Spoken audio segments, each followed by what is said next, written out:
You're watching the 420 Pace, found at 420pace.ca. Stay tuned. We'll be right back after this toke.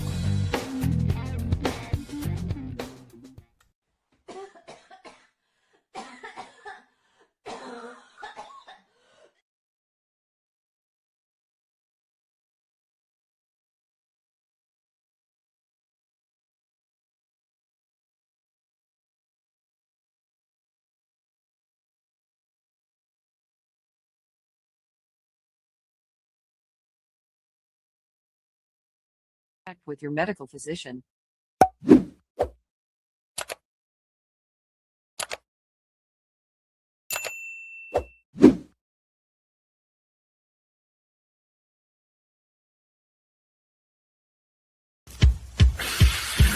Oh yeah, baby, that's lovely.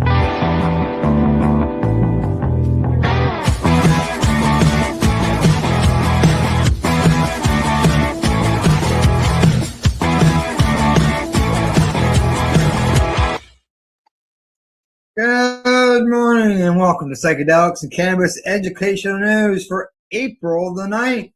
We're live here at paceradio.net and 420pace.ca. And good morning, Rev. Cindy. How you doing today? Good morning, Al. I'm doing pretty well. How about yourself? I'm doing pretty good. Doing not too bad myself, to tell you the truth. I see I'm dressed in a hoodie and you've got a tank top on, basically.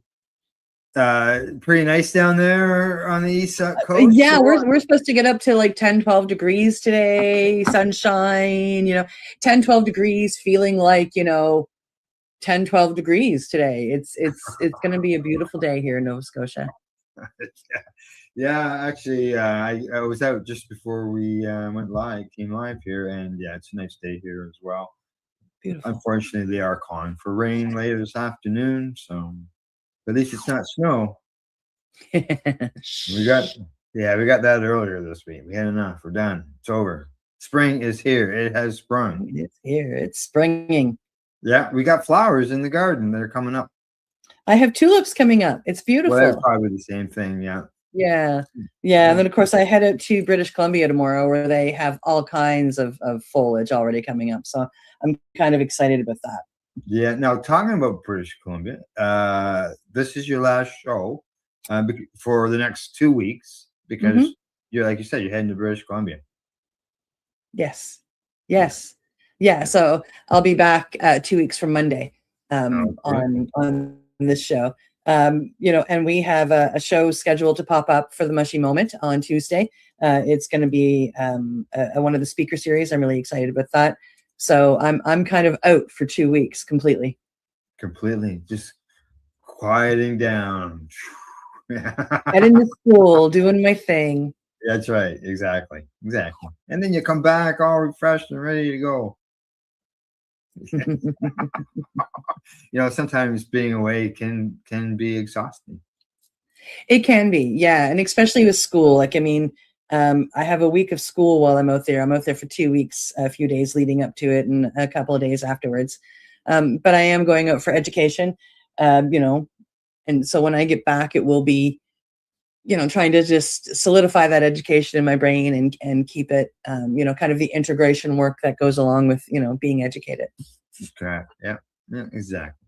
All right. Well, we got some stories to cover today, and we've been running a bit of a theme going on here for the last few shows, and that is the fact that what's going on the east coast of Canada here with the First Nations and cannabis, and that's where you're going to be starting again today, are we not? Absolutely. Yeah. The first story of the day is coming to us from the Halifax Examiner. First Nations set up highway protests after the Nova Scotia RCMP raid Potlotech cannabis dispensary. Tensions are rising here in Nova Scotia after an RCMP raid on a Mi'kmaq-owned cannabis dispensary sparked protests and highway blockades by First Nations communities. There were 3 blockades, by the way, and I drove by 2 on the day it happened. According to the Halifax Examiner, The RCMP carried out a raid on a dispensary in Potlatech First Nation, seizing cannabis products and enforcing provincial laws. But for many in the community, the issue isn't about cannabis, it's about sovereignty. In response, Indigenous groups set up protests, including highway demonstrations, calling attention to what they see as an ongoing overreach by provincial and federal authorities into Mi'kma'ki jurisdiction. One protester framed it plainly. This is about our right to govern ourselves on our own land. Leaders and community members argue that Indigenous nations were never properly consulted in the creation of Canada's cannabis framework, and that enforcing provincial laws on reserve lands ignores treaty rights and self-determination. The article situates the raid within a larger pattern, one where Indigenous-run cannabis operations across Canada continue to operate on a legal gray zone. While some communities have created their own regulatory systems, these are often not recognized by federal or provincial governments. For those on the ground, the protests are about more than a single store. They're about more than cannabis. They are part of a broader resistance, one that challenges who gets to control their lands, their laws, and their economic opportunity in a post-legalization Canada. And Al, like I said, I drove by the one that is pictured here at exit 10 on Highway 102 here in Nova Scotia. I drove by it. I got to see it. Had one lane of the 2 lanes blocked off going one way, and the other 2 lanes on the other side of the highway were open. I was on the open side going by it. And then at exit 12, there was another one on the opposite side of the highway doing one thing, slowing traffic, not stopping it. And I got out by that one going into the cannabis store, actually. And it was beautiful. Everybody driving by were honking their horns in support. It was bump, bump, bump, bump. It's not the big, heavy, long beep of being pissed off. People were waving out their car windows, giving power symbols. They were into it. The Indigenous people, the Indigenous people, the Mi'kma'ki people were there. Some of them in regalia, in their ribbon skirts and their ribbon shirts. The drums were there. The ladies were dancing. It was incredible to stand there and just be witness to these people standing up for the rights that they have here on Turtle Island. And they're willing to go with just their reserves instead of taking the whole Turtle Island, which they are deserving. So, and I do understand at the third protest, which was in Cape Breton here in Nova Scotia, 5 hours away from me, things got a little bit more hectic, which we'll talk about in another story. But, it's the same as what was going on in Ottawa in 2022. It was a few people doing a couple of crazy things, and it's been looked after by their own people. And, so it's what the Indigenous people, what the Mi'kma'ki people did here. They stood up for their rights. They stood up for their 1752 treaty, and they did it beautifully. I must say, when I was standing there in awe, I sent you a little video. Yeah, you sent me the video. People drumming and people dancing and people just being there. And they weren't mad. They weren't yelling. They weren't swearing. They were celebrating together their treaty rights. And they slowed traffic down. They slowed traffic. They didn't stop traffic. Like you said, there was a lane that was open where people could still get by. Yep. And I had the choice when I went there to a dispensary. And so I had the choice to, I could have gone up to the next exit and gone out, but I went down and I drove past them at exit 12. And just so you know, RCMP were there. They were just sitting there with their lights going and had some cones set up so nobody would come up along on that lane too fast, protecting the Indigenous. So I just wanted to throw out something good that the RCMP did. But I got to tell you, it was heart pounding buying Indigenous weed in front of the RCMP. It was quite exhilarating. What they did is, it really, as far as the RCMP protecting and the protesters. It's similar in the past when it comes to the 420s. When I was going to Niagara 420, that's what the police did. They would get out and protect our lane. We still let some people, on one side go by, and we walk down the road. Yep. Yeah. Yep. And that's the way it should be. Protesting is something that should be allowed. And on the highways, like I said, I was there. I saw it. I drove through it. They did not stop the traffic on the highways up in Cape Breton, as we will talk about later. They did do some blockade, but that was of their own treaty land and their own road leading in and out of their reserve. It wasn't on a highway, and it wasn't, in the middle of everything. Yeah. All right. Time for us to move on to the next story of the day. This one is coming to us from StratCan, and the headline on it says Canadian provinces project more than $800 million in federal cannabis tax transfers for 26-27.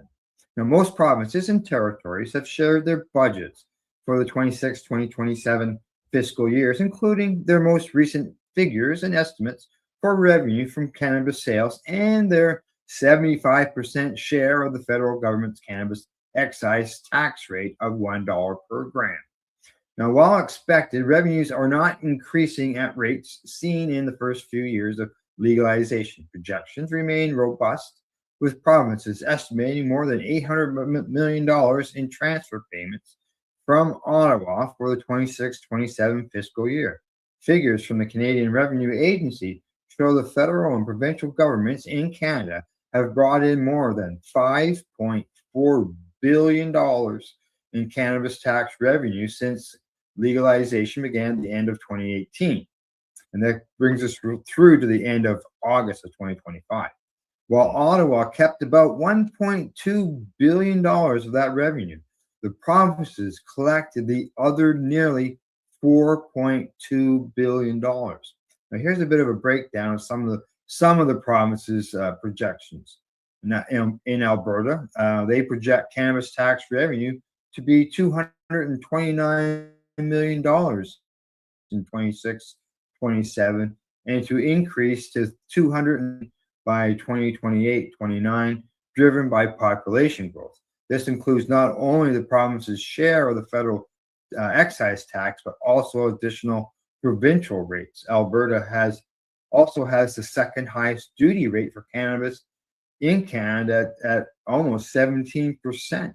Along with other markups, the province has been lowering these fees, including a recent 2% tax.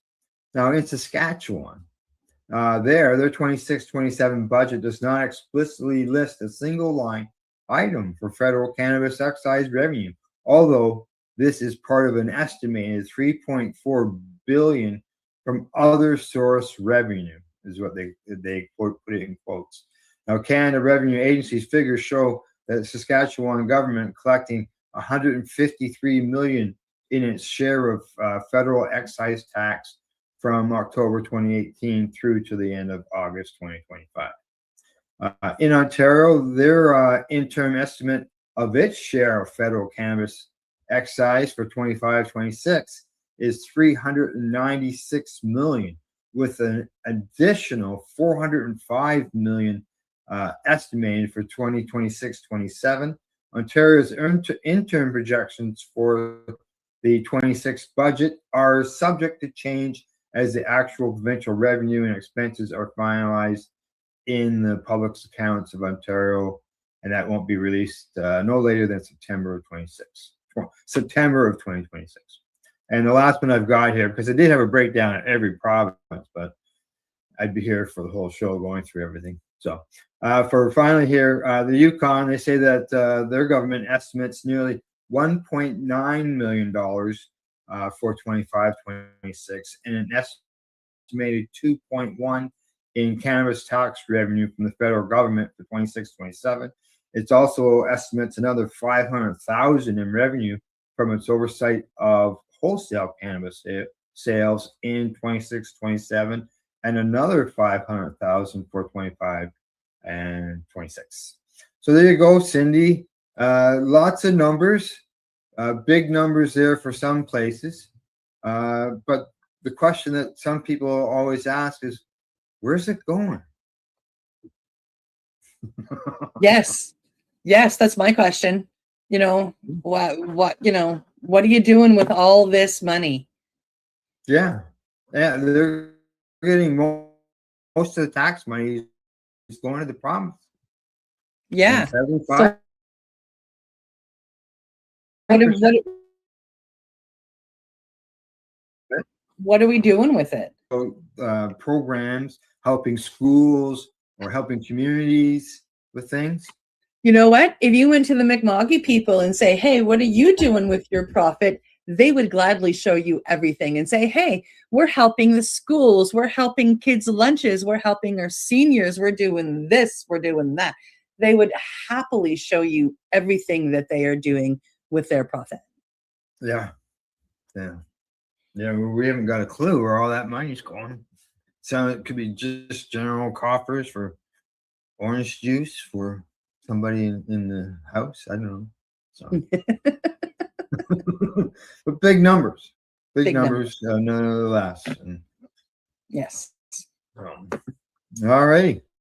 Shall we head to the next story? Oh yeah. Yeah, let's move on. Our third story is coming to us from CBC. Houston blasts First Nations protests. Let me clear my throat for this one. The political response to those protests have been swift and sharp. Tim Houston, who is the Premier of Nova Scotia, is openly criticizing the highway demonstrations organized by the Mi'kmaq in response to the recent cannabis raids, according to CBC News. Houston described the protests as disruptive and unacceptable, particularly when they impact public infrastructure like highways. He emphasized that laws must be enforced consistently across the province, regardless of location. Just so you know, Mr. Houston, they weren't that disruptive. I drove through two of them. But the stance has drawn criticism from Indigenous leaders and supporters who say the Premier's comments overlook the deeper issue at play, namely Indigenous rights and jurisdiction. From their perspective, these protests are not acts of defiance for the sake of disruption, but necessary actions to assert sovereignty and bring attention to ongoing injustices. As one voice in the discussion put it, enforcement without recognition of Indigenous governance misses the point entirely. That is for you, Mr. Houston. The situation highlights a growing divide between government enforcement priorities and Indigenous assertions of self-determination, especially in sectors like cannabis, where legal frameworks are still evolving.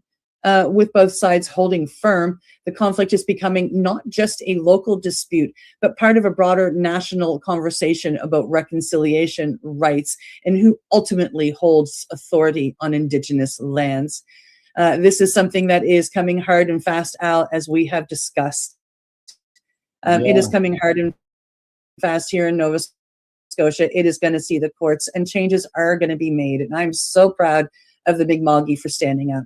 And just so I can put it out there and give a full story, Tim Houston is replying to the few individuals up at Low-Tech that decided that once, they put up a barricade and the officers had to walk out, had to walk away from their vehicles. And there were a few people that destroyed a couple of the RCMP vehicles by smashing out windows and urinating in them. The Mi'kmaq are standing up. The First Nations are standing up. They are finding out who those people are, and they're going to make sure that, they do pay for what they did, because what they did is making everybody look bad. But they are a few people, the same as in any race. You have those few people that are going to do dumb things like that. Whether it's snowmobiling, ATVing, or whatever, there's always going to be an element there that can make it hard for the others who are trying to do it peacefully or trying to do something respectfully. And unfortunately, it sounds like the Premier has taken the one location and painted a brush for all the First Nations. It was the very broad brush. When all this first happened as well, there were reports that were coming out. And this was from the First Nation side, again, painting a big brush.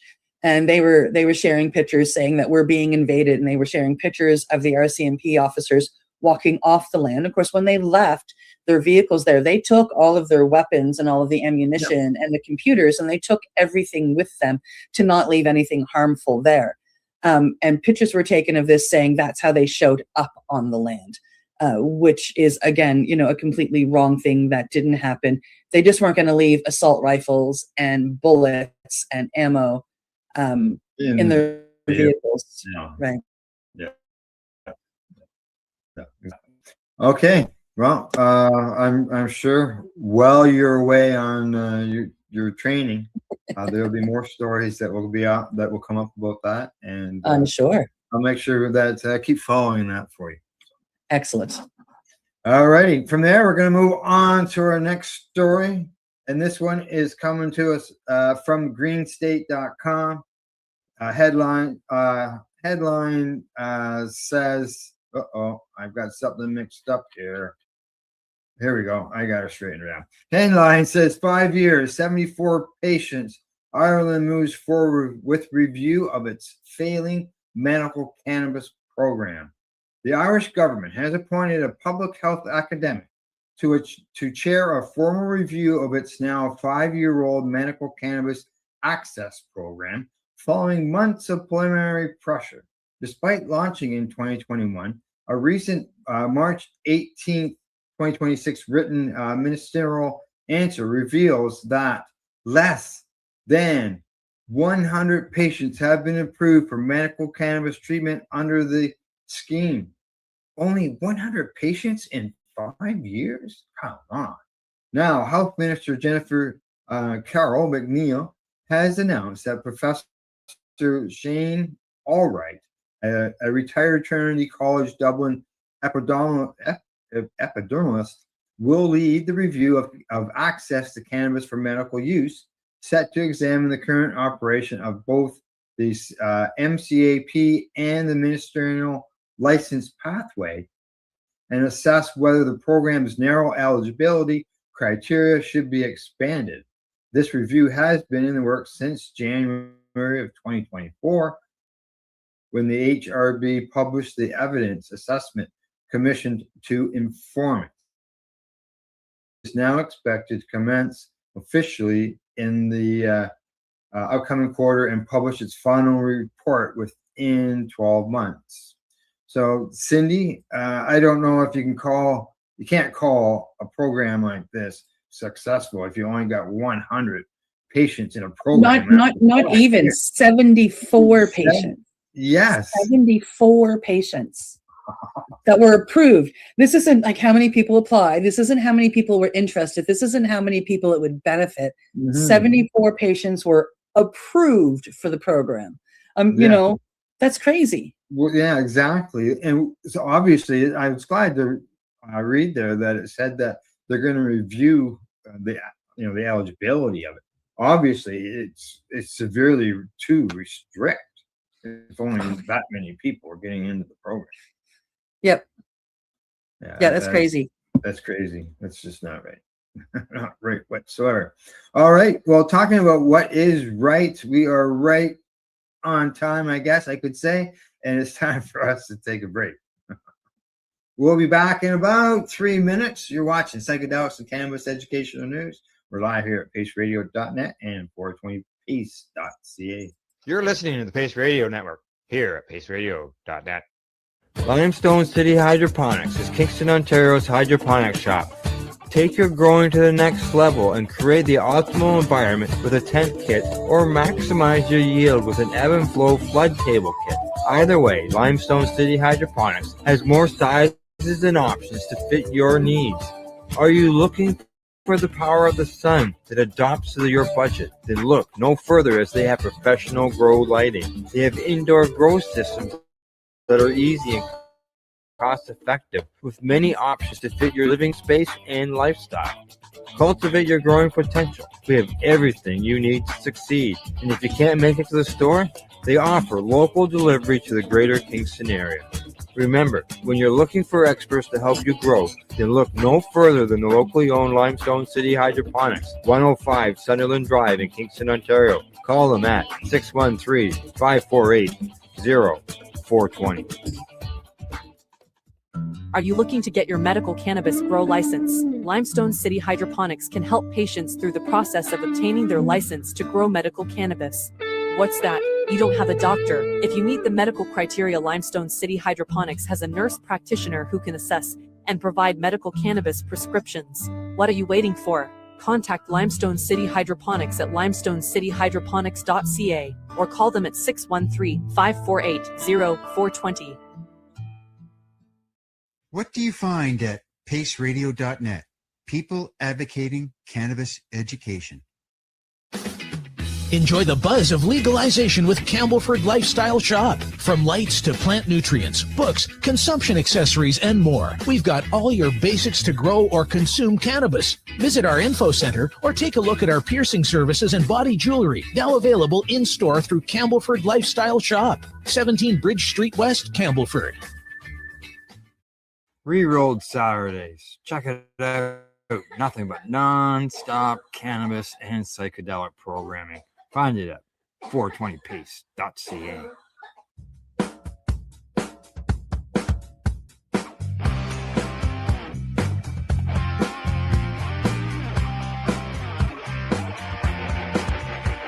I'm having an awesome day, and I'm gonna make sure it stays that way. I'm having an awesome day, and I'm gonna make sure it stays that way. You're listening to the Pace Radio Network here at paceradio.net. To psychedelics and cannabis educational news. You know, Cindy, the marches and rallies have really petered off and gotten really low. But I think our next story is a story that would be one that should say that we got to keep doing what we've been doing. It's been successful. Yeah. Yeah. Yeah. Yeah. So, all right. Well, why don't you get at her? You're up. On to the next story. It's coming to us from International Cannabis Business Conference. And Japan sets a record for cannabis arrests last year. While cannabis policy continues to liberalize in many parts of the world, Japan is moving in the opposite direction. According to the International Cannabis Business Conference, Japanese authorities reported a record number of cannabis-related arrests over the past year, signaling an intensification of enforcement efforts. Cannabis remains strictly illegal in Japan, and the country has some of the toughest drug laws among developed nations. Even small amounts can lead to a serious legal consequence, including lengthy prison sentences and lasting social stigma. Officials have pointed to rising use among younger populations as a key concern, with authorities increasing surveillance and enforcement in response. Public messaging around cannabis in Japan also remains strongly prohibitionist, often emphasizing risks and legal consequences. The surge in arrest comes at a time when other countries, including Canada and parts of the United States, are expanding access to legal cannabis and exploring its medical applications. This contrast highlights a global divide in drug policy.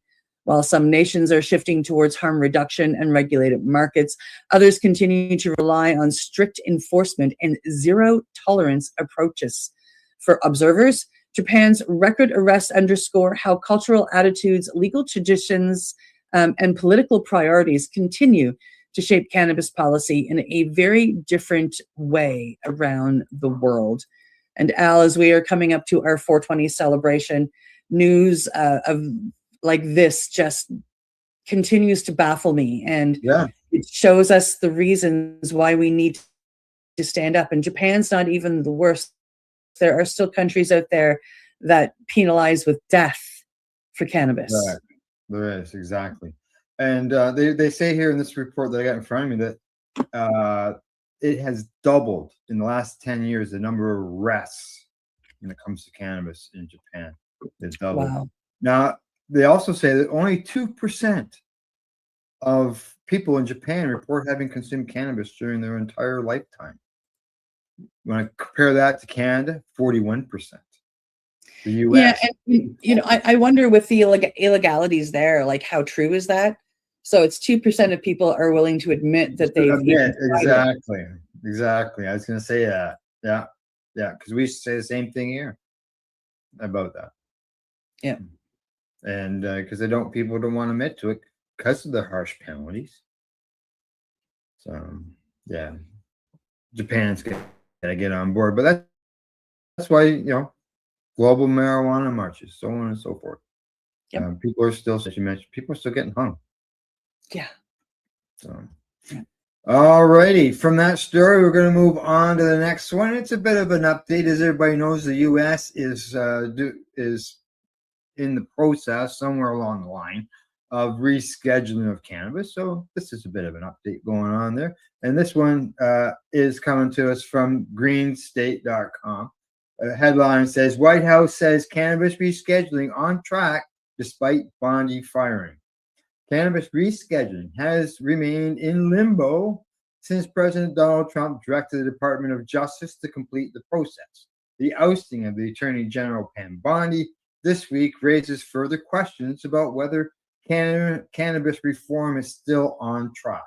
A White House press office representative told Green State the administration continues to implement the president's executive order on cannabis rescheduling. The spokesperson referred Green State to the Department of Justice for specifics. The DOJ representative did not immediately respond to a request for comment. Now, Trent Wolovic, Chief Strategy Officer for multi-state operator Jushi Holdings, told MJ Biz Daily that he is optimistic about Blanche, saying the Deputy Attorney General has played an active role in the rescheduling process. Now, at this point, it is still unclear whether or if cannabis will officially move to Schedule 3. More than 3 months have passed since Trump's executive order, and with the conflict in the Middle East and other global issues on the administration's agenda, cannabis may take time to rise to the top. So this is not, oops, sorry, there we go, bring Cindy in. This is not going to end anytime soon, Cindy. No. It's watching what's going on globally becomes very scary. Yes, yeah. I was talking with a fellow the other day, and we had a report, I think last week, that was saying that they didn't have a judge yet because the judge had retired and they haven't replaced the judge. Okay, well, I have a source that has told me that they have finally got a judge to get the process started, but yet it hasn't started yet. Just but there has been a judge picked, so see what happens. Keep an eye out for that. When we see it in the news, we'll let everybody know. Absolutely. Alrighty. On to our next story, which is I'm not going to lie, I'm emotional even just thinking about sharing this story. Al sent this to me, and I want to give props to Al for sending this to me and letting me be the one to read it. Yeah. So our next story is coming up, and it is coming to us from the CBC. Psychedelic treatment access remains limited in Canada despite growing demand. This next story is a difficult one, difficult for me to think about, difficult for me to read. And it's one that's resonating deeply with families, patients, and advocates across this country. CBC's White Coat shares the story of Pete. Pete is a Nova Scotian man living with a terminal lung disease who spent the last bit of his life searching not necessarily for a cure, but for peace. As his illness has progressed, pardon me, Pete was struggling, not just physically, but emotionally. Like many facing end of life, he was dealing with intense anxiety, fear, and the weight of knowing his time was limited. His family says he was looking for something that could help him process that reality, something that could help ease his suffering in a meaningful way. That something the whole family believed was psilocybin-assisted therapy. Backed by a growing body of research, psilocybin has shown the ability to significantly reduce end-of-life distress, sometimes in just 1 or 2 guided sessions. Pete's family, including his son, by the way, who is a physician, an MD, supported this path. His son understood both the science and the need, and stood beside his father in trying to access this treatment. But accessing this treatment in Canada meant going through Health Canada's Special Access Program, the SAP program, a system that can be slow, it can be uncertain, and difficult to navigate. But they applied, and they waited. Months passed, and then more months. The process stretched on for over a year, according to his family. Pete waited and waited, holding on to hope that approval would come, that he would be given the chance to experience some relief before he met his end. But that approval never arrived. What did come, however, was something else. During the same period as they were waiting and getting his denial, Pete decided to take a look at medical assistance in dying, the MAID program here in Canada. And Pete was approved for that in 3 weeks. In 3 weeks. In fact, it came with a time. He could go anytime. I mean, up to him. Yeah, sure, no problem. We'll help you. He got the approval in 3 weeks. And that's where the heartbreak of this story sits. He was denied special access to psilocybin and granted permission to use the MAID program. This blows me away. As his family sees it, Pete was approved to die while still waiting for permission to try something that might have helped him face his final days with less fear. One of his family members reflects that the reality with painful clarity, that he was allowed to die, but not given access to a therapy that could have eased his suffering and his final days. From them, the contraindication is impossible to ignore. Advocates say Pete's story highlights a growing disconnect between science, policy, and compassion. While regulators emphasize the need for caution, oversight, and further research, families like Pete's are asking a more immediate question. What about the people who don't have time to wait? Because this isn't theoretical. This is about real people in real pain at the end of their lives, navigating systems that move slower than, as my mother would say, molasses going up a hill on an ice cold day. Pete's story doesn't just raise policy questions. It leaves something heavier behind. A feeling, a tension, a quiet question that lingers. If relief is possible, why is it still out of reach for the people who need it most? It's a powerful story, Al, and I thank you for sharing it with me. Norm, yes, it is a powerful story. And despite his denial of access to psilocybin, he still went ahead with it. Found it, like a lot of people, they have to find another source because they get denied or can't wait. And Yes. he did get access, and he had people there with him to do his journey with him. And they made a recording of his experience, and they did a transcript of it as well. But so he could read it later.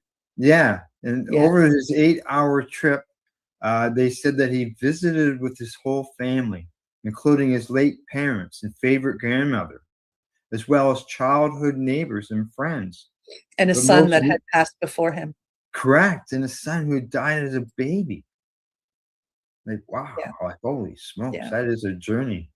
Yeah. And just so, everybody knows, his whole family was in the other room. His son and a psychedelic therapist were guiding his journey while he was in it. His son, the MD, the son. Yeah. And I believe he's from here in Ontario. No, this guy's Pete's from Nova Scotia. Oh, okay. I thought I had read something about he came to Ontario for his treatment.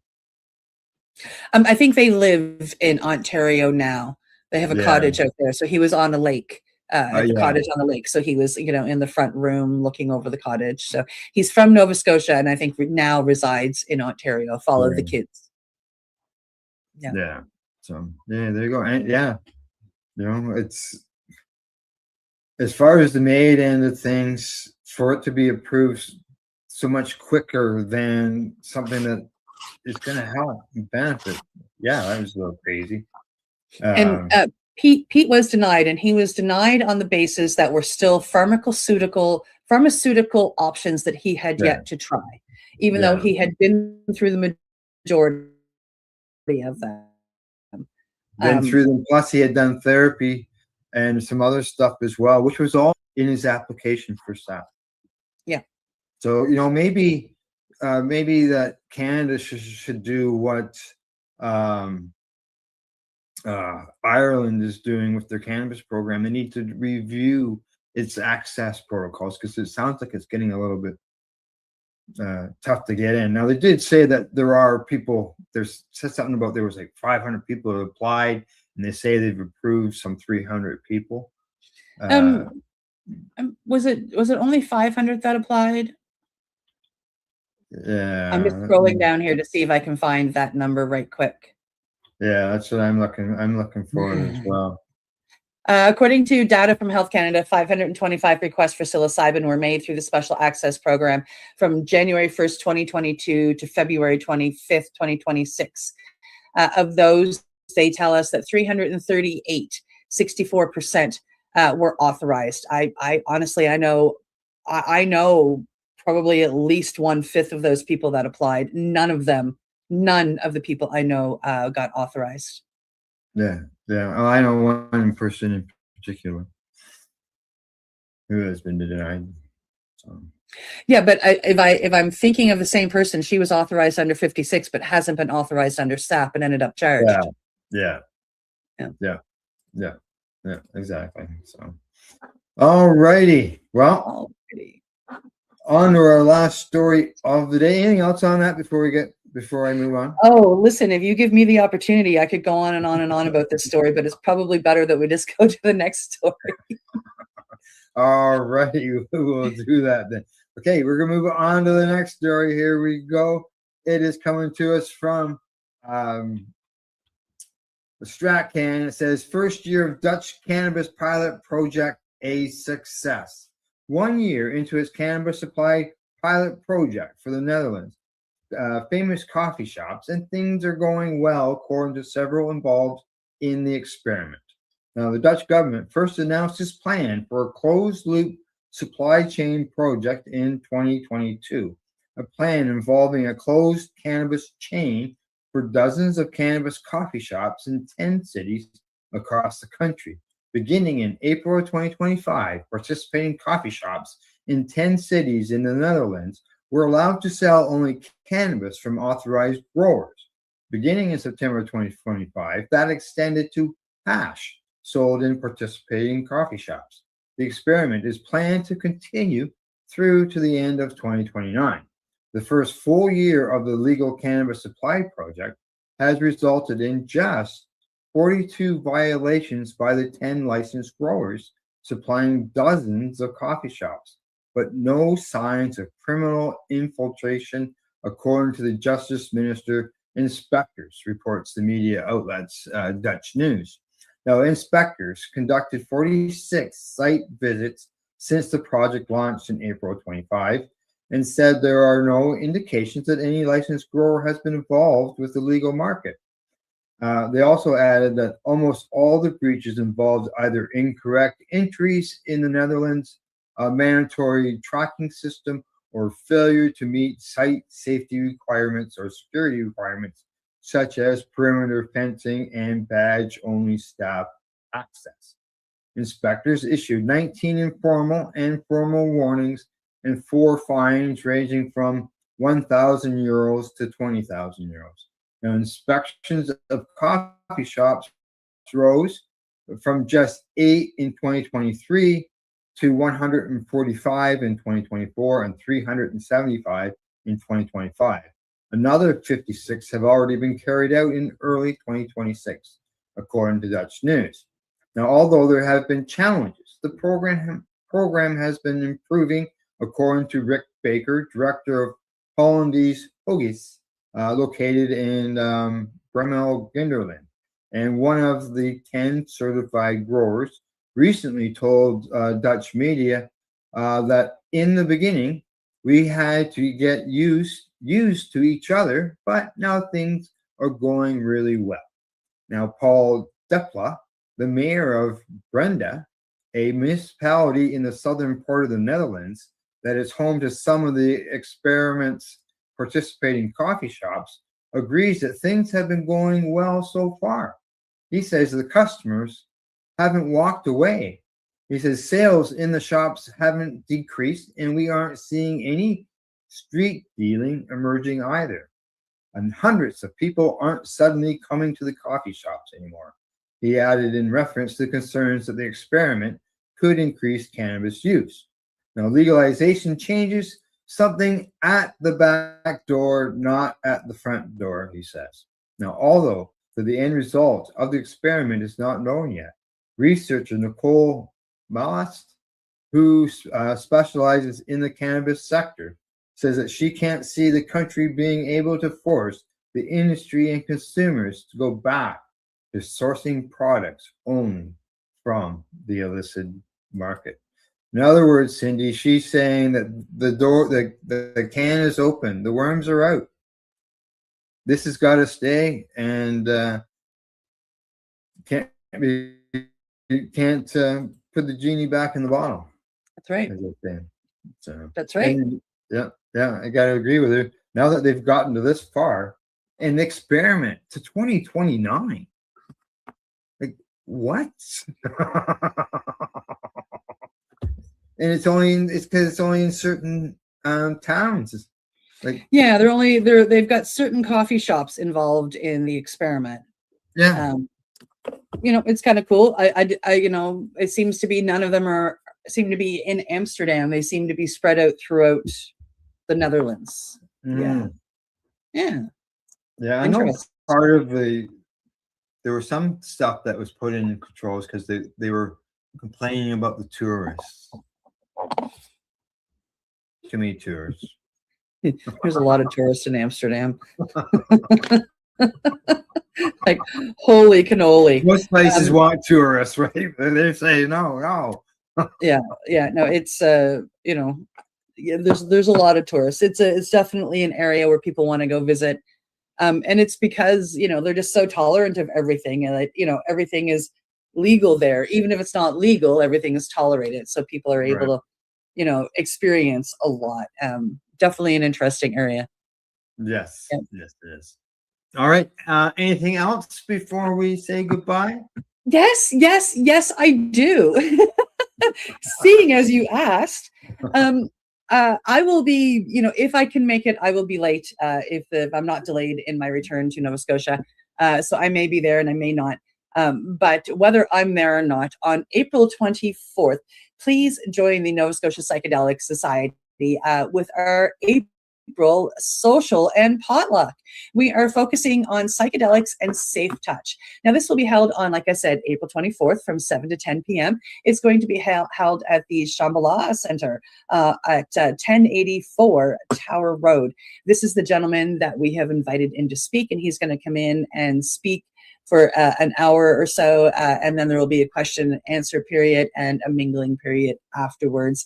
This is Rich Toy, and Rich is a psychotherapist and a psychedelic educator with over 13 years of experience supporting preparation and integration of transpersonal experiences, psychedelic experiences, through a somatic, relational, and harm reduction lens.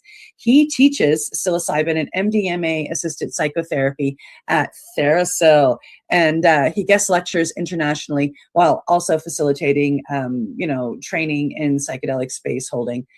I'm really, really, really excited for this particular talk with the Nova Scotia Psychedelic Society. So again, if you are free on April 24th at 7 p.m., come on down to the Shambhala Center. bring a little bite to eat, to share, and we will have a beautiful potluck and a wonderful social. And yes, I am getting somebody to record it. Hopefully it'll be out on Zoom, and we will be sharing a link. And then I will be able to grab that recording and we can share it here on the station for everybody else. Good. Super. I look forward to that. And it sounds like a great speaker as well. Yeah, it should be a great chat. Yeah. Yeah, I agree. All righty. That's it. That's it. That's it. That's it for today. We hope you found it informative and educational. Thanks go out to everybody for tuning into the broadcast, as well as to our sponsors, Limestone City Hydroponics.ca, the Campbellford Lifestyle Shop, as well as at ease.ca. And we'll see you Monday morning, 10 a.m. And Cindy will be off, so I'll be doing it by myself. See you in 2 weeks. See you in 2 weeks. Yeah. And other than that, as I always say, don't forget to educate, medicate, and do not incarcerate. Come on, Japan, get at it, buddies. You're listening to the Pace Radio Network here at paceradio.net. The opinions of the individuals during this broadcast are their own and may not be the opinions of their group or other organizations they may be involved with. All medical advice during our broadcast is not a medical opinion and should be checked with your medical physician. Enjoy the buzz of legalization with Campbellford Lifestyle Shop. From lights to plant nutrients, books, consumption accessories, and more, we've got all your basics to grow or consume cannabis. Visit our info center or take a look at our piercing services and body jewelry, now available in-store through Campbellford Lifestyle Shop, 17 Bridge Street West, Campbellford. Limestone City Hydroponics is Kingston, Ontario's hydroponics shop. Take your growing to the next level and create the optimal environment with a tent kit, or maximize your yield with an ebb and flow flood table kit. Either way, Limestone City Hydroponics has more sizes and options to fit your needs. Are you looking for the power of the sun that adapts to your budget? Then look no further, as they have professional grow lighting. They have indoor grow systems that are easy and cost effective, with many options to fit your living space and lifestyle. Cultivate your growing potential. We have everything you need to succeed. And if you can't make it to the store, they offer local delivery to the greater Kingston area. Remember, when you're looking for experts to help you grow, then look no further than the locally owned Limestone City Hydroponics, 105 Sunderland Drive in Kingston, Ontario. Call them at 613-548-0420. We are people advocating cannabis education here at paceradio.net. You're watching the 420 Pace, found at 420pace.ca. Stay tuned. We'll be right back after this toke.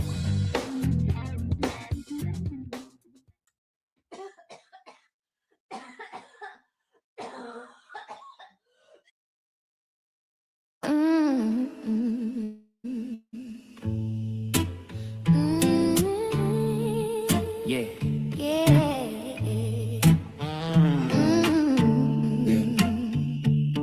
Brown paper on the table, crumbs on my fingertips. You laugh, say I'm too careful. I'm just trying to make it. You grind, I line it perfect. Little hill, not too tight, fold it like a secret, tuck it in and twist it right. Yeah. Twist it in, pass it to a friend. Let it catch, let it bend in the wind. Slow drag, let the whole day blend. All I need tonight is to twist the end. Twist the end, watch the cherry spread. Little glow, painting circles in my head. Slow talk, we forget what we said. All I need tonight is to twist the end. Tray full, some fat, some skinny. One sparkle when the light hits gold. You pick out the loudest, say, this one's for when we're old. Hey. Sticky fingers, stain tips, cough, laugh, eyes wet. Roll another memory we ain't burned through yet. Twist it in, pass it to a friend. Let it catch, let it bend in the wind. Yeah, yeah. Slow drag, let the whole day blend. All I need tonight is to twist the end. Twist the end, watch it change. my head. Slow talk, we forget what we said. All I need tonight is to twist the end. Roll a worm or hash. Put it in a paper, line it with herb, twist it up. Open the jar, get out the pen and stick it in. Oil slick on the paper.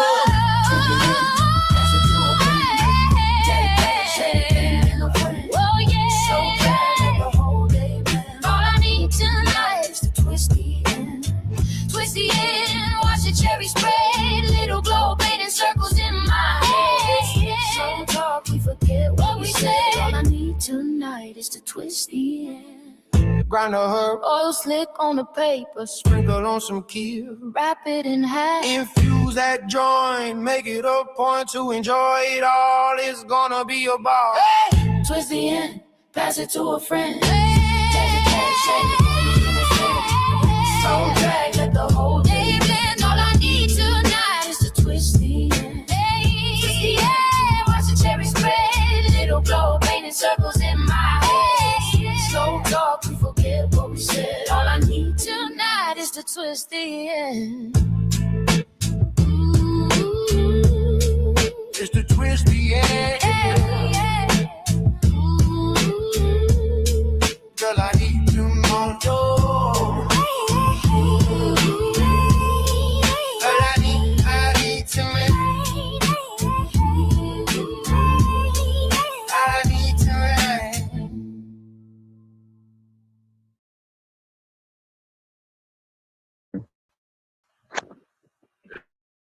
Is it? It is. Okay, you ready? Here we go. Sure. Yes. Where are you gonna be at 7 o'clock? I'm gonna be with the hosts of the 420 radio show. On Fridays, we got so high, we started eating my friend Ray. He's delicious and nutritious, by the way. My very best friend Ray.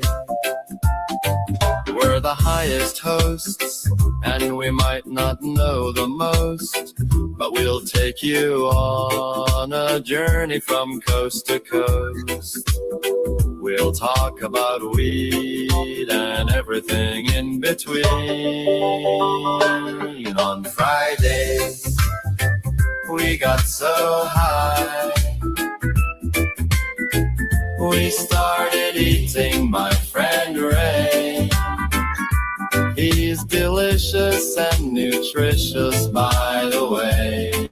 My very best friend Ray. On Friday, we got so high, we started eating my friend Ray. He's delicious and nutritious, by the way. My very best friend Ray.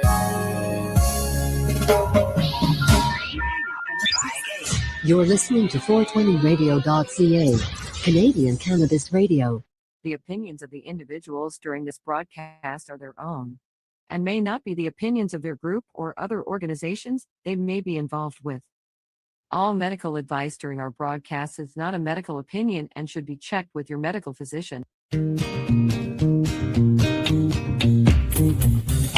like music, you like weed, well, we gonna be good friends indeed. This is how much I like more than smoking trees.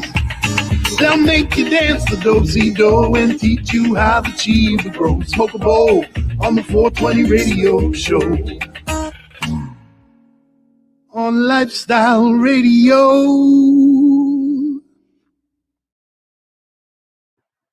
We need to change the intro just slightly. Okay, let's all float. Nope. We got to change that intro slightly. When that comes up about the opinions that are expressed or their own, you should put my face on.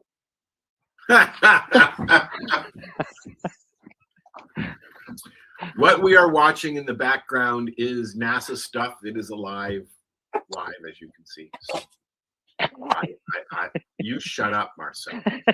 You keep your comments to yourself, I'm going to So put a you no. think on it you. was alive? Yeah, Like it's alive? alive. Marcel's interested in what submarines they'll be using to bring them up to the surface.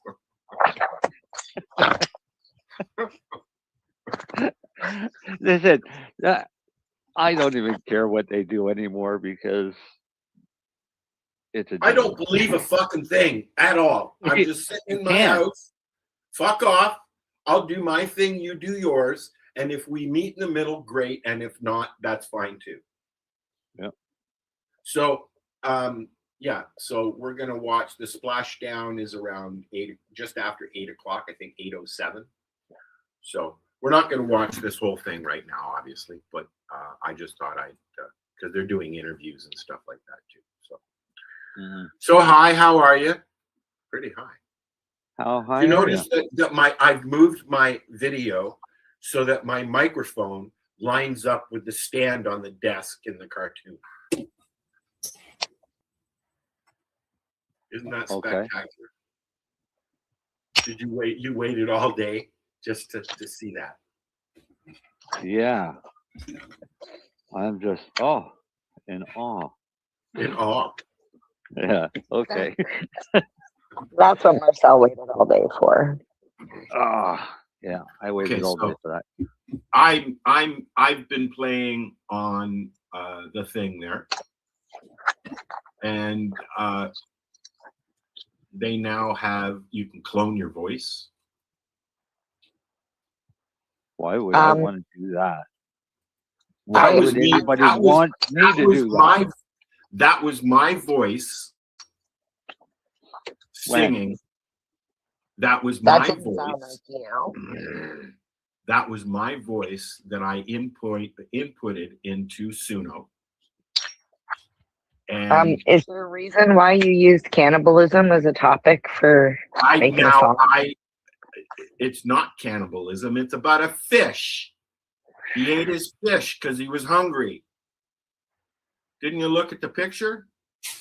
That's what I get out of it. Anyways, I don't know. No, I was too busy being disgusted. I was like, why? Why? No. And anyways, a stoner would need its friend. What are you people talking about? I thought it was funny because I wanted the whole reason was to see the expression that I got from you, and that's what I wanted. So now it's there forever So on tape. You were rage baiting me.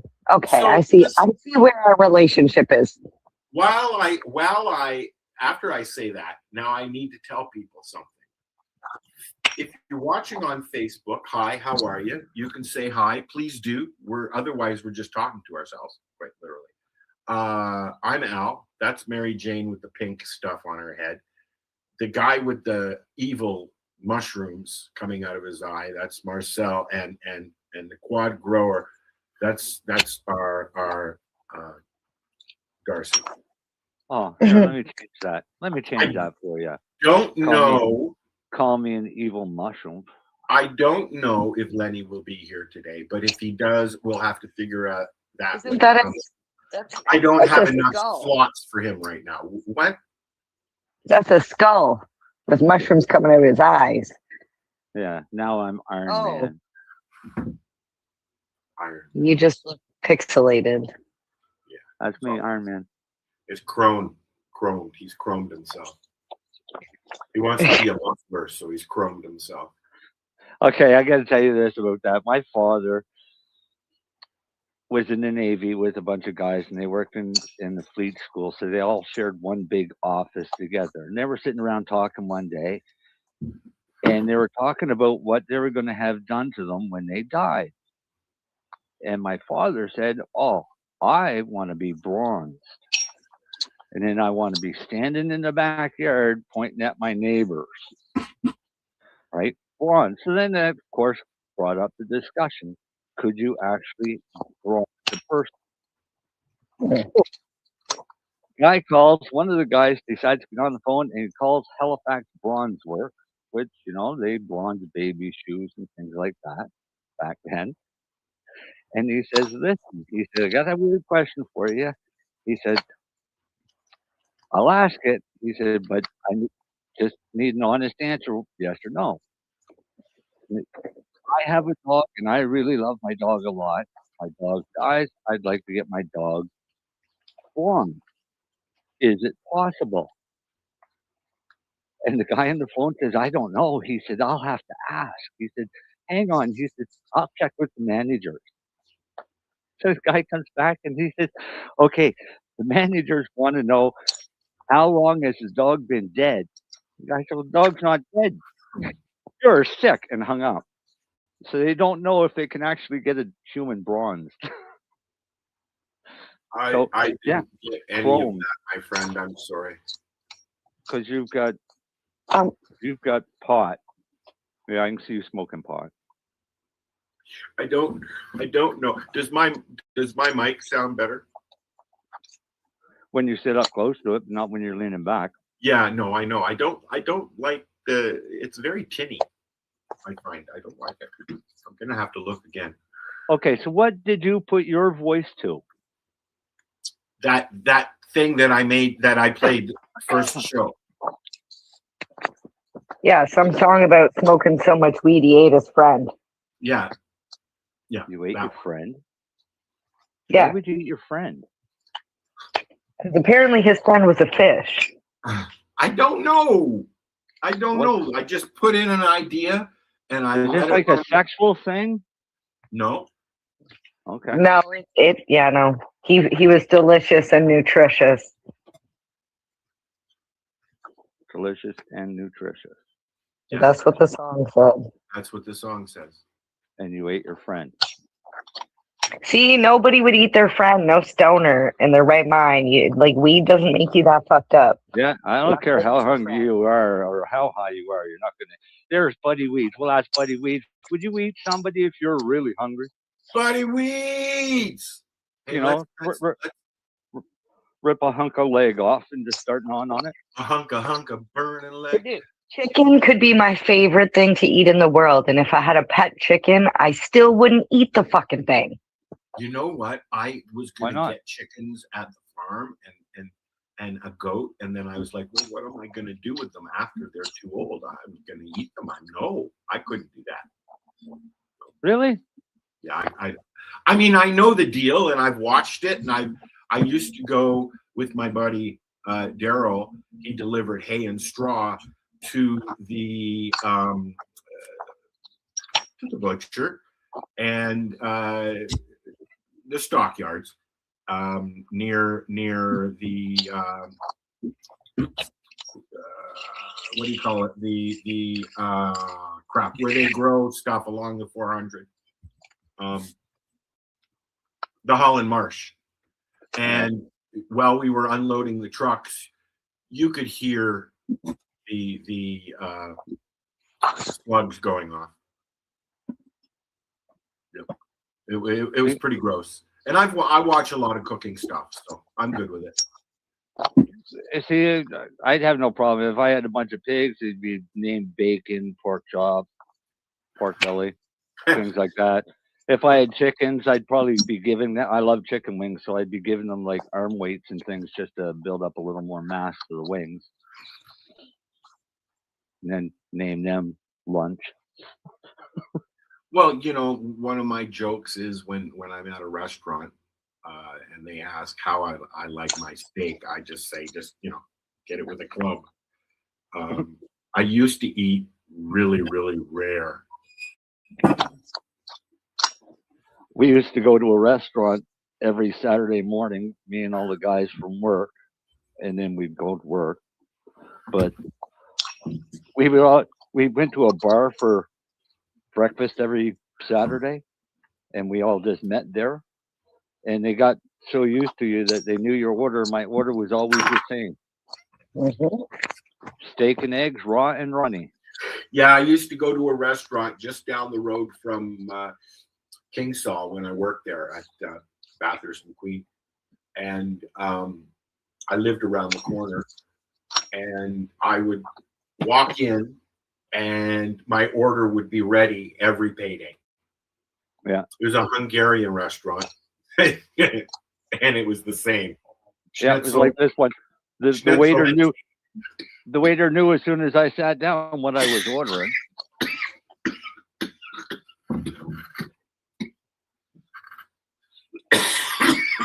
I've had a few restaurants in my life where they've gotten to know me really well. Yeah. Okay, let's make Buddy bigger here, shall we? Make what? Bigger?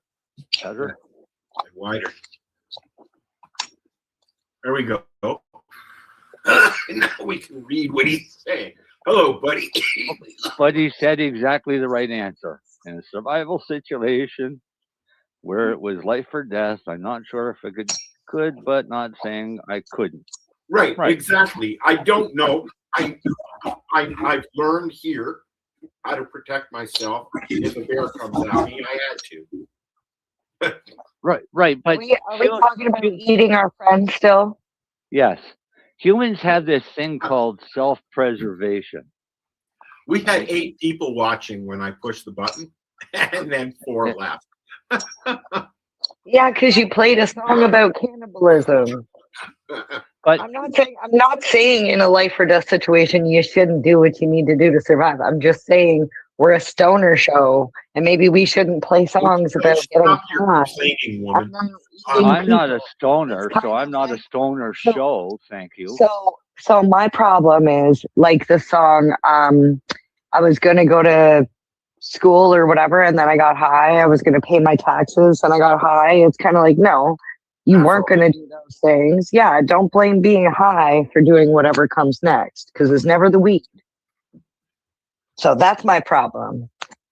And that is exactly it. That is your problem. Yeah, that's why I stopped. But is it really a problem? Cannibalism? Yes. No. You're overreacting to something that is put out as entertainment. Sure. That seems very liberal of you. Calling me liberal is very liberal of you. Oh, no, if I called you a racist Nazi, then yeah, you could call me a liberal. Well, you pretty much did by referring to me as a liberal. So, I mean, anyways, I'm looking for something. Oh God! And then he saw a squirrel. I might be able to find it. Give me a second. Here, I found it up my ass. Oh, aren't you just a smart ass tonight? Listen to you. Who the fuck do you think you are? Me? Hey, if you're gonna freaking give me shit for the times I'm not here, I might as well con some while I am. All right, you can have all you want because you're not here next week. I'm having free crawl. I know. MJ's just dead meat next week. We're gonna play that. Marcel, this is how I show my love for you. This is how I show my love for you. I'm gonna change my picture, my profile picture to your vagina painting. Oh my god! Please do, because I don't even have that anymore. Of course. I'll never part with that. Like, pull it up. Let's see it. Pull it up. I think about it.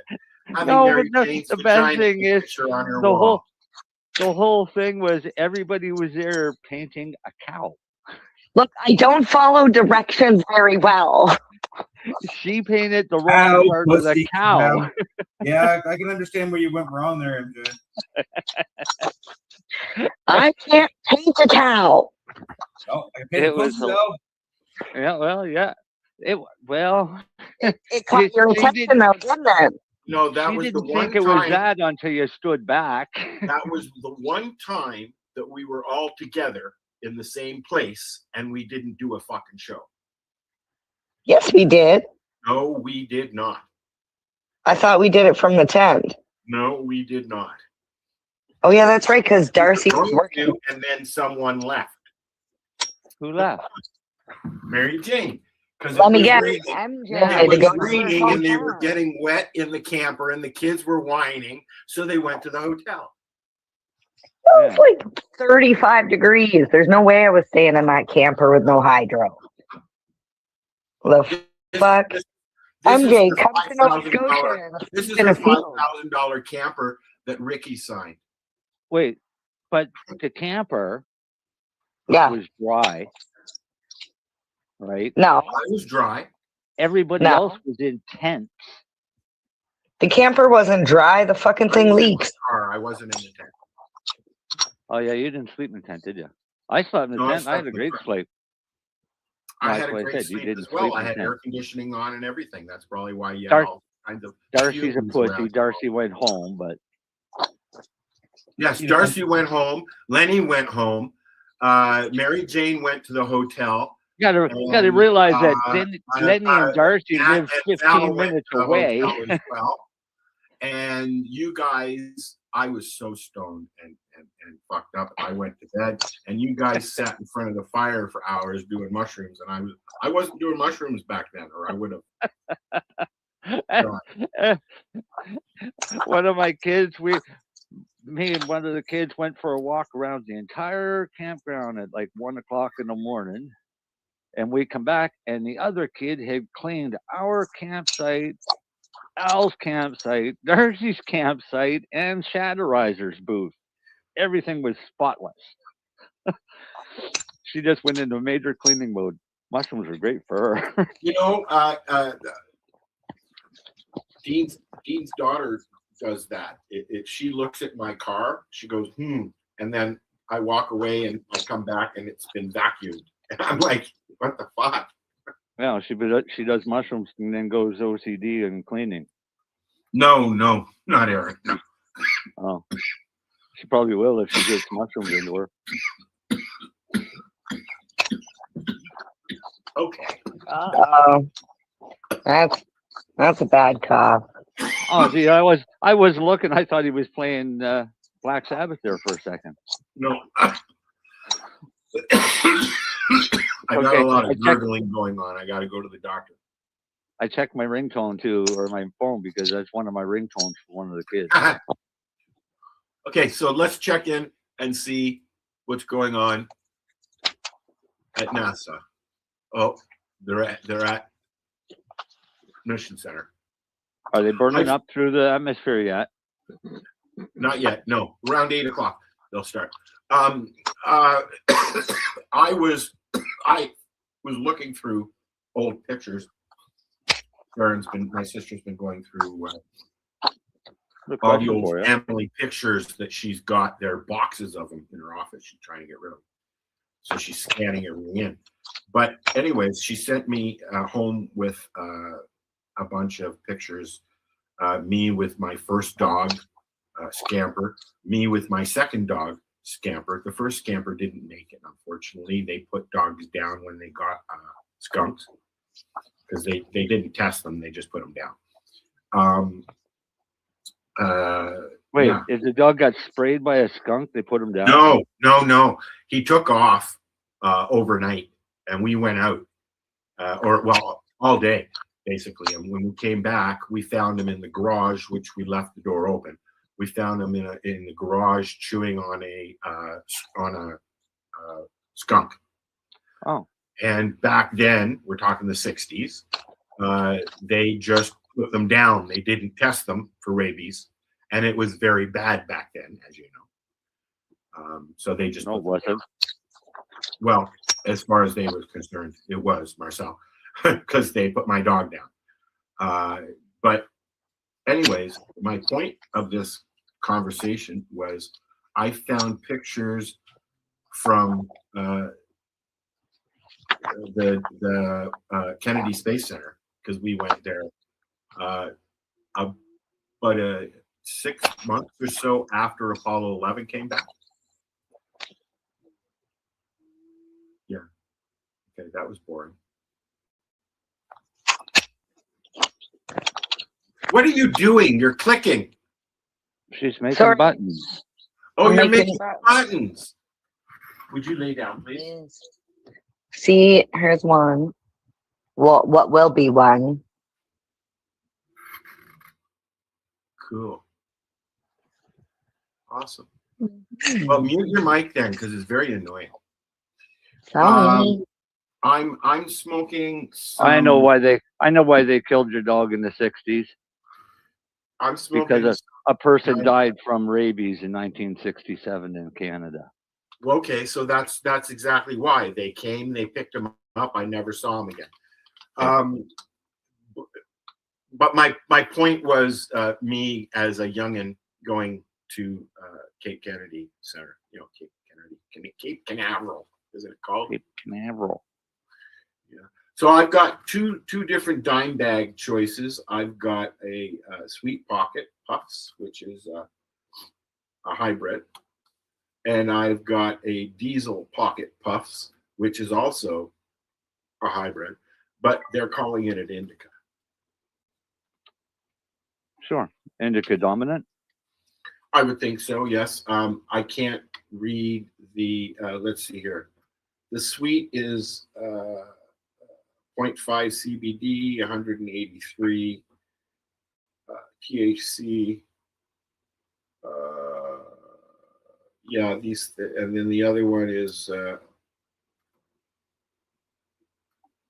THC is really low, and it's 0.03 CBD. I don't get the way they label these fucking things. It doesn't make sense.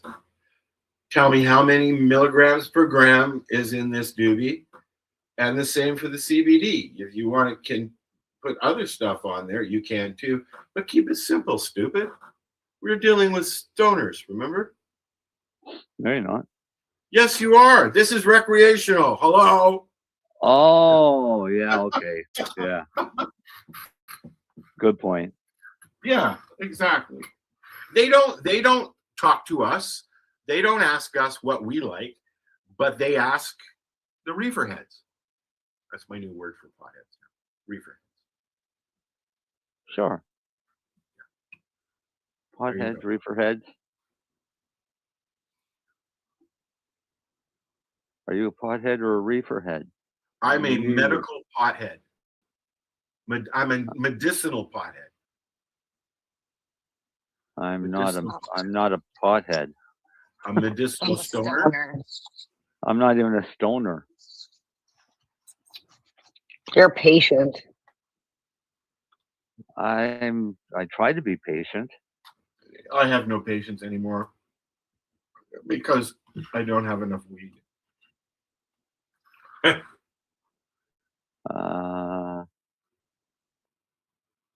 I am a survivor. I'm a survivor. Because according to some governments, I should already be dead. You don't want to count them aside. And doctors. Yeah. All right, let's see what else I can find for you to not like. Yeah, come on. Got anything close to the cannibalistic songs? No, we already heard that one. Got anything on pedophilia? No. Yeah. What about Palm Beach Pete? He's a pedophile. Pedophile. Yeah, lots of them out there, and they all got like really famous names too.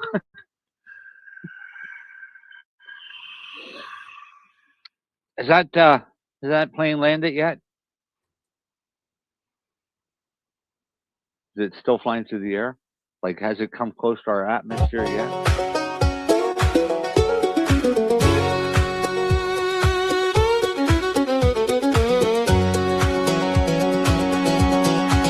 Got a chip tin mug, steam in the cool day air. A little paper piece in my pocket, and an old rocking chair. I got a tea and a doobie, and a day that ain't in a rush. Let that kettle whistle, let that hillside hush. I don't need much but the sunrise and this easy little mood I'm in. Yeah, tea and a doobie, and the world starts softening. Boots on the railing, dog snoring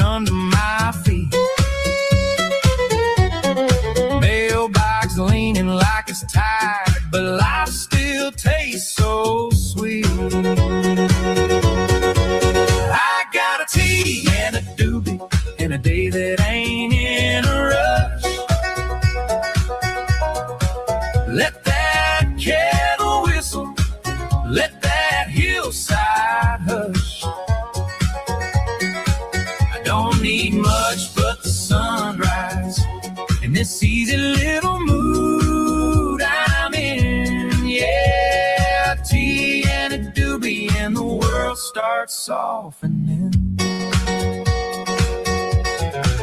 Let the worries roll past like the freight train tracks. If they circle round, they can't find me. I'll be right here where the porch boards creak, sipping, laughing, feeling free. Oh, feeling free.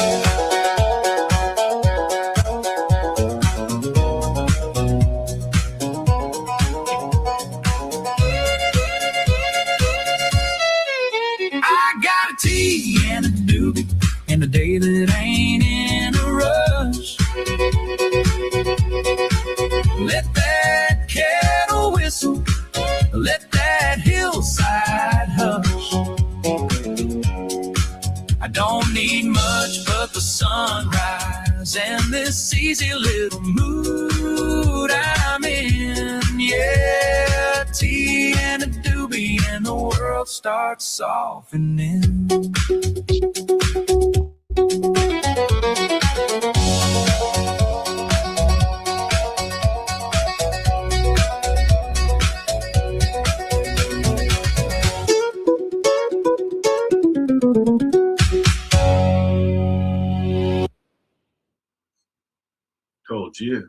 Told you. Yeah.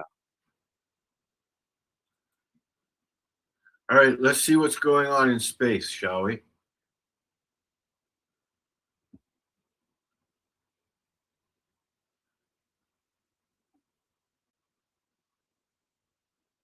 How many minutes? Our logo is covering it. Just a second.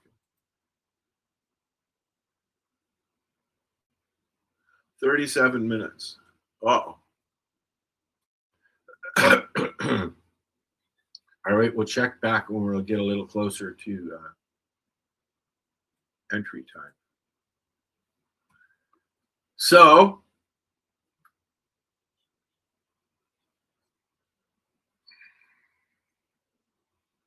the needle and thread. you know, I don't know how entertaining people think that not saying anything is. I'm sorry. I'm reading on information on lipids, and I'm trying to figure out how best to dumb something down. Well, because when you have to use really big words, and most people look at you like you have two heads, so I'm just trying to figure out the best You're way trying to explain something to somebody, obviously. Yeah, to explain how lipids work in conjunction with cannabis and the CB1 and CB2 receptors in the body. And you know what? That's really cool because my next song is called Cannabinoids Love. Cannabinoids love natural fats. And what I'm playing with in this song is a monologue more than a song. Although it seems to put a little bit of both together, and it came out really good. It's a little bit, but it's an experiment. It's a laid back thing. It's also, we do this to entertain and educate. Right. Basically. And so if we can educate through song as well as conversation, why not? Al's trying to figure out how to do the same thing over at Pace as well.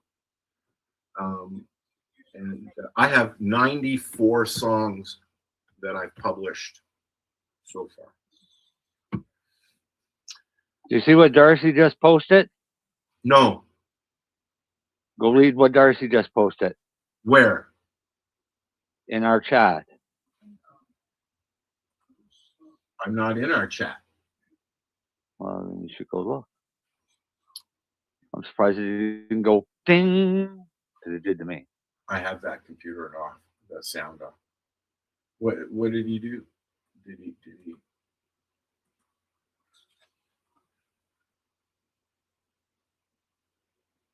Yes, of course, Darcy. If you want to go, just go, bud. You don't have to do your. No, I can do that. I gotta wait for someone to come get me anyways. All right. So, all right, here's Darcy with his grow thing because he's not feeling well. He's got to go to the hospital. And MJ is back. Hello, MJ. All right, so I'm gonna let Darcy get away with not turning his camera on. Oh, I can. I don't fucking No. We don't want to see you like dying. Okay, go ahead, buddy. It's all on you. Oh yeah. Anyways, oh wait! I said wait 1 minute, please. I can't find your thing. Sorry, bud. You're almost done in a minute. How we grow the weed. Lights on.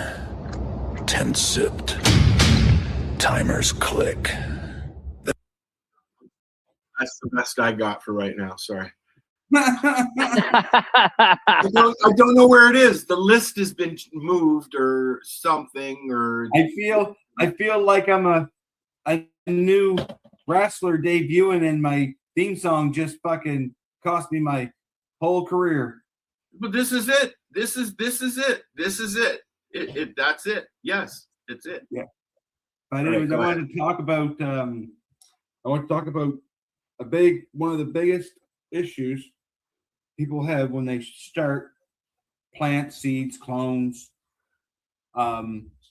is they supply a whole bunch of nutrients to it. They supply a whole bunch of light to it. And what they really don't realize is, and their plant ain't growing. Why ain't the plant growing? I got the best nutrients. I got the best of the light. Well, you have other environmental factors in there to come into play. So you got to think about that. But to get back to where I was going with this is, you also got to remember that underneath the soil is important. That little seed starts out with one taproot and then shoots off a whole bunch of little spider roots and fingerlings and a whole bunch of other stuff. Well, those just don't happen overnight. So, you have that plant for 3 weeks or 3 or 4 weeks, and that little seedling's only grown, I don't know, 8 inches, maybe. And they're like, it's a long process, isn't it? Well, because what your plant is doing is it's got to build a great big root mass underneath the soil before it can grow you a great big plant above ground. So if you don't have proper nutrition underneath that ground for said root system, then said plant will not perform to its full ability. And one of the biggest misfactors is pH.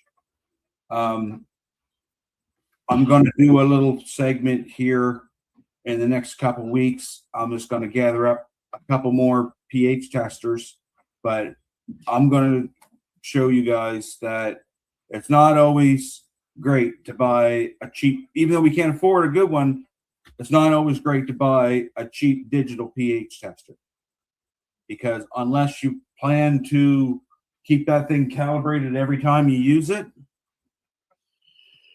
most times they're going to stray off. Yeah, but let's be honest, even a good one isn't that expensive. Yeah, and even the good ones will stray off. I have a Blue Lab inline Guardian, and it's like a $800 system. And right now it's sitting in my bucket upstairs, and it's flashing 4 and 7, 4 and 7. And what that's telling me is that it's starting to stray. And so therefore I have to go calibrate it again. Where those things, they guarantee them that you should be able to keep them and not have to calibrate them for, they say, up to 6 months. Well, you should contact them and tell them what's going on, man. Yeah, well, same reason I'm going to contact Can of Cocoa. And yes, I dropped their name. I'm sorry, Can of Cocoa. You have wonderful nutrients products, but your cocoa blocks are not very nice. Poopy. Well, no, it's wonderful cocoa. I just wish they fixed their bug problem, because I've started 4 different batches of cocoa blocks, from 2 different suppliers, and long behold, there's fungus gnats again. Uh-oh. Yeah, awful surprising. What temperature can those plastic bags take? I don't know, but I got a way. I know a way that the way that I fix it is I submerge now. I just take my cocoa blocks, soak them outdoors. Don't do anything in your I don't even open that package in my house or anywhere around your grow area. I take them bags outside and I open them up and I put them into a bucket of water and a water and peroxide mixture. And I let them soak for a half hour to an hour just to make sure that it soaks up every little fucking inch, nook and cranny and air pocket in that cocoa. And that way that what it's going to do, Al, is it's going to kill off all your bacteria is fucked. So you got to re-inoculate when you're done. That's step number 1. That's super important when using hydrogen. You'll see a lot of products at your grow stores. They'll say, it's hydrogen peroxide based. You got to be careful when you're feeding that to organics, and you got to be careful when you're feeding that to anything with beneficial microbes. So if you're doing an indoor hydroponic system, you'd be all right because you're not feeding a whole lot of microbes to that system. But with an outdoors grow or in soilless mix or cocoa or perlite or whatnot, you got microbes in there, and you're adding microbes in there because you want them microbes in there because they're feeding the soil that is also helping your plants uptake all that nutrients. So it's a very important step. It's microbes in your soil. But when you're feeding that hydrogen peroxide to the soil, it's helping the roots get more air, yes, but it's killing everything that's in there. Or I shouldn't say everything, it's killing a lot of it, depending on how strong your mixture is. It's killing a lot of it. But it's also killing beneficial, but pests is what it goes after. So for me, it's killing them them fungus gnat eggs, because that's what's in the bag is the eggs. The eggs are the larvae. Now, then they told me that them bricks get squished down at between 2 and 4 ton, and anything that's in there should be dead. Well, not necessarily, because there's air pockets in there. Some of them eggs ain't gonna die, and some of them larvae ain't gonna die. Yes, it's under a lot of pressure. You're going to be squishing a lot of them, but you ain't killing them all. Well, obviously, no. If you're getting them, nope. And then it hasn't failed. I've used can of cocoa the last 2 grows indoors and the last 2 grows inside. The same fucking thing happened. I fixed my problem, so I don't have an issue. But it's in that because I tear my tent down. I clean everything in there with Sanidate 5.0. So I know everything's fucking dead in that tent. And I start fresh, all clean product, everything. And next thing you know, bam, they're back. If you don't soak that block in peroxide, I'm sure there's other methods out there that people can use too, but in my opinion, that's what I use, and it seems to work wonders. Wouldn't you have into the air? Yeah, you just have to remember you have to re-inoculate the following day. You have to re-inoculate beneficial microbes. Explain what inoculating means. Means buying beneficial microbes, so like Soil Balance Pro, or there's a couple other companies out there. Mica's another one. What you're putting back in the soil is mycorrhizing, along with Soil Balance Pro has how many strands is it, Marcel? I think it was 24 or something like that. Or was it 64? No, it's over 3 billion microbes per gram. Yeah, and that's of like 20 or 40 different strains of microbes. I'll tell you. I'll look it up quick. Yeah, but it's different. It's different microbes because different microbes do different things. Now, can of cocoa, when you buy, I call it can of cocoa, but when you buy Cocoa Choir, you're only getting one beneficial bacteria, and that's trichoderma. Can you reuse that like you can use reuse soil? You're gonna see I'm gonna try to do you a video like we were talking about, Al, Okay.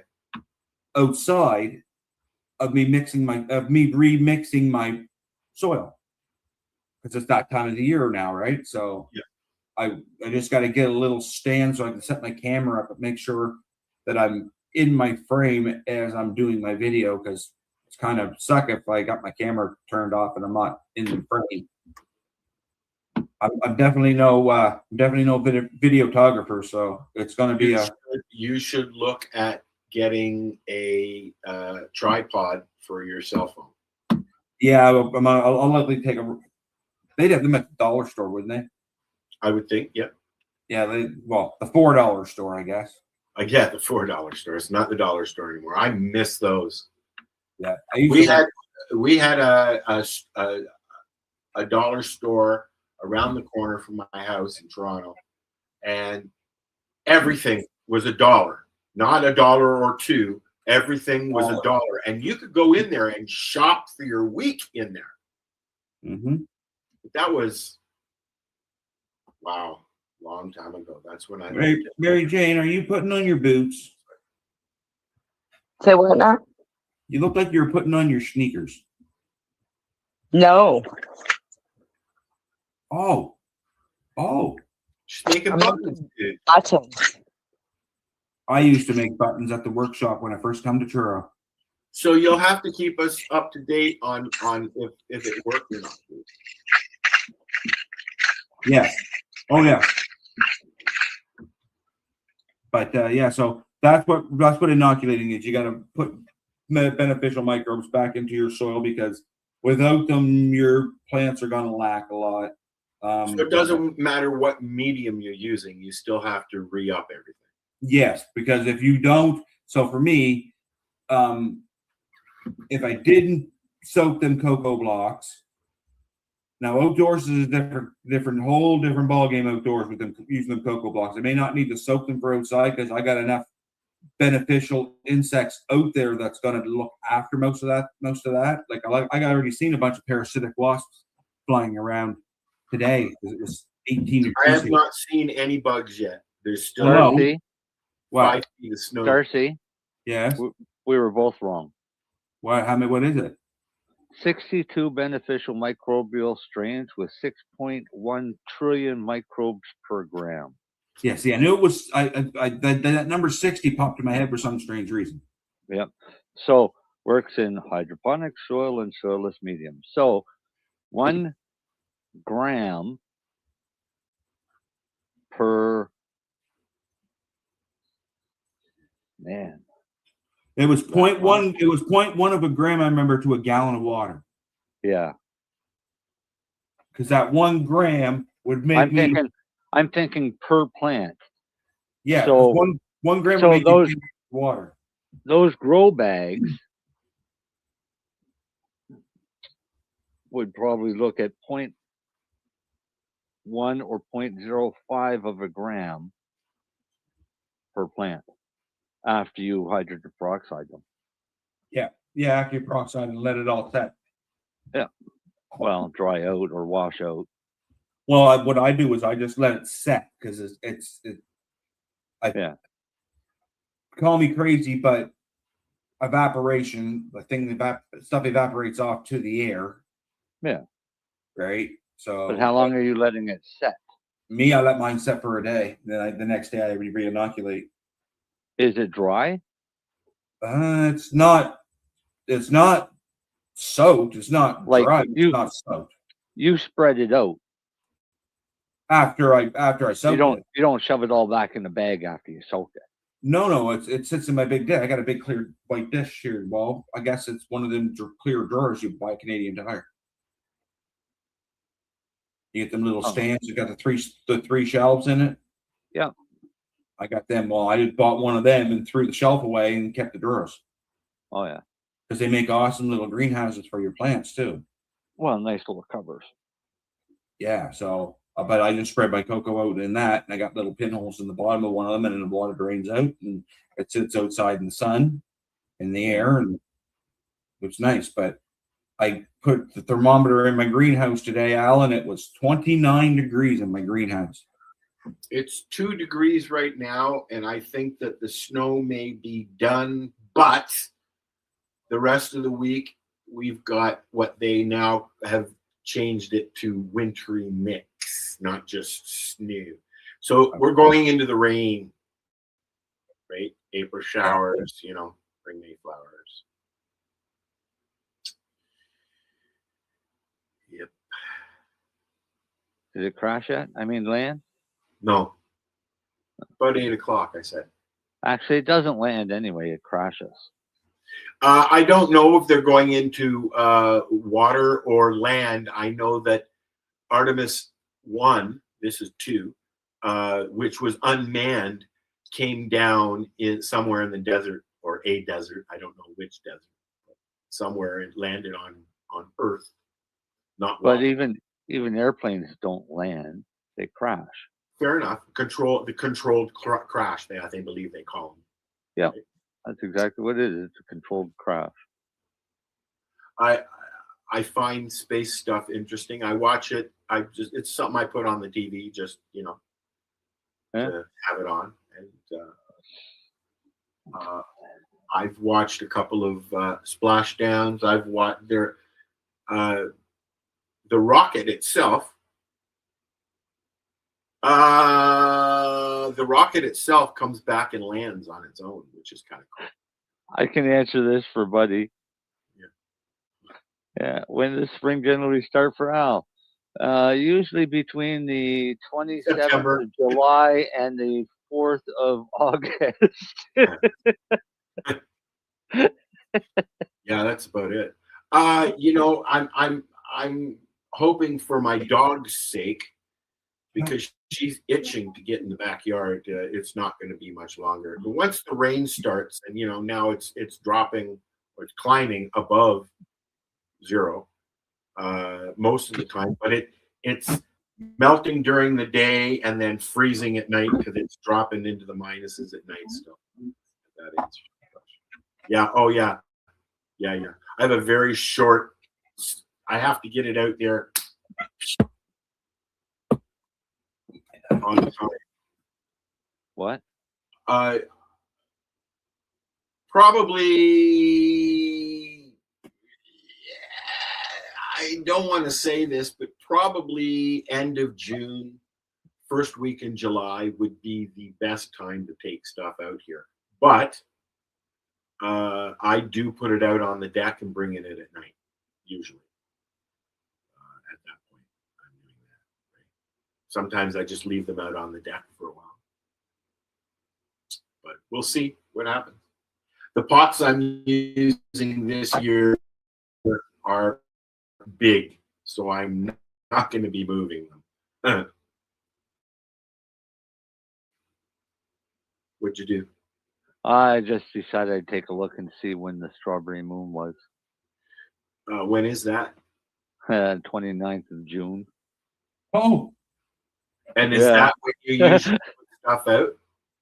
Ideally, yeah. See, didn't it used to be May 2-4 weekend was basically when you could start your flowering and stuff like that outside? Depends on where you were. Yeah, I guess. I'm really high. But the old farmers, it's always been the strawberry moon. Is that late June? Yep, the end of June this year. One year we had it twice. I'm about 2 weeks behind you guys as far as weather goes. Right? But it doesn't. I think you're a little further than 2, maybe 3. But it doesn't get above, like, I think I've been here 4.5 years, 5 years in July, and it's not gotten higher than 27 here Celsius. Yeah, we got a big difference because, man, I've gone over 35 here, and I had to put up a sprinkler system. Yeah, you're not right on the water, I am. Well, and I'm also in water. Yeah, ourselves pretty close to the water, but it's not like a mile away from you, is what I'm saying. It is. Is it? Well, I'm actually right be in his backyard. Okay. I don't know. I've never been invited to his house. Oh, way to go, Marcel. Yeah, he was invited. He drove by. Oh, I didn't. He drove by. Yeah. Hi, Marcel. Mike and Amber showed up. We all went fishing. Yes, you did. You did. Yeah. Yeah, MJ stopped by. No, I live in a really windy place close to the water. Okay. Well, I'm in the middle of a boreal forest. I'm basically on a little strip of land between New Brunswick and Nova Scotia, so I have the wind coming off of the Bay of Fundy into the Northumberland Strait. Right. And it's probably as wicked as it is here. Yep. Oh yeah. Here on the side of the giant lake ocean. Yeah. We have wind here that they close the highways because the trucks blow over.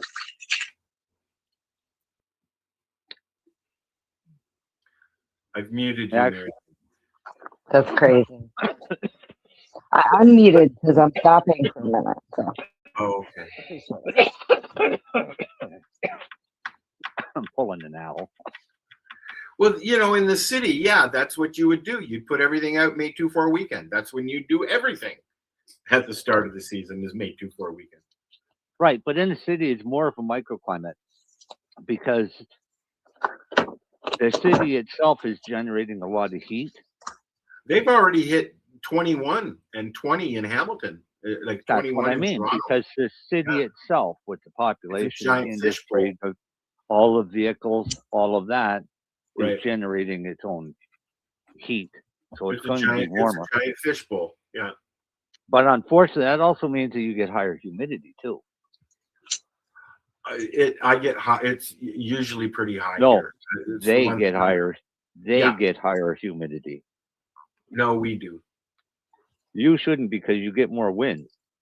Yeah, but we do. It's weird here. Sometimes it's 100% humidity here, and it's usually right now outside. Okay, Al, 100% right now, humidity is rain, and it rains a lot here. Right. It's 64% humidity outside in the backyard, and it's 2. Back there. Yeah. 2.3, 2.2. As the sun is going down, it's getting colder. That's very similar to what we have here. It was 9 earlier. Yeah, we were up to, I think, 16 at one point. 18 for me, Marcel. Well, the plus is at night it's nice and cool with a breeze. I don't even have I have 2 air conditioners down in the basement I don't even use. They're not even installed. So I don't get a lot of daylight hours in the backyard, unfortunately. Do you want to go get your supper?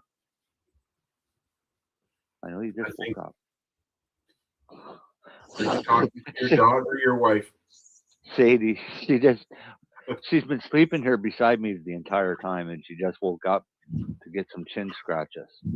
Rosa was, but she left. She had abdicated. If you're wondering what is in the background, we're watching the dive bombing of a capsule with people. No, it looked like it was all black in the background. Okay, there it is. Oh no, we're just looking at mission control. We're spending a lot of money on this set. I don't know.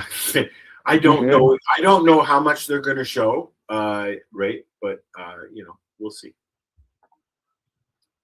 What happens to the AI server crashes halfway through?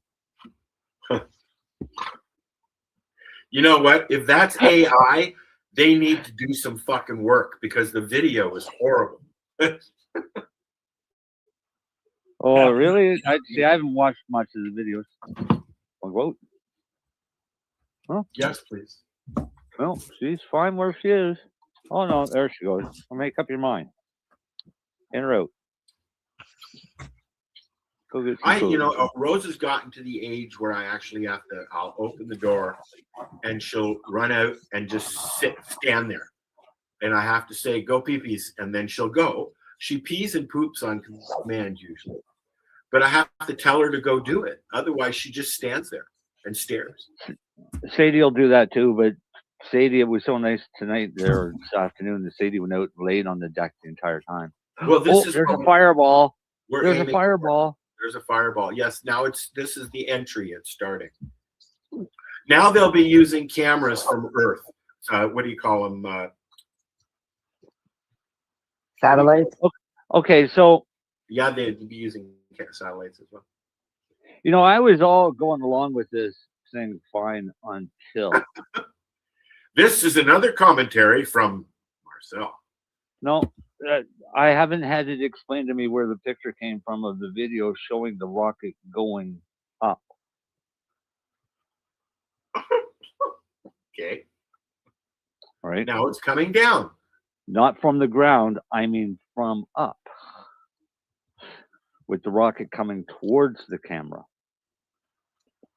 I want to know how they got that picture when, Well, satellites, but then they have to stop that shit the further it gets because they don't have stuff out there, but they will. I watched a presentation that NASA did on where they're going next, and they've involved a lot of different people like Starlink and Benzos and this guy and that guy. But what I found interesting is they're saying that the next mission is going to be a manned mission, and it's not going to be for a couple of years because they don't even know what they're going to do with their landing rover yet. They don't have one yet. So they're still working on the landing device. Right? What about the one that went to Mars? They keep sending back pictures of muskox. Muskox. I saw one the other day, a video of a ball rolling along the fucking ground on the moon. Yeah, yeah. It's a rock, man. A trash bag blowing in the wind.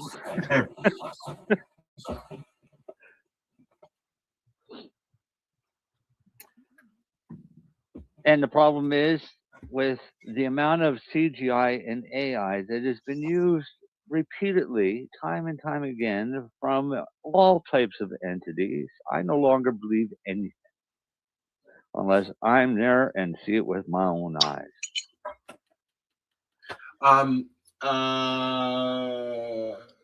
Somebody on my Facebook wall got a picture of the capsule in front of the moon. And I'm having a hard time with that. I'm thinking more it was a satellite because they're closer and they would be larger. Because I Googled it, and Google told me that unfortunately, from Earth to the naked eye, it's too small. It would just blend into the moon. But I'm thinking with a good telephoto lens, like I have a video camera that's got 1,000 times digital zoom on it. I think that would be just fine. I have a telescope. I was just going to say I'm going to look into getting a digital telescope. I can see the moon. I can see craters on the moon. Yes. I can see the International Space Station. I cannot see satellites. You know, I read an article. You remember the little microscope that I got, the digital microscope? Yeah. There's a way to use that as a telescope and to view planets and stuff like that. I read a whole thing about it. I just haven't figured out how to do it. It's hard to focus that fucking thing. Yeah. Like really hard. A telescope isn't the easiest thing to focus either. And then once you got to focus, you got to track it because this flat Earth thing is still moving. Yeah. So This flat Earth thing is. Well, you know what? I tried to. Are you still here, Darcy? Yeah, he's waiting for his drive. I guess that's a good thing. He's still alive. Yeah, I was just sitting here fucking trying. If this is the last time we speak, we love you. Fuck off. Not. Although that was the last time I went to the hospital too. I thought that. Fucking liar. We love you.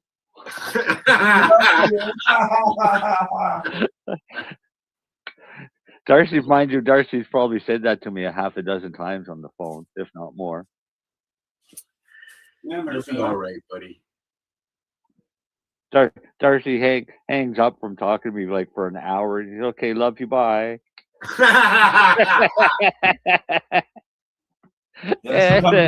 Sometimes you forget who you're talking to. Yep. Especially when you do it fucking twice a day.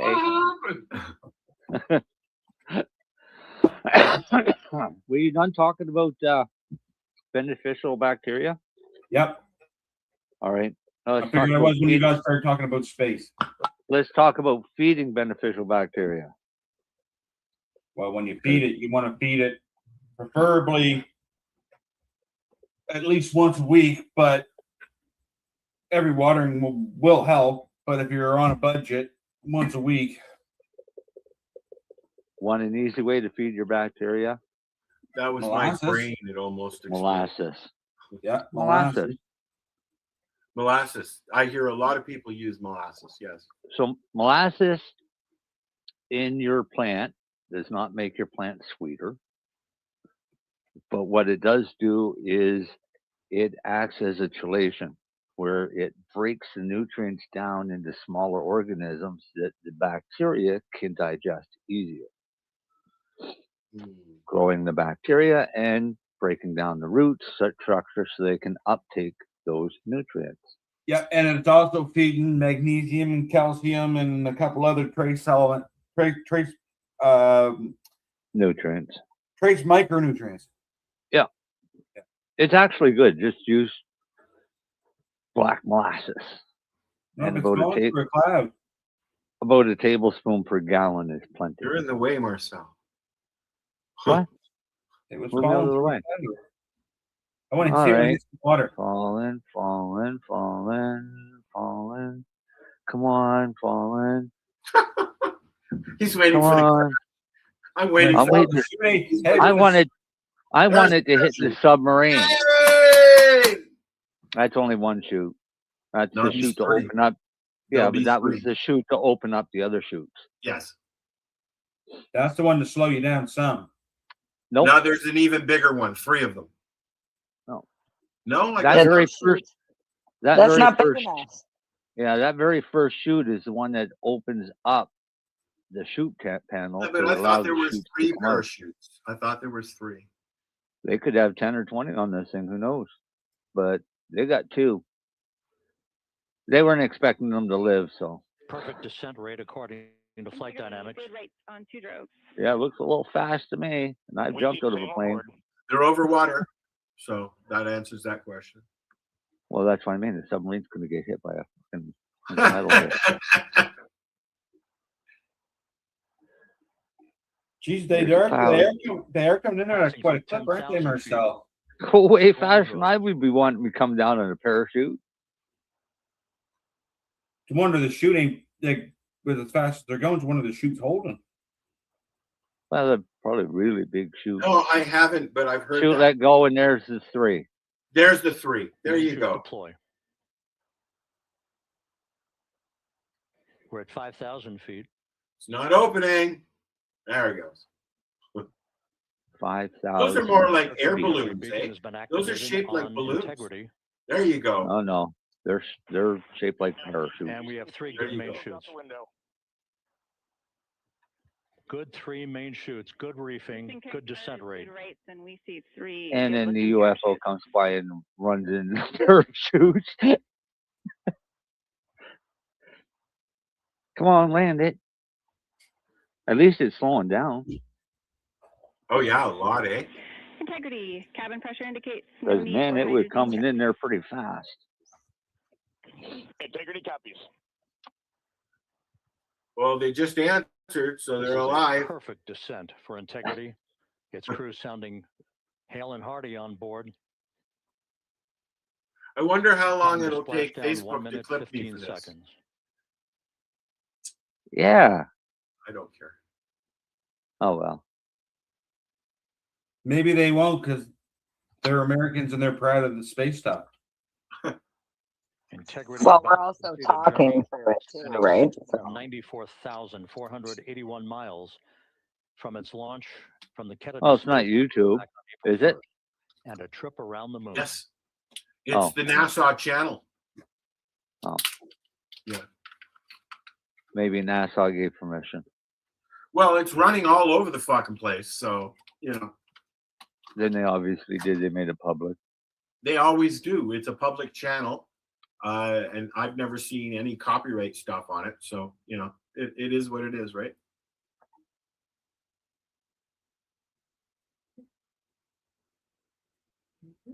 Why does it look like it's firing thrusters?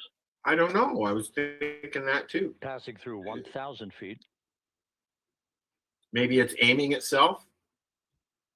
Must be. Then they would be driving for a landing. That does look like flames, don't it, Marcel? Yeah. Is it on fire? No. Those are Why? thrusters. Those are It thrusters. was on fire. It was. What if yes. it's still on fire? Now you don't see them. They must just be thrusters. Or the sun bouncing off of it. It's silver, right? Or metallic. Sorry, not silver. Metallic. Integrity splashdown, sending post landing command now. There you go. Splashdown confirmed. Copy splashdown. Waiting on VLDR. Splashdown confirmed at 7:07 p.m. Central Time, Bring 5:07 in the p.m. boat. Pacific Time. From the pages of Jules Verne to a modern-day mission to the moon, a new Glad they chapter figured of out the where it was going to exploration of our land. celestial neighbor is complete. Hey, at Integrity least we're in time for supper.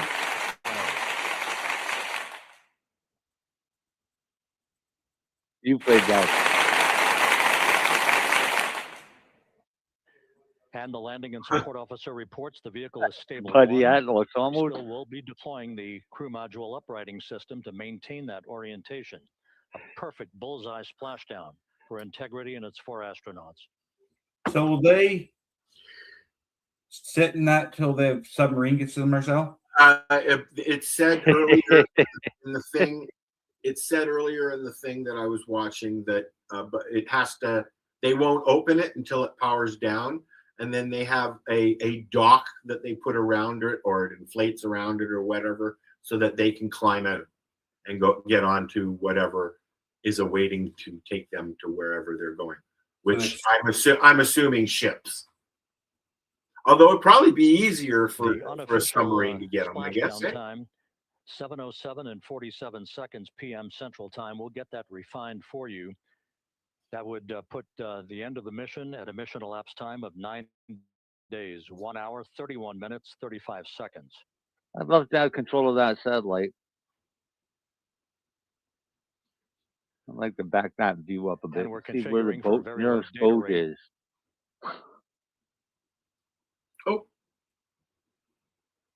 Once again, splashdown occurring. Well, that was in interesting. the Pacific, southwest Yeah. of San Diego. Right on there, guys. Well, I'm gonna go. Good luck to you, my friend. We'll see you next week. Thank you, Have guys. fun.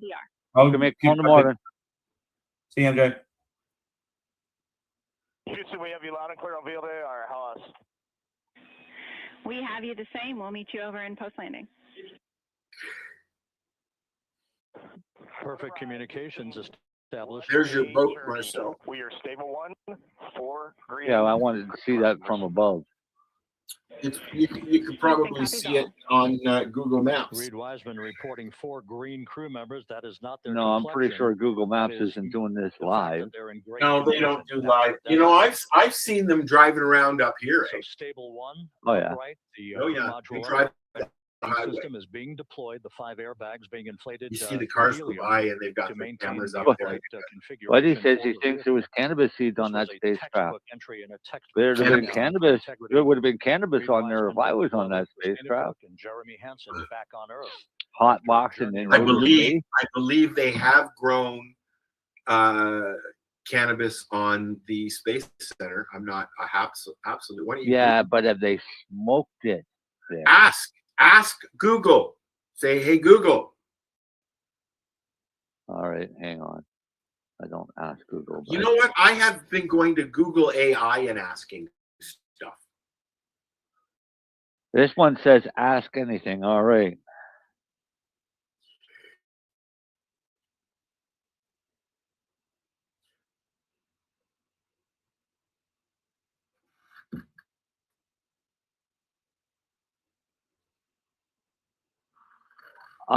I know for a fact they wouldn't smoke it on the space station.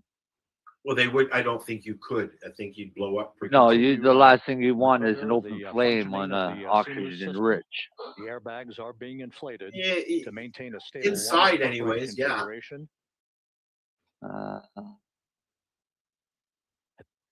There's a good view The from one of the naval picture of Chris helicopters Hatfield holding they're testing for mutation. Reed Wiseman reporting 4 green crew members, meaning they're all in excellent shape. They want alien seeds. Yeah. But you know the picture of Chris Hatfield holding a bag of cannabis on the space station? That was a hoax. No. Yeah, I would think so. Yeah. He was holding a bag of Easter eggs that he was going to hide for the crew. Star Beacon is in 406, and we're powering the radio now. Go ahead. We see the beacon on. However, the recovery team is not seeing the signal. Does Timmy The watch this radio stuff, uses the MJ? He's a same bit of a antenna, space so geek, you may isn't run he? into trouble with the radio. No? She doesn't know. I He's watching. I don't think she knows too much about him. I don't know. Timmy's watching baseball right now.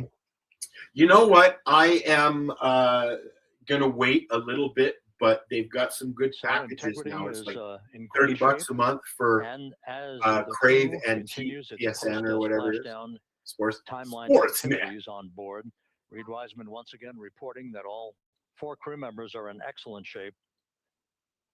And we have 5 inflated airbags to maintain an upright configuration so that the recovery team can now begin a slow approach to the vehicle. Meanwhile, here in the flight control room, entry flight director Rick Henfling is polling his team of flight controllers for the start of powering Hey, I'm down learning the all vehicle kinds of things after about a cannabis thorough in systems space. check. We have no toxic gases Are you? to be concerned about. Shall we play my cannabinoid love song, and then we'll come back and continue our conversation about it? To take a few more minutes. Sure. Okay.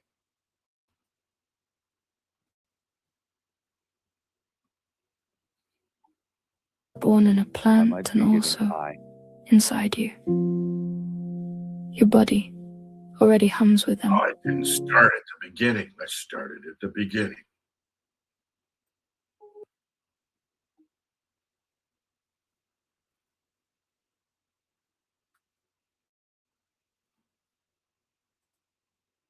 Sure is quiet. I know. That beginning's got like I don't know really what's happening. slow There. intro. Hold on. I don't know what's happening. You knocked it down.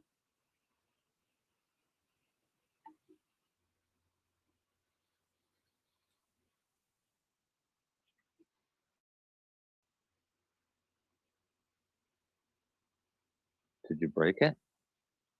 I don't know what's going on. Did you break you? Here, let me add it. I did add it. Why does it say remove? I don't know. Well, let me take it down and let me put it up. There you go. Well, oh, I see the wheel turning, but nothing happening. Yeah, I see the wheels turning, but nobody's home. Stupid hamsters. Go back to your other one. Remove that one.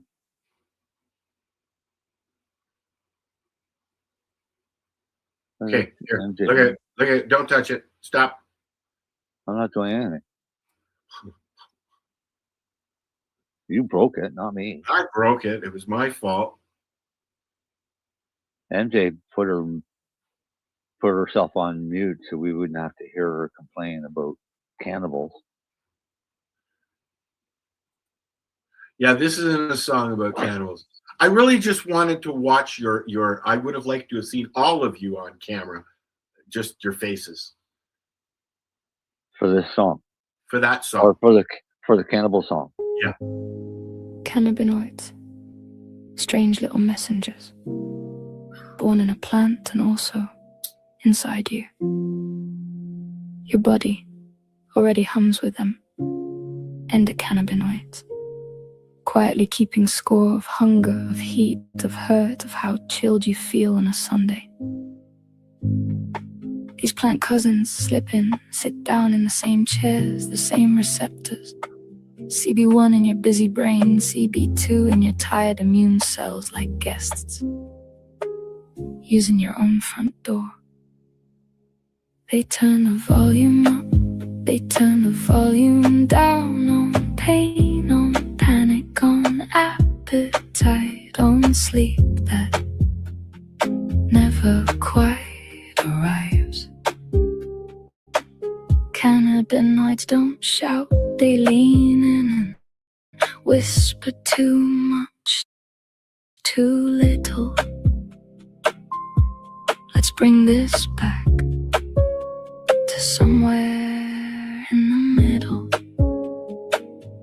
THC, the loud one at the party, clings to CB1, bends colors, stretches minutes, softens sharp corners, sometimes pushes too far, heart racing, thoughts chasing their tails.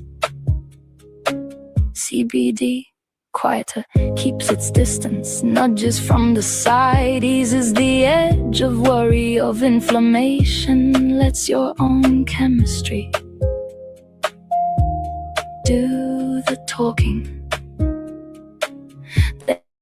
They wander through your gut, tuning appetite through your spine, dampening that deep to that ancient reflex that says danger. Even in a safe room, they turn the volume up, they turn the volume down on pain, on panic, on appetite, on sleep that never quite arrives.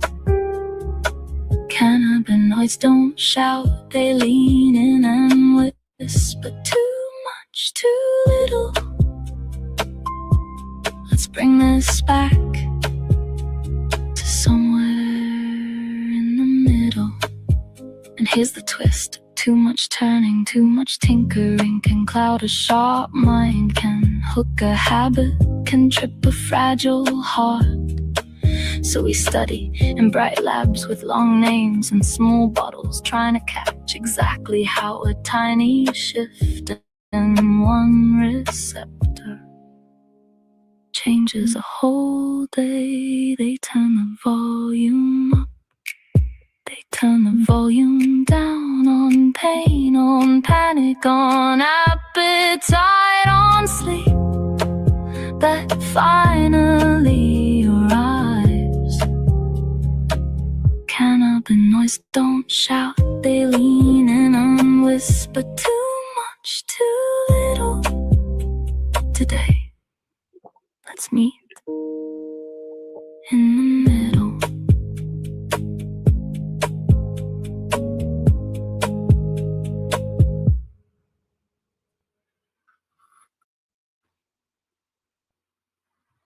I like that one. It was all right. It's a background, something that I can listen to in the background. You know. Sure. Very yellow chill vibe. Now, Marcel, Yeah. was it correct? Pretty much, yeah. From what I could hear. Yeah.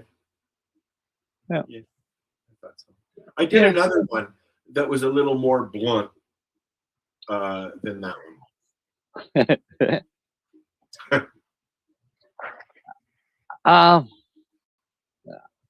I've been thinking hard about cannabis and how to explain cannabis better as a medicine. And it's not that easy to explain to people. Machilla's was trying to do it for how many years? Yeah, I know, since the 60s.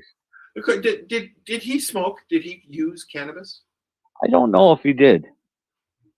Let's Google that, shall we?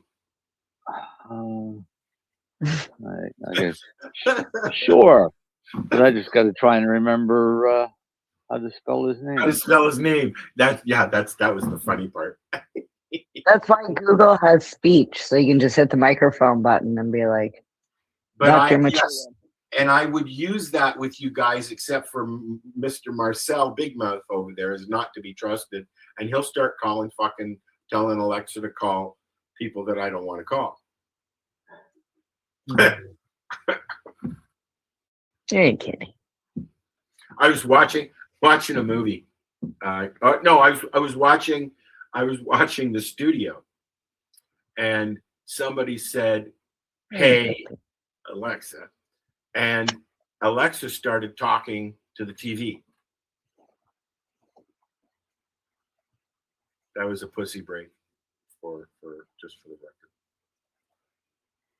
Meow. So, Raphael Mechoulam, famously known as the godfather of cannabis research, maintained for decades that he never smoked a joint. But while he was not a regular user, he did intentionally consume cannabis exactly once for a small social experiment in the early 1960s. Yeah, so that he could say he tried it. Well, the experiment, shortly after he and his team at the Wiseman Institute isolated and synthesized THC, the main psychoactive component of cannabis, he wanted to verify its effects in humans. Yeah, he took a large dose of pure THC home and asked his wife, Dahlia, to bake it into a cake. He invited a group of his friends over to eat the cake and observe their reactions according to various interviews. A doctor, he was. My father was a psychiatrist, a doctor specializing.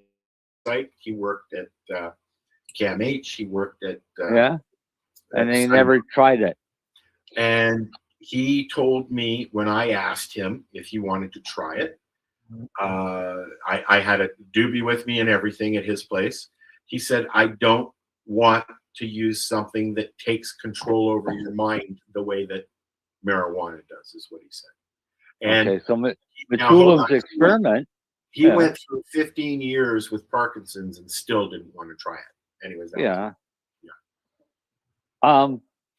Mechoulam did his experiment with his friends with a cake and interviewed everybody. Mechoulam got high for the first and only time. One friend became extremely talkative, another friend entered a trance-like state, and the third friend couldn't stop giggling. Only one person in the group experienced paranoia. Does it say how many people and who they were? Well, I would say from the sounds of it, there was 6 of them or 5 of them.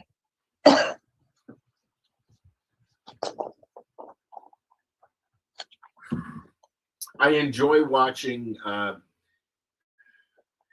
videos of seniors trying it for the first time. People in general trying it for the first time. I seen a video where a woman was injected with some kind of a mixture that had THC in it. Injected? Yeah, injected with a syringe. In her bloodstream? Her bloodstream. Yeah, I don't know what it was that they injected, but yeah, that just feels wrong.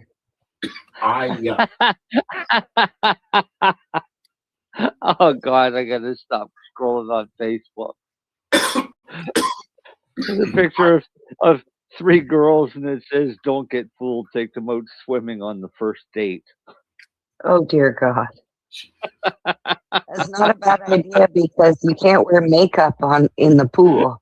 Exactly. You want to see what they look like when the makeup comes off. How do I move out of the way? I thought it was just so you could see them in a swimsuit. No, the makeup coming off helps. Al, you got to move me. I'm right in the way. In the way of what? Oh, the water. Can't really see anything anyways right now. So that's pretty No. much done. They're waiting for the. I believe they're waiting for the system shutdown so that they can open everything up and get everybody out. or option Or they're two waiting could for the be submarine. waiting. The submarine's already there. They're just going up through that conning tube Oh, get okay. into the capsule. Right. Right. That's why it keeps going up and down because it's attached there. So there's nobody in there now. I'm probably getting in. They'll go, but they have to go back out, go back up and get in there again so they can come out the hatch so people can see them and they can wave. Right. So the submarine comes underneath. The conning tube goes up, attaches to the bottom of the shipping container. Something. And then they can get inside, close that. The submarine can then leave. Right. And they show from this side because from the satellite view you'd see the submarine.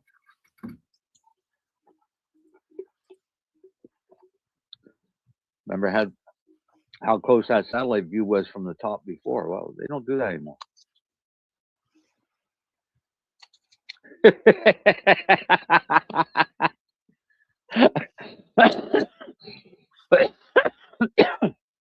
Who knows? Might be real. Made you cough. That was funny, thanks.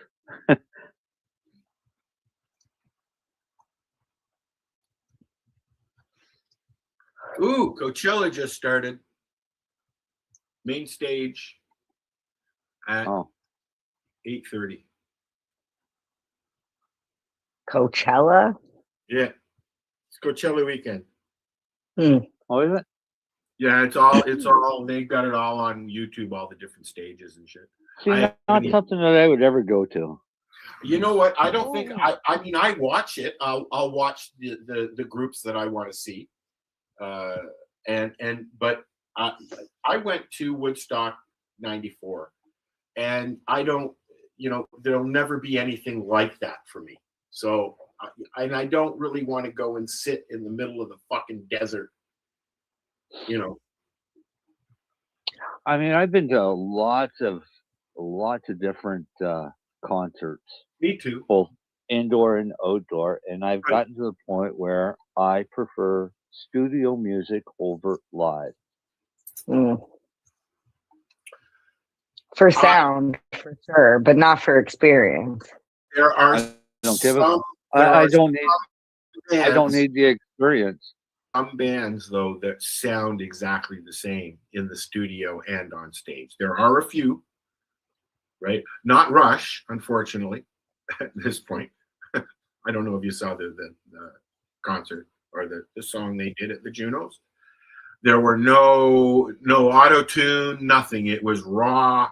Getty and Anika. Is it Anika? I think Anika.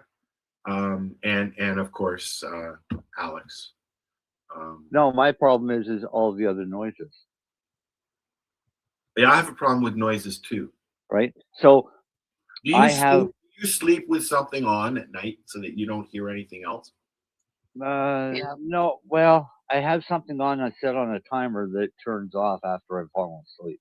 I go to sleep with white noise playing on my speaker, and sometimes, depending on how my brain is working at that particular point in time when I go to bed, will dictate at what volume. If I'm really scrambled, if I'm having a rough time, I'll crank it right up to 8 so that I don't hear even what I'm thinking. All I hear is right. And No, then also the dog and the cat going. I don't have that worry because I sleep beside Chrissy and on one side of me and the dog on the other side. And they both snore. And I have plenty of noise to go to sleep with. Yeah, I can't. I need, I don't But want to hear anything. But when I have guests, I don't have issues sleeping. I can sleep anywhere. yeah, I have issues sleeping. I When don't. I So have guests that's here, not. I crank it up in my room, and I don't hear anything outside of my room. I don't hear anything. I don't hear the dog or the cat, even though they're in there with me. I don't hear if they go to the bathroom. I don't hear if they're up in the kitchen. I don't hear anything. It's great. I started doing that at my mom's because my mom was a very loud person. She would slam the drawers and the counters at any time that she was up. It was something that she used to do when we were kids as well. She never stopped. Well, I mean, she stopped, but What? They made a movie about Michael Jackson? yes, called Michael, and his nephew, who is Jermaine Jackson, his brother's son, is playing Michael in the movie. It comes out this weekend, I think. April 24th. So I just seen the ad for it. What are you guys doing for 420? Anything? Timmy and I? And whoever. Marcel. 420 is Monday. Next The Monday. 20th, yeah. Next Monday. I will say starting the 18th, there's going to be like 3 days of activities going on in and around Toronto. And So- Hamilton. And Hamilton. And Hamilton. Yeah, see, I count that as Toronto because like when you live in Belleville and you got to go that way, it's pretty much. I've noticed on the news they call it the GTA HTA. Oh, interesting. Yeah. Yeah. and- I'll be doing the same thing that I do every year 420. yeah, spending it with your wife. Spending it with the kid's birthday. Oh, is it the kid's birthday? Yeah. I thought it was your anniversary. I know that it's Al Graham's anniversary. No, it's not our anniversary. Ours is in October. Ours was a Friday the 13th anniversary. And then next next month, I believe it would be the 2nd, Mary Jane? GMM. May 2nd. Yeah. The GMM. Is there anything going on out there? Okay, if you're listening and you're going to or taking part in the GMM, wherever you are, let us know. Which is the Global Marijuana March. Correct. Global. But if you're taking part in it, you already know what GMM is. So. Well, I know I'd like more people to know about it. More people to actually come out. Well, we've got a couple of more weeks to go before this happens. So we will be doing, and we will be there. I'm sure that Al will be there. And what is that annoying noise? Marcel sipping on something with a straw? Not anymore. I'm done. That is the bottom of a double medicated ice cap, which means I'm now comfortable for the rest of the evening. Okay, so yeah. Now I might be high. Oh, there's the capsule. Yeah, it's been that way for a while. Well, like I said, they said 87 minutes after splashdown, things will shut down so that they can open up, and they're going through safety procedures. So you're going to watch this for 87 minutes? We have been watching it for the most of it, pretty much. But yeah, I'll probably watch this when I go back into the living room. You got another 60 minutes to go. Really? Well, like I said, I find this shit interesting. I'm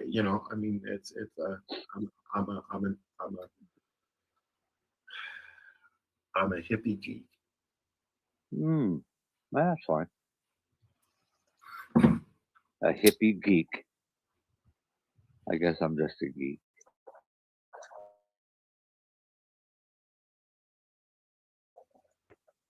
No, no. That's the kind of nerd I am. I'd rather watch golf. Golf. Do you know what I watch? I watch shows that I know are bullshit. That of course you do. Have nothing to do with anything. Yeah, I do that too. You know, I watched. I don't watch the news anymore because I can't believe the news. Did you watch The Studio? What? What's the Did you see studio? The Studio? What is A the TV show on Apple TV with Seth Rogen? On Apple TV? No. Seth No. Rogen, I think. Is that his name? No, I don't. Anyways, Bryan Cranston. There's a lot of cameos, and it's about a guy who takes over a major studio and has to learn how to run it. It's actually quite funny. There were the first, I think it was like third and fourth episode was James Franco and Bryan Cranston, their characters, and everybody else at a end of shoot party, and they're all wasted on what they thought was microdosed with mushrooms, and they weren't microdosed. They were like 7 grams a piece. Did you guys see it, MJ? No. I saw that clip. It was absolutely. I've never watched the show, so I haven't laughed like that in a long time at a skit on a show. There used to be a lot of show. Everyone Loves Raymond. You could get a laugh out of that. Mom, I think, was the last one that I watched that I got a giggle out of. Right? Did you ever watch Mom? That's Alice and Jenny. And I can't remember the other girl's name. There's some on Paramount that are good that I can get a laugh out of. One is Ghost. Two Broke Girls is fucking hilarious. Ghost I can get a laugh out of. I can get a laugh out of. Ghost is funny, isn't it? The one with the bed and breakfast? Yep. Yeah. Ghost is funny. Yes. I like that. But on Paramount, I'll watch. Always Sunny in Philadelphia. Yeah, I can't get into that. Me either. I've tried several times. I can't get into Breaking Bad. And I had a hard time getting into Sons of Anarchy when they finally I saw, speaking of Bryan Cranston, he was on Kimmel, I think, or the other Jimmy. I can't remember which one. No, he was on Stephen Colbert. And he is doing a 4-episode mini run of Malcolm in the Middle Return, a reboot. And I've seen a few of the trailers. I was never big on Malcolm in the Middle, but I have been watching the Scrubs reboot. I've never been big into Bryan Cranston. So, did you watch Scrubs when it was on? Yeah, I think so. You should I watch. didn't mind that. You should watch the reboot when it comes up on the. My problem is with shows now is hard because I grew up on shows like I Love Lucy, All in the Family. Yeah, the Jeffersons, Three's Company, Sanford and Son. Yeah. Oh God, yes, they were fucking hilarious. But you wouldn't. They would not make it now. No, Gilligan's Island. Yep. Jeannie, I Dream of Jeannie. I Dream of Jeannie. Bewitched. Oh, I had a hard on for that one. Elizabeth Montgomery. Yum, yum, yum. Yeah. They were good shows. Charlie's Angels. Okay, let's throw some more up. Bionic Woman, $6 Million Man. Yeah. Land of the Lost. You want to go beyond that? There was. I'll tell you one that most people. How about? Oh yeah, but how about the Twilight Show? Yes, I used to love that. That's what I'm talking about. The show, the Twilight Zone show. Yeah, but the Twilight Zone movie is also really good. They were all well. The old show, The original. was good. The The original. original shows, of course, were great. HR Puffin stuff. There's one Oh, that yeah. most people have never heard of. Oh yeah, But absolutely. the Jimmy one- the Flute. Yeah, the Oh, ones was that it have Jimmy heard of or Freddie? HR Was it Puffin. Jimmy or Freddie? Jimmy was the kid and Freddie was the flute. Okay, so I got them both right. Yeah. Yeah, WKRP in Cincinnati. Yep, Good one, yep, wasn't it? yep. You know, and then That's after a when little bit, like in the '90s, was Phil Hartman's show, News Radio. That was fucking hilarious with Joe Rogan. See, that's what I like when Joe Rogan does his stand up and stuff like that. I don't enjoy his podcast. I like his podcast depending on who he has on. And I'm like that with Colbert or Kimmel. I don't do Colbert or Kimmel, so I enjoy the humor. I wish it was Letterman. If Letterman was back on the air every night, I'd watch him. See, I also like Carson. You know what? I like the roasts that he did, and then the D. Martin roasts, but I was never a big fan of the Carson's Tonight Show. I don't mind Jimmy Fallon. I think he's hilarious, and he's very, very real about like things.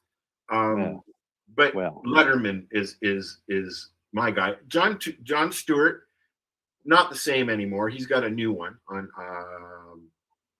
one of the networks. I think I can't remember what network he's on. But are there really networks anymore, or they're just channels? I don't know. Is there any actual news anymore, or is it just entertainment? When CNN started, I watched it religiously. I was watching it. It was on the day of 9/11. It was because that was my wake up. I'm a bit of anyone who knows me knows I'm a bit of a news addict. It's kind of what I do. But I'm having a hard time even believing that anymore. Right? Why is there no video? 9/11? You're having a hard time believing 9/11 now? No. Pay attention to the fucking conversation, would you? Or CNN. You're having a hard time believing CNN. Yeah, no, I don't watch news is what I was getting at. I don't watch news anymore. News. Because the news. And I most definitely don't get my news from Facebook. Yeah, no, me either. Well, that's because you can't share news on Facebook. Well, no, but what they call news is not news either. I know, I'm just being a smart ass. Someone saying and the blah, problem blah, is blah, blah, blah, and he did it, and then she did it, and then I did it, and then they did it, and then posting that doesn't mean it's news. Right. News is not like news used to be interesting. Watching CNN used to be interesting. Fox has never been interesting. Watching CNN used to be interesting. I used to spend 90% of my time watching TV was watching CNN. But it didn't last long. Shortly after 9/11 stuff kind of quashed down, it just wasn't the same. Like if CNN hadn't been there at the start of Desert Storm, I don't think they would have gotten as big as they did. But they were there. And that was their crowning moment, right? Yeah. They had a live mic at the beginning of Desert Storm. In where were they? I guess Iraq, in a hotel, I think.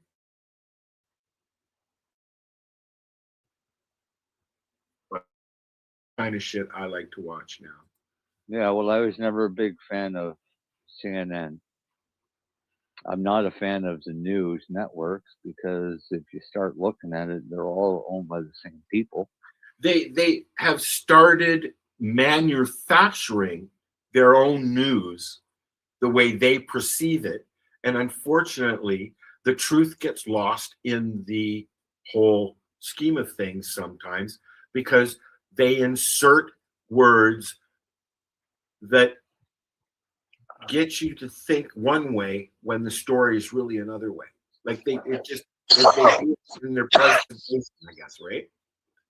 Well, I Like- saw a really cool video of Neil Tyson deGrasse the other day, and he was explaining that how after all these years he's changed his tune, and he now believes that the Earth is flat. And as he pulled it away, he was holding a phone, and he was standing there, and he said, "I didn't say that." He said, "That is a deep fake, and that is how good the deep fakes are." Right. And that's the problem, is you can't believe anything you see or hear on anything anymore. And that is why Canada is about to be censored. No, Yeah. that's not why Canada is going to be censored. Canada is going to be censored so you won't say anything bad about the immigrants. And then they can punish you for saying bad things about the immigrants. Now, yeah. That's it. That's it. And they're going if to you're- try and tell you're- you what you can and can't say from your own fucking living room. It ain't gonna right. happen. And if you're a Christian, why? They've already been arresting people in England for it. Not here in Canada. They will here. They've arrested a lot of people over the years because of something they've said. I have a friend who made some remarks about a certain someone down in the US that lives in a big white house, and she had CSIS show up at her fucking door. Of course you did. Yeah. So, right. yeah. But that's making a threat that the FBI would deem as credible and blow out of proportion anyway. Of course. Right. So that was a call from the FBI to. But they have to CSIS. investigate every instance, or they're not doing their job. Right. That's why cops don't go looking for work. Cops wait until there's a complaint and then they go and work. There's Right? a They little don't, thing, they don't go looking for it. but there's a little thing called freedom of speech, and that's an argument that's going to happen very quickly with all that. There is no, but with Bill C-9, there is no freedom of speech. That's the whole point. Is you're no longer allowed to actually say what you think. I'm not allowed to tell people that I'm not Christian. I'm Jewish. No. Is that against the law? No. You can get thrown in jail for preaching the Bible. Jesus Christ. Yeah, exactly. Think how Jesus would feel. No, listen, the whole planet's going into a shit hole, and this is why I said for years we need a big asteroid to restart this shit hole, and maybe next month will be intelligent and won't be including greed into their equation. Hey, Because what happened? That's where we are. And Let's when say religion goodnight. figured out that they could profit off the greed, that became big business too. Let's say goodnight, Marcel. Good night, Marcel. Good night. Good night. And make sure you eat your cannabis between now and next Friday. Cannabis. Why? Well, you should eat your cannabis every day. Every day. Why wait until next Friday? No, I said between now and Friday. Oh, okay. Take care, buddy Weaves. Say goodnight. Peace. Good night. You can't see Marcel waving. I did though. I did wave. The opinions of the individuals during this broadcast are their own, and may not be the opinions of their group or other organizations they may be involved with. All medical advice during our broadcast is not a medical opinion and should be checked with your medical physician.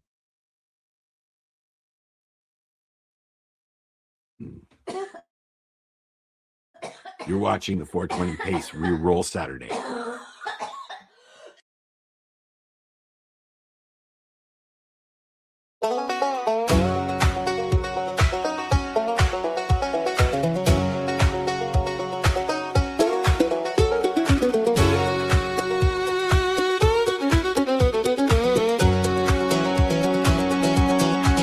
Got a chip tin mug, steam in the cool day air.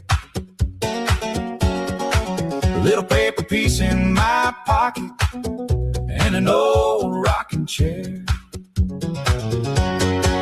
I got a tea and a doobie and a day that ain't in a rush. Let that kettle whistle, let that hillside hush. I don't need much but the sunrise and this easy little mood I'm in. Yeah, tea and a doobie and the world starts softening. Boots on the railing, dog snoring under my feet. Mailbox leaning like it's tired, but life still tastes so sweet. I got a tea and a doobie and a day that ain't in a rush. Let that kettle whistle, let that hillside hush. I don't need much but the sunrise and this easy little mood I'm in. Yeah, tea and a doobie and the world starts softening. Let the worries roll past like the freight train tracks. If they circle round, they can't find me. I'll be right here where the porch boards creak, sipping, laughing, feeling free. Oh, feeling free.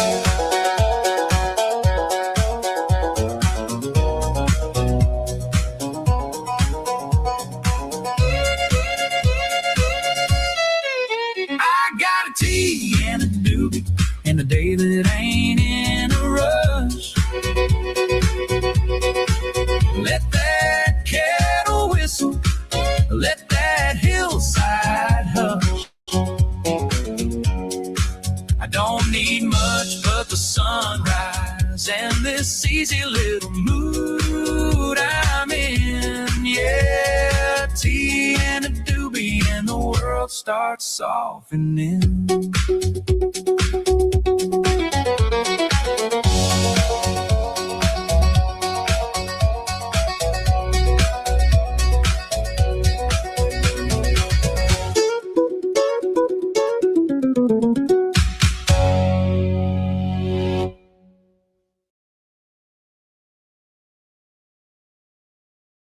You're listening to the Pace Radio Network here at paceradio.net.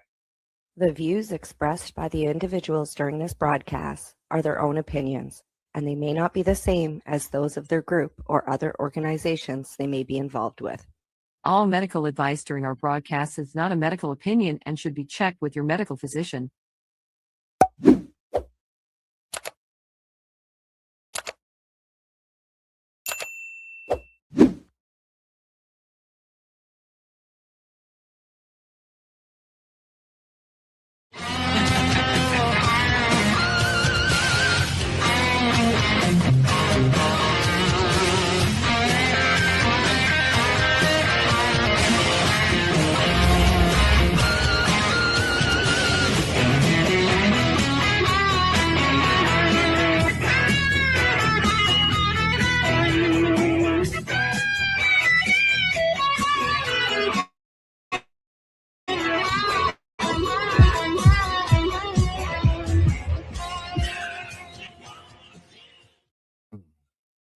Good day, and welcome to the Sweet Pea and Mayhem podcast for Tuesday, April 7th, 2026. I'm here with Mr. Happy. I'm just mad. I'm just mad at Tara because she didn't bring me cookies, so I'm ignoring her. Yeah. We'll work for cookies, Tara. Shh, people don't know that she's our guest yet. Oh, okay. Tara usually sends us cookies, but she came down and she didn't bring cookies, so I'm ignoring her. But she did leave them at home. That doesn't help me. It's all about me. Well, I'll get her to send some and to my address. Which is my address. Uh, Last time you sent cookies, I pretended I ate them all. Yeah, I said, boy, were they ever good, Steve. Oh, what was that? Oh, What? Oh, Cindy just saying that she sent some for Christmas. Did I eat them all? Yeah, she did send some for Christmas. I didn't get any. Yes, you did. Yeah, you ate a whole bunch. Yeah, No. yeah, you did. Yeah. Next time, say Steve and John cookie. So today we wanted to bring up some some things that we've had people say, the things that have lit up our heart, testimonials, just things that people have written for us that kind of light up the heart for what we do. So I figured the easiest way to do that was put them in one place so we could look at them and go through them with you. So here we go. Add them to the stage, boo-boo. So this is the testimonials and thank yous. And, one of the best things about what we do is the testimonials and the thank yous that we get. And this healing journey, John's one of the people I met through this healing journey, and he's one of the people I have a massive thank you to. And without him, none of these would be coming out because nobody would have known about any of this. But this is for our friend Krista. She's over on the island, and she wanted to give a huge shout out for the amazing mushroom plant medicine products. Also, her friend Cindy, who informed her of the products. They've made her life much better. Wow, I love the evening blend. I sleep so good after taking them. All my friends, please check out these products. You'll be impressed and amazed in how well they work and be a healthier you. So she posted up, some of the original 7 mushroom blend that we had and the original. What's the one that was before that one? That's the original 7. No, keep going back. Keep going back. What's that? What? Right there. Oh, that was the part where I read where it says just the best part of the day is. I can't see that. I have lack of cookie poisoning.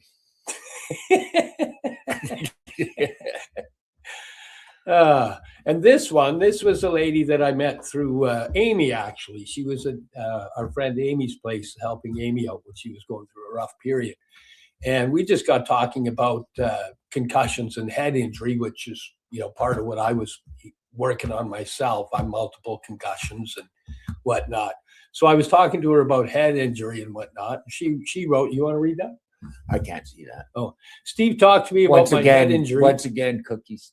And the help that could come from mushroom therapy in a way that took away the fear I had.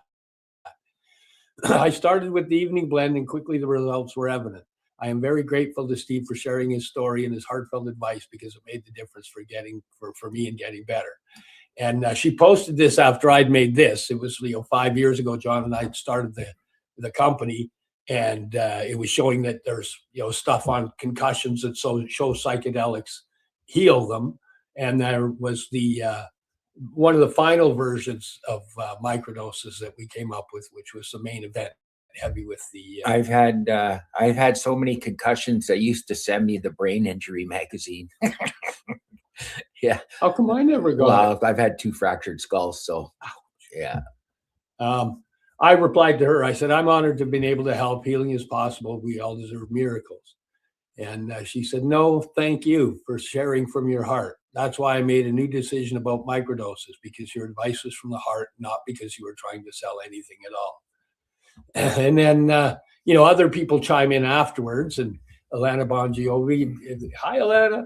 She's been using a bunch of the products and she's referred them. She absolutely loves them.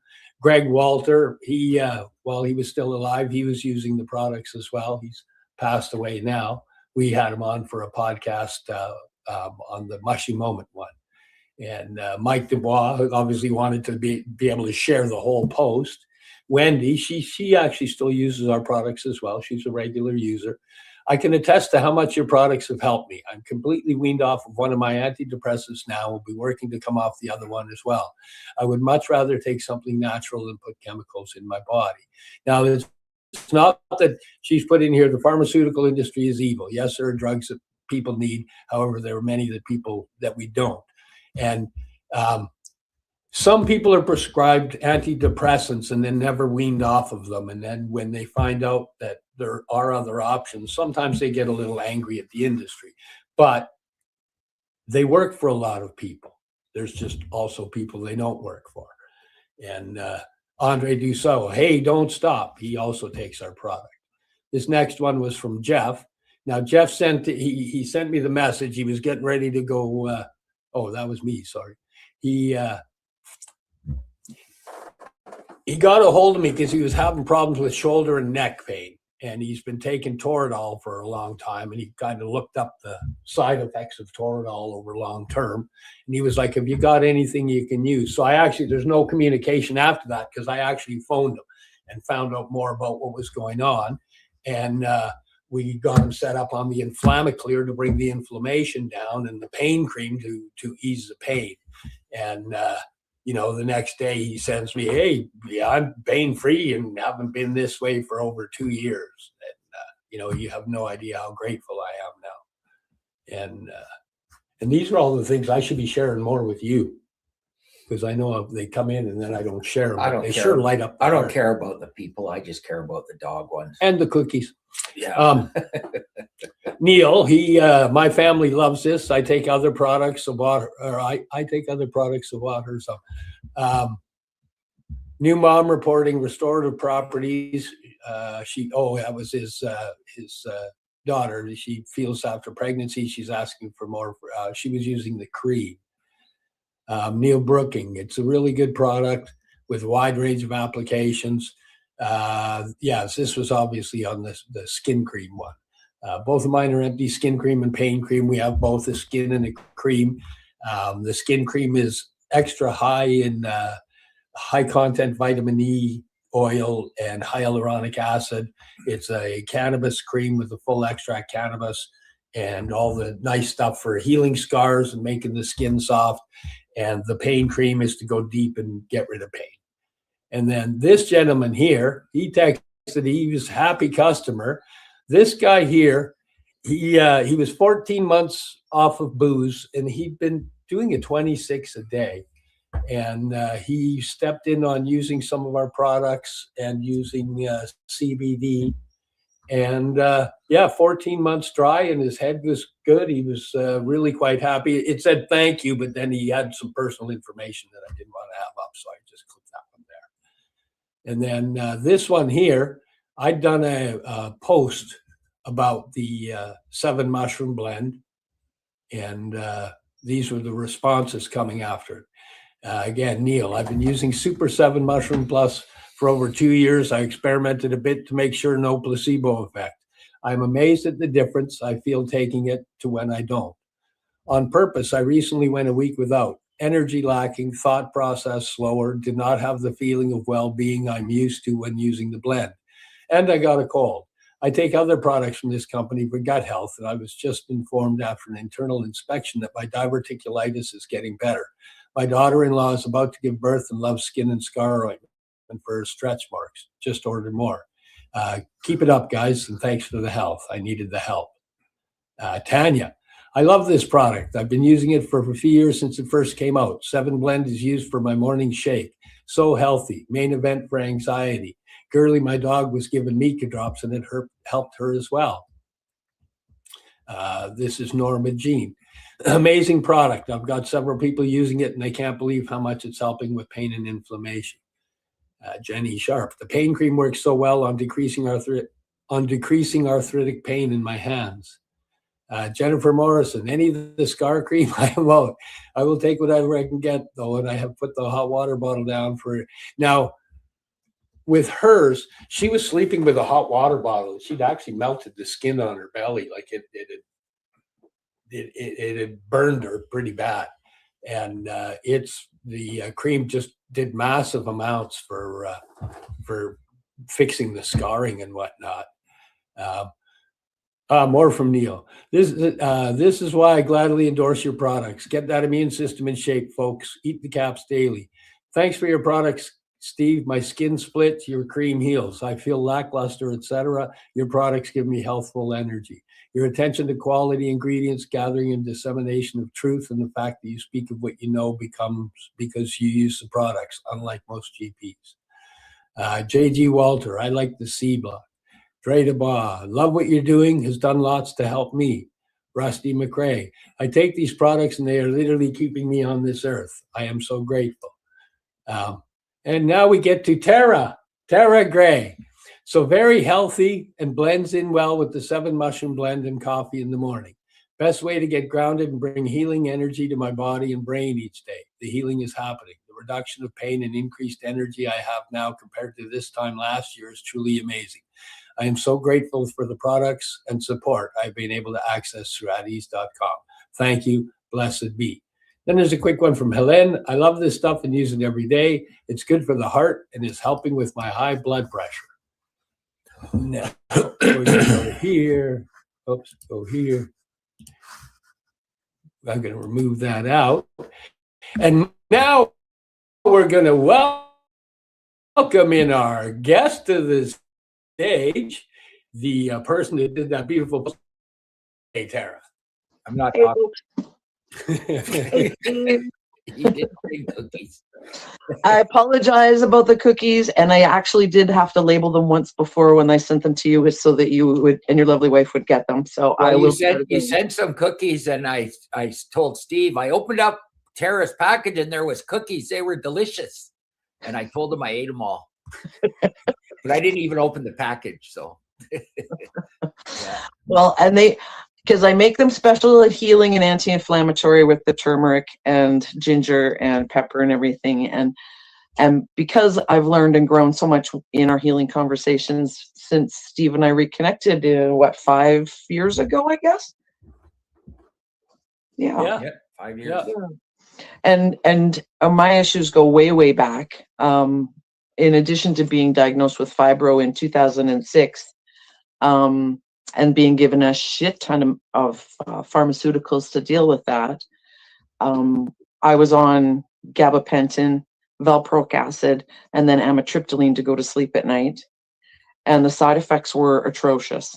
And a compound that is I do have a lot of childhood trauma, and I was in a major car accident, so I do have a steel rod in my spine and spent many years in back braces and body Quiet, quiet.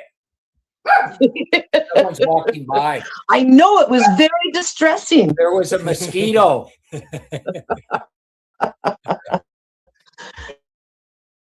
So yes, I had a lot of stuff and was being treated with a lot of pharmaceuticals, and the side effects were really bad. I was lethargic. I gained a ton of weight. I spent most of the time when the kids were at school or preschool resting at home and trying to get stuff done, and I wasn't able to work. I was trying to get on disability at the time, and that is not an easy process, and most people get turned down and have to fight a few times, and I just got tired of the fighting and wound up working part-time and struggling along. Anyway, fast forward to when we reconnected, because Steve and I have known each other since we were rock and roll hooligans back in the 80s. But anyways, I met Steve when he had started just getting the company going more so and helping people with cancer products and a lot of the other supplements. And that's where it kind of started, was with dealing with my pain, is what we thought was the pain and the inflammation. And I was doing mostly just gummies and the CBD oil, the tinctures that you had before, and a lot of those products. And then when you came out with the Inflammaclear and these supplementary products, I started on those. I didn't realize how long ago. It's been quite a while. It's been since 2021 is when we reconnected again, I think 2020, 2021. And I have taken a variety of products, and it's taken a long time to figure out what, because when you have compounded traumas and multiple things, it's layers upon layers of unraveling what is what and what's triggering what and getting to the root. So it's been a blessing to have be able to consult with you about it over the years as well, and find the different things that and try the different things. And because your products are still so affordable compared to what going to the health food store and trying to find the same combinations of things, and the way you guys have intentionally put them together is I have yet to find it. And I go all the time when I sometimes run out or postal strike or can't get some, I'll have to go and try and make it up, and it's never the same. I notice an immediate difference in, like one of those other testimonials was saying, my energy level, my ability to focus, and my overall state of just feeling okay in my body, which has been the big benefit of that. And so I do have a few staples that I have every day that I use all the time now, and one of them is most definitely the 7 mushroom blend. I love it. I take it It's every really day. awesome, and it's part of the morning ritual, and that again is something else that's important that I learned too, because it's very high strung and could not ever meditate or slow down long enough to do that having an intentional cup of cacao in the morning and just grounding in for even 10 minutes is a really good way to start the day, along with the other supplements. So I do generally I go between the original and the scoops. I've had multiple brain injuries. I've never been diagnosed. I've been misdiagnosed with several things, and I did try ADHD meds and stuff, and none of those had any effect other than to make me more anxious. So I find that these help me calm and focus. And then when I hit my head again recently, you recommended the Clear Brain again, and that really made a difference with the brain fog and that came back with the concussion. And I wished I had known about the stuff 10 years ago when I started menopause, because it would have made a really, really big difference in my overall wellness and my brain fog and the things that came with that. But that's a whole nother story. Yeah, that basically comes because of the stuff that's going into the gut and the healing in the gut. The ingredients do those little processes and switches for what's going to happen within the body. And so you said you use the Scoobies and the original blend. Now the original blend is a 110 milligram, and the Scoobies is 250 milligram. What do you where do you make the difference between them for you? Because for everybody using this is really about finding the dosages that work for you. So you've used them for a while, you've played with them. What is it you came up with? That was a big part of it, was learning to listen to my body a bit better rather than just taking things on autopilot.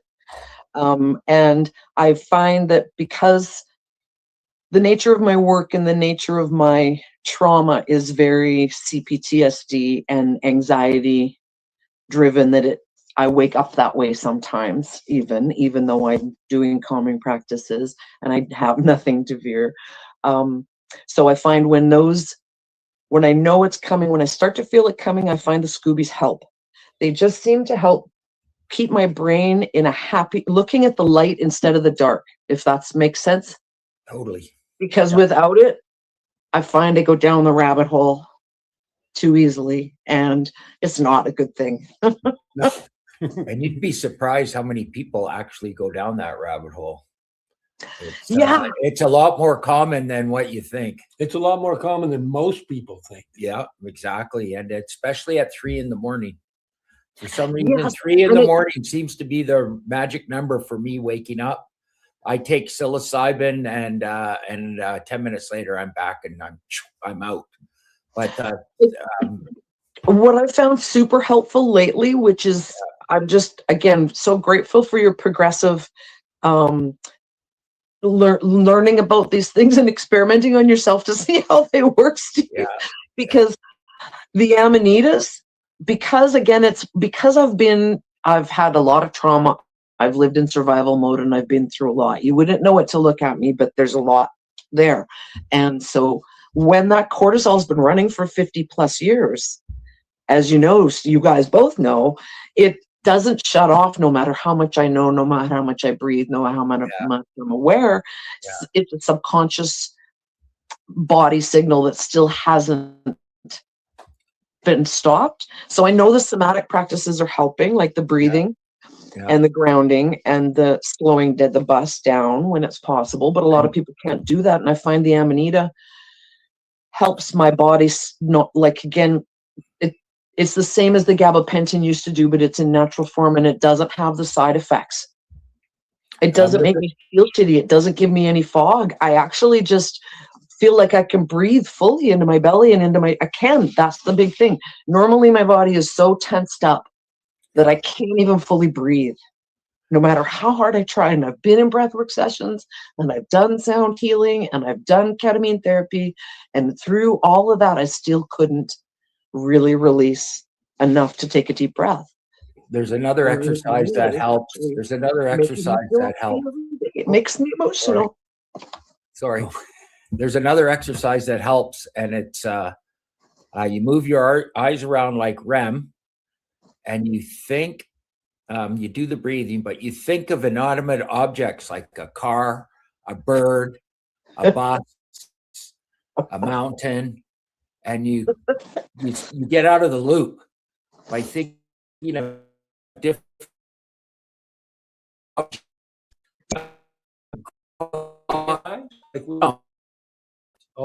but there's a spot behind your ear and there's a pressure point that connects to the nerve there, and there's so many different things, but thinking of the inanimate objects works pretty good. It like you'll just start thinking of different objects just from the top of your head. It's like keying into your senses too. Like, what can I see? What can I smell? What can I touch? Kind of just get you back into the moment. But yeah, sometimes when your body starts leaping, it's hard to stop. So you know what? You know what is amazing? With the help of the mushroom medicine, I'm able to have more calm and more daily, and the daily practices, like you say, John, those little other things. Also, you need to do the integration. It's not just the meds. That's the biggest thing I've learned too, is I spent a lot of time still running the same patterns and just taking the meds. So although I started taking some of these things 4 years ago, the real healing didn't kick in until 2024, when I took 3 months off work, focused on what I really needed to look at to reset and create some daily rituals and healing practices that would help in the long run. So since that time, the inflammation is gone. I've lost 20 pounds. I'm able to move, walk, hike, squat, balance. My balance is amazing now. I was having issues before, couldn't stand on one foot to put a sock on or dry your feet. And I can balance on both legs, because I would used to try that. That was always hard when my friends would try and take me to yoga. I couldn't do it. So I found overall my stability, my focus, my brain fog, and the static that was running in the background seemed to have really, really lessened, to the point that people do notice a difference in my energy. Yeah. I learned how to do self-hit. There's still always more to work on, and things come up, and it's still like this, right? Try this one tonight. And I learned how to self-hypnotize because my company I worked for paid for a hypnotist to come in and hypnotize us to quit smoking. And I kept the tape, and then I started learning how to self-hypnotize. Try relaxing your face. You would not believe how tight your face is until you actually relax it. And then you relax your tongue in your face, and then you start at your toes in your foot, and you start relaxing up your body, and then your hands and your arms, and you will not believe how tense you are until you think about relaxing your body, and especially the face. Like if you were to go right now and just relax your face, you won't believe that how tight it is. And that really helps too with going back to sleep. Just relaxing the face and the body, because it's so strong and tight.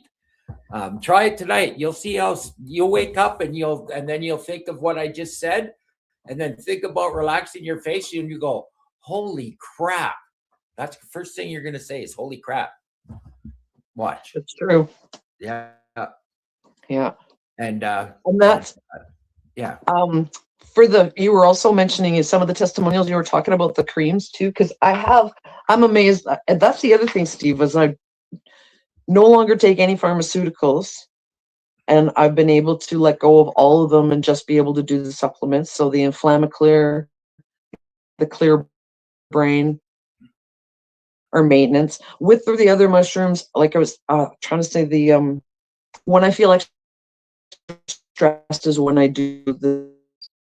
And I do remember asking, because you're supposed to, I don't have a specific protocol as to like 4 days on, 2 days off, anything like that. I go by how I feel. I'm the same. That's intuitive microdosing. Yeah, that's how I Yeah. do it. That's how I do it. Yeah, I don't stick to a schedule or anything. When I feel I need them, I take them. Yeah. And that's how I do it too.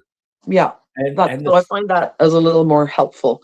Yeah, and the and that scoops again, are double. teaching my body to relax. Yeah, the scoobs are double the psilocybin as the regular blend. So that's probably helping reset your brain too from the loops.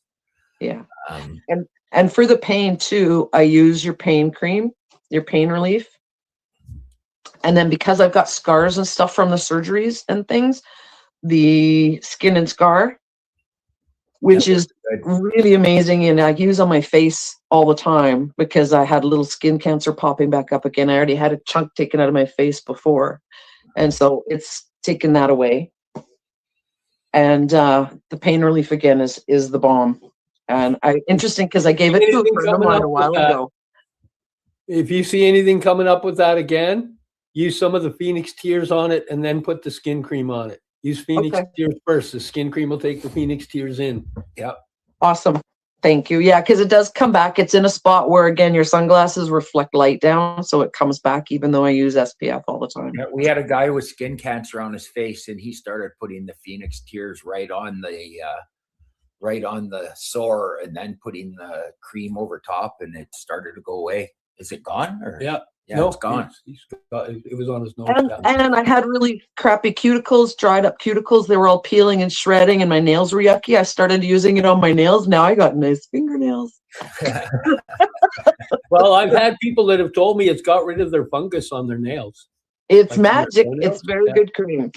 And again, because you put the love and intention behind it, because I've tried lots of other ones as well. And everybody says, oh, yeah, I've got a buddy that makes cream. It's fine. I don't need it. I'm like, okay, whatever. And then I gave it to a buddy a while ago, and I was just visiting there on the weekend when I was down, and he's like, did you give me this? I'm like, yeah.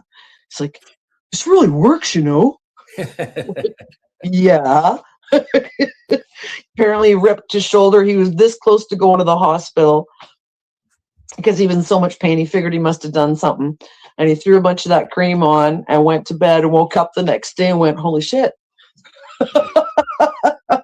Put a bunch more on, couldn't feel it, and then now he's like, I wonder what'll happen if I just use it before I go to get the pain. And he says it's really helping with his arthritis and stuff. So I'm like, yay, more, you gotta get it.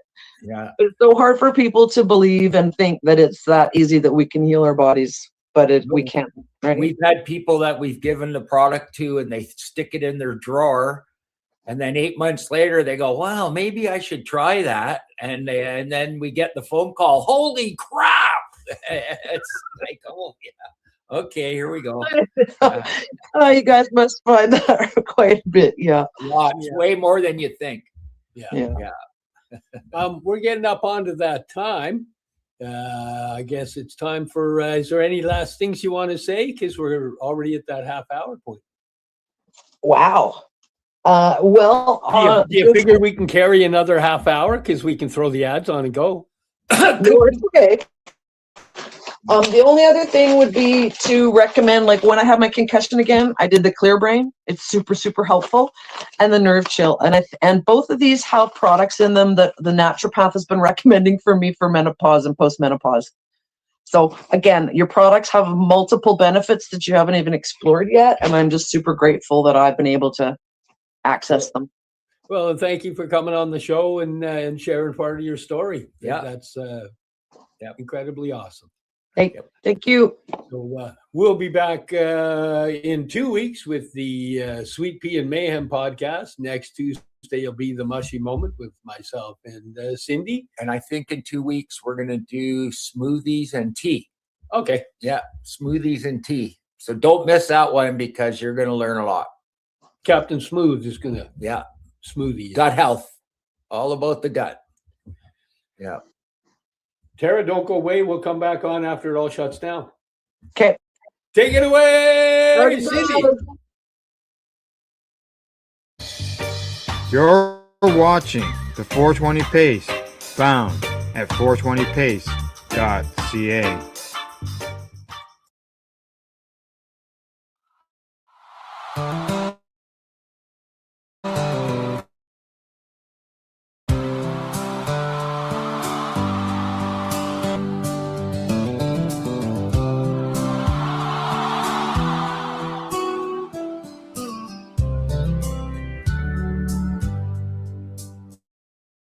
You wake up wired, worn and tired, scrolling through the same old feed.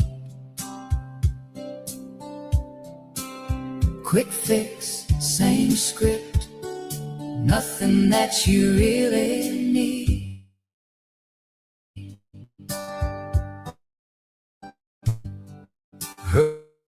And say go inside to some balancing the highs and lows, always working,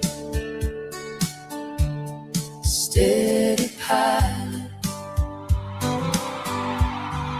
Can't ignore, keep me steady, bring me back when I slip too far. From my heartbeat to my breathing, you're the quiet stars. Can't ignore, keep me level, find it calm in the middle of the storm. Tune in all these tiny signals till my body feels like home. 3 letters here, 3 there, tiny keys to bigger doors.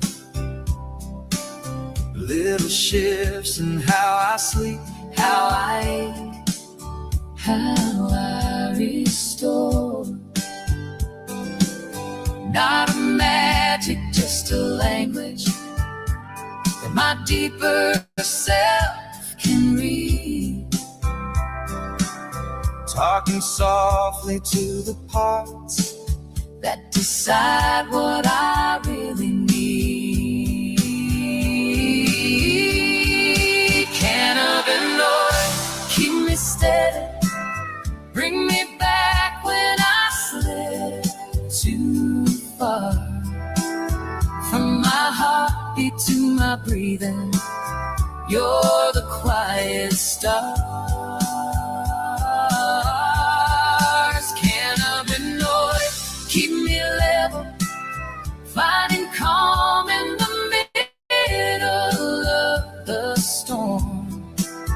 Tune in all these tiny signals till my body feels like home. All these hidden circuits humming, from my thoughts down to my bones. Every rise and every falling, you're rewriting what I've known. Not about chasing a feeling, more about a deeper sign that my life can find its balance, one small message at a time. Can't be north, keep me steady, bring me back when I slip too far. From my heartbeat to my breathing, you're the quiet stars. Can't be north, keep me level, finding calm in the middle of the storm. Tune in all these tiny signals till my body feels like home.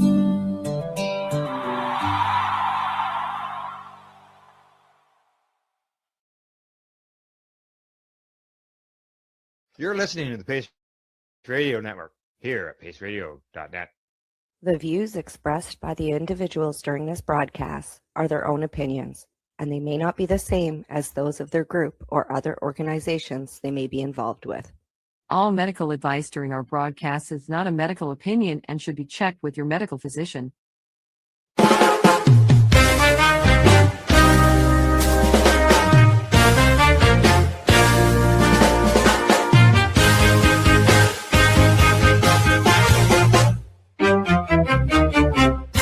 Look at all that money, yeah, the money that they've spent. Take another look and take some time for him. Don't cut trees for paper, cause it hurts the environment.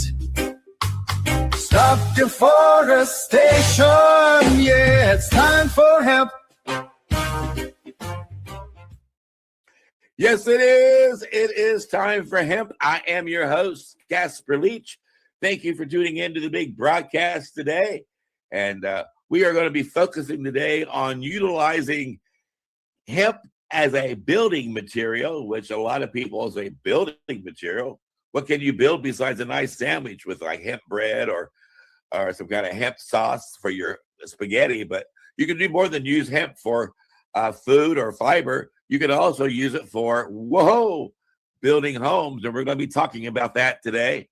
And we're going to be, don't forget, anytime you hear the word joint on the big broadcast, hit your pipes, your bongs, your vaporizers, and take time for hemp. Joining us on the big broadcast from Canada is a gentleman who's been working diligently to end cannabis prohibition in his country, Al Graham. He's got Pace Radio Network, and he is a fantastic communicator and a wonderful reporter. Al, how you doing? I'm doing fine. Just to let everybody know, PACE, People Advocating Cannabis Education, is about cannabis as well as psychedelics. We have programming 7 days a week. A new show is released each day, and everything is replayed again on Saturday, back to back. So catch us out, paceradio.net. And we've also got a fantastic joint host from the southern part of the United States in a little state called Florida, and that is Al Byrne. He's also a writer of a pretty groovy book that you might want to pick up sometime called For Country and Cannabis. Hey, Al Byrne. Gentlemen, nice to see you guys. And yes, I am in Florida, and I am glad I am because everybody else in this country is cold, and I'm actually quite comfortable. So I made a good decision coming here. But yeah, we're talking hemp today, which is, of course, cannabis. And the book I wrote there For Country and Cannabis discusses hemp. And I think you should read it if you have any kind of interest at all. And if you're a patient, if you're a caregiver, if you're interested in the history of the movement, if you're interested in the details of, for instance, of why should I use cannabis? Well, just it kills cancer cells. So let's start there. And the book is full of all the references you need to back all that kind of stuff up. But we're talking hemp, and yeah, I bring hemp into the book, but I also want to point out another book. I think I'm making that one clear. Cannabis and medical practice. Yeah. This is a book that I did not write. I produced in 1997. And actually, it was the only book referenced in the 2001 Institute of Medicine's study on cannabis. There's a story around all that. But I bring up that title because it's still in print. And in there is 2 excellent chapters about hemp grown for food and hemp grown for, among other things, construction materials.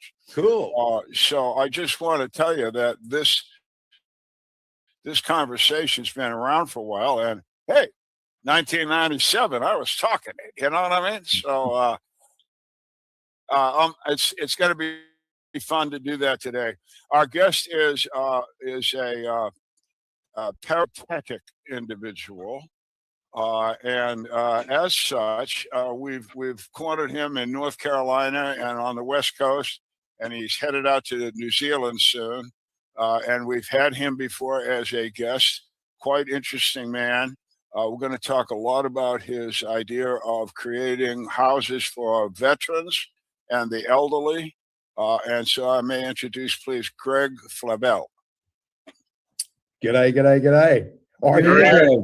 the hemp guy? Okay, I forgot that part. He's the hemp guy. And you're on the West Coast right now, aren't you, Greg? I am indeed. Yeah, I'm sitting in little old Southern Oregon in Medford, which is like the extension to the Emerald Triangle from Northern California. Yeah. Okay. Well, that's also a beautiful What's area your of our latest country. project? What are you working on, Greg? So we're working on basically we do everything with the plant. I mean, we do. I mean, Al mentioned earlier about food and fuel and everything else, but the 5 tenets for us are food, fuel, shelter, clothing, and health, all designed around the cannabis sativa L plant, and as well as the health and wellness. All the products that we make and consume and help other people with. And it's just right across the board. We do, our initiative for our Hemp Town on Main 501c3 is to help homeless veterans and seniors. I'm noticing even in my own travels, locally, a lot more seniors ending up on the street. And really in this economy, it's been spiraling down for some time, in my opinion. A lot of people are like one paycheck away or 1 month away from being homeless.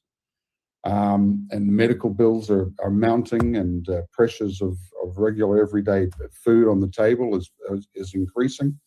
I think that, with our agricultural materials, we can help with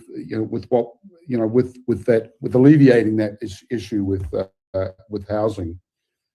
We have designed some modular units. I think I've spoken about these before, that were designed around 4x8 sheets of plywood and OSB for making some homeless shelters. And these are modular. We don't have to do permits with them, up to 200 square feet. They're portable. They can be taken down again. But in our case, they wouldn't be, because we build them on site using hemp and other agricultural waste materials. So we've kind of morphed from that picture you've got up there. That was the first permitted hemp house in America, done on Town Mountain in Asheville, North Carolina. That's beautiful. We did Yeah, that. that's a cool house, man. Yeah, 2008, 2009. And we built that house for $133 a square foot using recycled cement, recycled steel, recycled windows and doors. We carted, there was 3,000 feet up on the side of a mountain. We had to make the road to put the house in. And we, when the owner converted from a construction loan to a 30-year, it went from $133 to $240 a square foot in terms of valuation. And we also, to this day, we still get up to 30% discount on the fire insurance, because the stuff just does not burn. I mean, it will eventually, but it'll take a long, long time. So the doors and the windows will blow out before the hempcrete walls do. So it makes it a lot safer. And we get even in New Zealand, where I built my own house with hemp many, many years ago, we still get a 30% discount, or around about 30% discount on the fire insurance. Nice. What do you use for a roof? Roofing, just regular roofing materials. Usually I'm using tin Standing or seam, the standing seam metal roofing is yeah, what- metal roofing. No, I was Metal. thinking along with the I live in a very prone fire area, and metal roof is almost a requirement where I live. So I'm thinking a metal roof and a hemp structure. Yep. You're not fireproof, but you're damn close to it. Well, it's fire retardant, we should say, you know, because lime, just to put it in more technical layman's language, if you like, the cellulose, which is the lime and the wood or whatever we're using as the insulation, it's got to be protected. So the lime binder that we're using is actually the protecting, and lime itself is inherently carrying moisture. And so it's the wall system that we make is always going to have some sort of moisture in it, but it's vapor permeable. So when the heat hits it, think about something. When heat hits us, we sweat. When heat from a fire hits the lime, it's sweating. So it's driving off moisture. So that's the actual layman's terms retardancy in the hempcrete, right? Just to put it in a bit more perspective. So if you put a match to hemp, stalks, they're gonna fire up. But if you've encased that cellulose in some protection, like the lime, which is a natural material and it's available right across the planet, every country has huge, build up millions of years of calcium crustaceans for limestone. And that's essentially what we're using to protect the cellulose. And in the iWood structures that we're building, we're using 30% less lumber as it is. And then those wood shavings we can turn into cooking pellets, heating, and we also put some of those back into the mix to make the biocrete. So we've gone from, and it depends on which country we're talking to about building. We're using sugar cane waste and coconut waste in Mexico and South America. So we're making, we make sugarcrete, cococrete, biocrete is kind of the generic name I'm coining to it, because we can take a lot of different agricultural waste material and put it in there and protect it with the lime binder. And now you've got a solid wall. I mean, man, back in Eastern Europe and the Roman times, they used horse crap and horsehair and straw, and they would make adobe kind of infill, right? Same sort of principle, and that stuff it takes a long time to burn too. So it's the same sort of thermal mass and thermal conductivity all wrapped into one material to build a house that also you're going to be healthy living in, because the lime itself carries a pH of about 8.4. And so while you're exhaling inside your home, breathing, exhaling, you're putting out CO2 when the walls are saying, gimme, gimme, gimme, and they're fossilizing. And so over a long period of time, those hempcrete or biocrete walls are going to fossilize and turn to rock. Well, how easy is it to find this type of material in the United States and or New Zealand? Do you have to make it, have it specially made? Can you walk into Home Depot and get it? You won't be able to walk. That's a great question, Casper, and I wish it was so that you could walk in and buy it off the shelf at Home Depot or Lowe's or Ace Hardware or whatever, but it just is not the reality. The cortication or the processing equipment to strip away the fiber, which makes my shirt, from the inside cellulosic pithy part of the plant, it's a lot of money. It's a lot of heavy equipment to do that, and to make it financially viable, unless you're producing or unless you have the capacity to produce around 4 metric tons per hour, you're not going to make any money anytime soon, right? And there's a lot of smaller operations for if you're doing it yourself. Yes, you can buy these rollers that you can grow a couple of acres of hemp and decorticate it yourself. You run over it a few times with your tractor or your SUV, and you'll break up the inside part of the plant, and you can use that, mix it with some lime, and bada bang, away you go. It's not really rocket science. I mean, I remember 20 years ago, or 15 years ago, when we built the first places in in North Carolina. I thought, man, I've discovered something that's better than sliced ham, and I'm going to corner the market on bio building hempcrete. Man, I brought it back from England. We building the first houses. I'm going to corner the market with hempcrete. Well, that got quick because it comes down. It was more expensive because of because of the processing around the plant. It's hard to just to get that waste material into a state that you can actually use it commercially. And so that's been it's been a hard slog over many years. While you're at many years, can I bring a question at you here? You made the first house there that we saw, the beautiful house you had a picture of, in 2006. No. That was 2009. We started that house. Okay, all right. So my question is, and I don't know what I'm talking about, but I understand that in Europe, constructions of some rather large buildings, maybe France, that have this been going on over there for correct.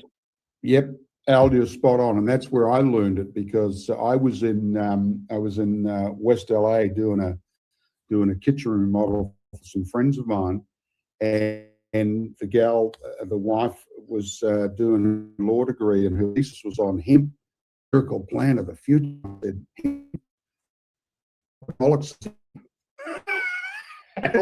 She presents me with this thick, thesis that she's doing. I'm reading all about it, and then I read The Emperor Wears No Clothes and all this sort of stuff. And I'm like, man, this is great. I ended up in England, going to the decortication facility and meeting some farmers, and then going on some builds and actually doing some stuff. And then thought, I'm going to bring this back to the US. So that's how we started back in North Carolina. But to your point, Al, yeah, they have for 20 years prior, they've been using hemp waste in France, Germany, in different countries, even in the Netherlands, for building. But mostly in France, they've been doing it. In fact, I had the rare privilege and honor of visiting a two-story hemp house in the old part of Paris, France. Mm-hmm. That had suffered a house fire, a full-on house blaze.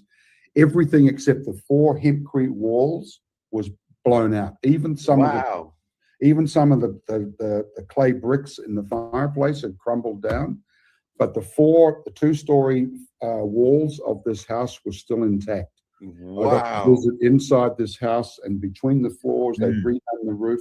They've done everything, they've put even more hemp into this place. Very old house. It's still standing today. It's still there. It doesn't look like they had a fire, but that was an amazing visual, first-hand experience, seeing a house that had been built, 20 years earlier. So why do you figure? Yeah. I mean, other people in Europe or France, wherever the hell you were, said, "Hey, look at this." So how come it hasn't caught on in France or here? It's catching on, but again, it's the price. I mean, it's 10 or 15, depending on where you are, maybe 20% more for your insulation of your new house than if you're doing regular, petrochemical pink bats, right?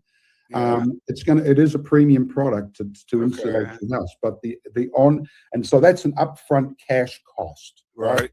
As a builder of homes, I'm like, how much I got to take out of my pocket, put on the table, turn the knob, and walk into my new house. I got it. And it's all about the dollars and cents and the spreadsheet. But if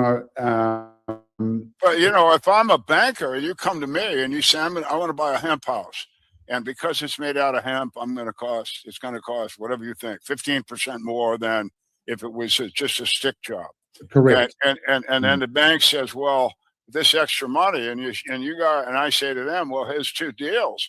I mean, we're gonna pay a lot less fire insurance, and you're gonna have a lot less problem with any kind of loss like that into the future with this product.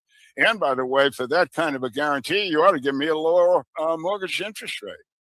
I mean, I think that the capacity for a hemp home of some sort, big or small, you're talking about fire retardant. You're talking about it's antifungal, it's anti-mold. It gets nothing but stronger. Yes.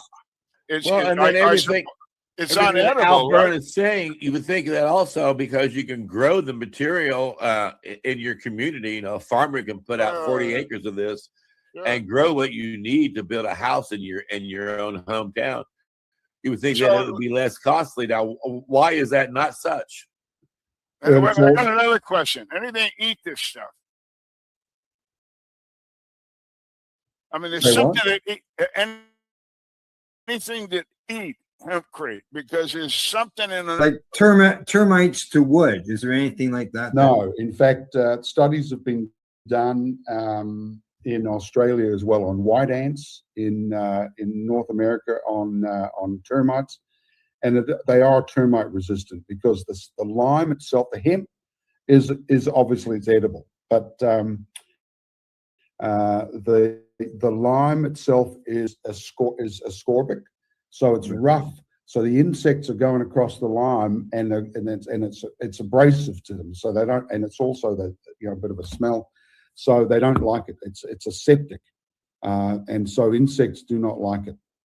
insects. Okay, great. And then I'm sorry, Casper, but Casper had he's basically, this could be a local done deal. Basically, you could have a state growing a lot of hemp, maybe even state-funded, merchandising to get the machinery, et cetera, get it going, and then you use it as a building material at local jobs. It seems like. Well, then it should be cheaper if you do that. Why is it not less costly than the other old-fashioned way? Because it sounds like the old-fashioned way is more labor-inducing and requires more material, and the materials are harder to get hold of, whereas you can put in 40 acres of hemp and in 3 months start building a house. Well, you really only need 2.5 acres of hemp. 1 hectare of hemp will insulate an average 1,500 square foot home. Wow. Yeah, there you go. Yeah. Yeah. So why does it cost so much more? It's because of the process. Because you've got the fiber on the outside of it, which is the bark around the tree, if you like. You got to strip that away, and then you've got the inside pithy part of the plant that you've got to break up and put into a position, get it into a gauge size that's. We've come a long way in terms of sizing for herd, or the inside part of the plant, and we've got different grade sizes that we use, and for a long time we've used like a universal size for horse bedding, animal bedding, which is kind of a cross between the micro size and the mate and the bigger size herd, but it's all about the insulation value. So the more air that's entrained in your aggregate mix that's protected with the lime binder, the higher your insulation value, right? So, and also the fact that the herd is what we call hygroscopic. Okay. And what does that mean? That means that if you put it under a microscope and really magnify it out, you'll see it has a lot of xylem in it, which is a lot of like air pockets, holes that carry nutrients and air and everything in the plant. So that cellulose has it's like balsa wood. It's so light, and it has a lot of little pores in it that make it vapor permeable, and that's the attractiveness of it, and why it's a really good insulator. Because when you tamp it down inside, your temporary forms around the structural frame of the house or this whatever you're building, the tamping method or the casting method is going to determine how much air is left in that material that then becomes your insulative value. Okay. So the hempcrete, the way we do it, we're at about 1.6, 1.5 per inch, and that's based on the tensile strength that we want of the material cast around the frame. And for get user more cells, we're looking at about 2 inch, 2 per inch. All right. Yeah.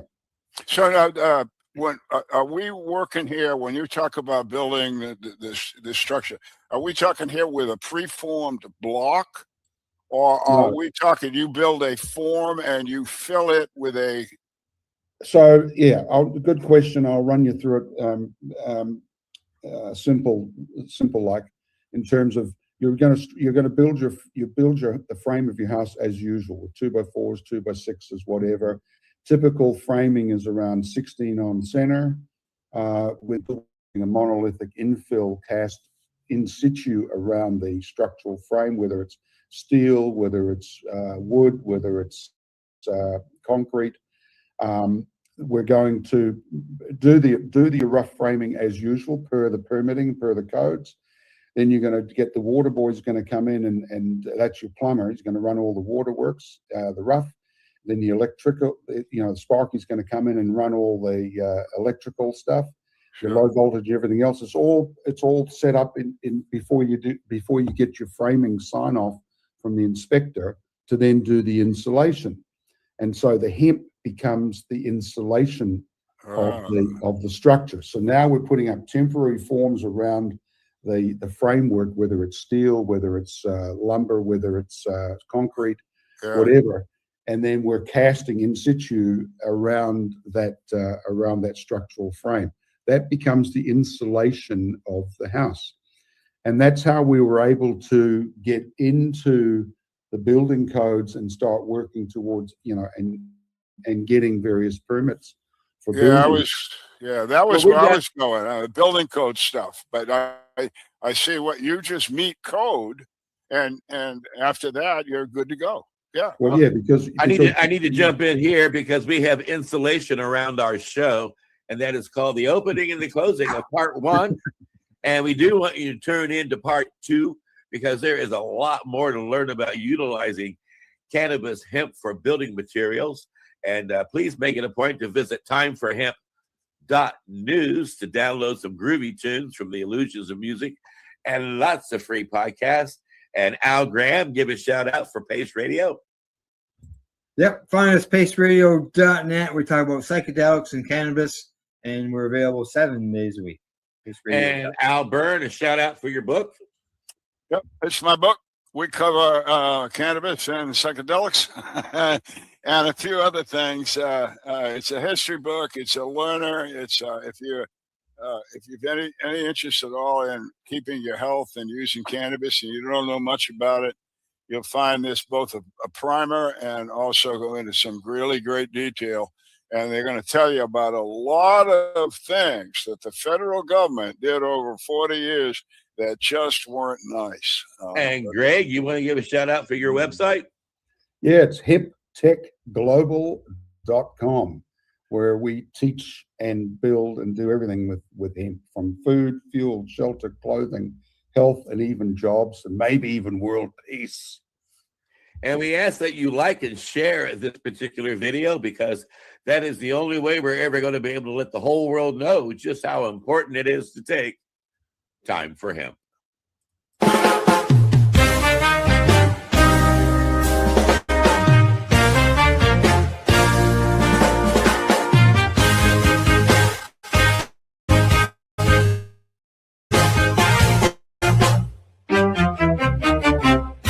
Look at all that money, yeah, the money that they spent. Take another look and take some time for him. Don't cut trees for paper, cause it hurts the environment. Stop deforestation, yeah, it's time for hemp.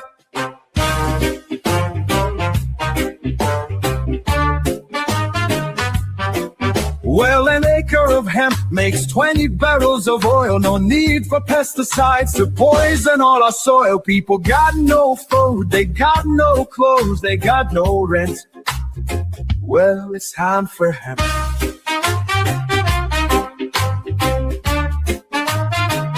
Throughout Earth's history, hemp has been used, no mystery. Hemp was legal to pay your taxes for more than a century.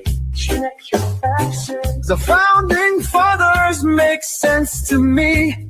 It's time to grow hemp legally. Think of all its uses. It's money that's well spent. Right now, no excuses. It's time for hemp. Sustainable green industry, that's our intent. A better place this world will be. It's time for hemp. Fuel and food and clothes and soap, housing, cars. Yeah, cars, no joke. Henry Ford built a car of hemp. It's time for us to do it again. People be employed with balanced farming as it's meant right now. It's time for hemp. Hemp is a true necessity for the wealth and protection of this country. These are words of Jefferson Thomas. He grew hemp, why not us? It's time to lift the hemp band. It's time to lift the hemp band. Yep, we can. I know we can make a difference. Yes, we can. Yes, I know we can. But we can work together and lift the hemp band. Look at all that money, yeah, the money that they've spent. Take another look and take some time for him. Don't cut trees for paper, cause it hurts the environment. Stop deforestation, yeah, it's time for him.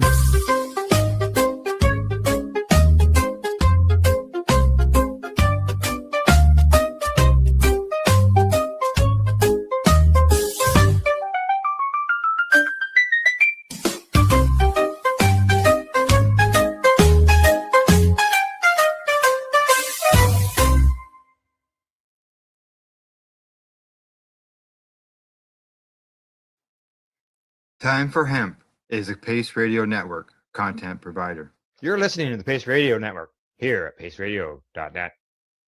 The opinions of the individuals during this broadcast are their own and may not be the opinions of their group or other organizations they may be involved with. All medical advice during our broadcast is not a medical opinion and should be checked with your medical physician. Enjoy the buzz of legalization with Campbellford Lifestyle Shop. From lights to plant nutrients, books, consumption accessories, and more, we've got all your basics to grow or consume cannabis. Visit our info center or take a look at our piercing services and body jewelry, now available in-store through Campbellford Lifestyle Shop, 17 Bridge Street West, Campbellford. Limestone City Hydroponics is Kingston, Ontario's hydroponics shop. Take your growing to the next level and create the optimal environment with a tent kit, or maximize your yield with an ebb and flow flood table kit. Either way, Limestone City Hydroponics has more sizes and options to fit your needs. Are you looking for the power of the sun that adapts to your budget? Then look no further, as they have professional grow lighting. They have indoor grow systems that are easy and cost effective, with many options to fit your living space and lifestyle. Cultivate your growing potential. We have everything you need to succeed. And if you can't make it to the store, they offer local delivery to the greater Kingston area. Remember, when you're looking for experts to help you grow, then look no further than the locally owned Limestone City Hydroponics, 105 Sunderland Drive in Kingston, Ontario. Call them at 613-548-0420. We are people advocating cannabis education here at Pace Radio.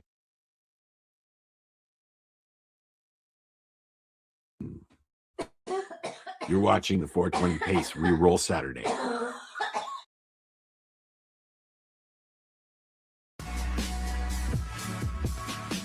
Tune in Fridays at 7 p.m. Eastern Time on 20radio.ca.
smoke it. I like what you're rolling. I'm feeling that strain. Vaporize it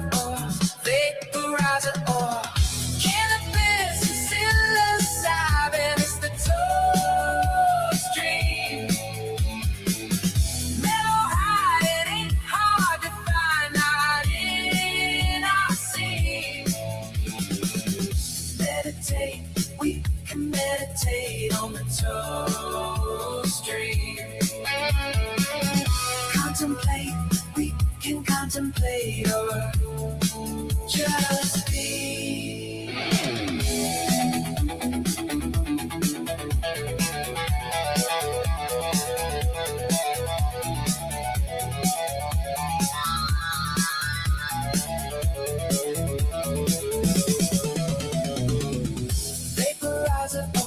Vaporizer or hot box. Roll another, I'm on it. I like what you're rolling. I'm feeling that strain. Yeah, I love that aroma. I just wanna smoke it. I like what you're rolling. I'm feeling that strain. Vaporizer or cannabis and psilocybin. It's the toast dream.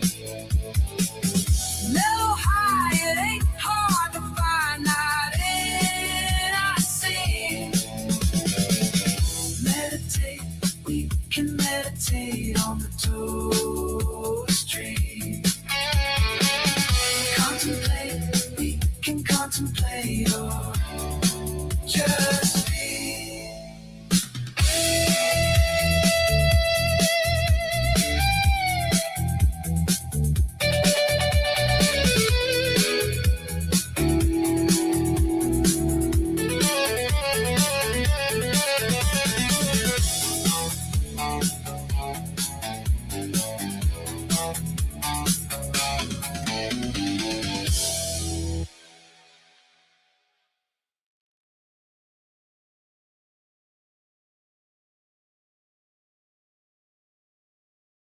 You're listening to the Pace Radio Network here at paceradio.net. Expressed by the individuals during this broadcast are their own opinions, and they may not be the same as those of their group or other organizations they may be involved with. All medical advice during our broadcast is not a medical opinion and should be checked with your medical physician.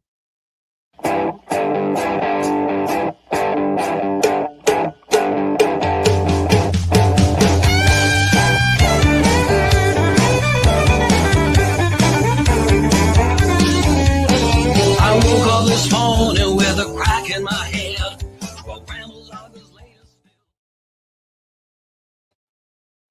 Good evening, everyone. As always, welcome to Pace Radio Show. And as always, we're coming to you at paceradio.net and 420pace.ca, as well as our social media locations. Good evening, Tamara. How you doing? Well, I'm sitting here with my emotional support cow, which is a heating pad. I see And that. yeah, that's about that's about the best of it today.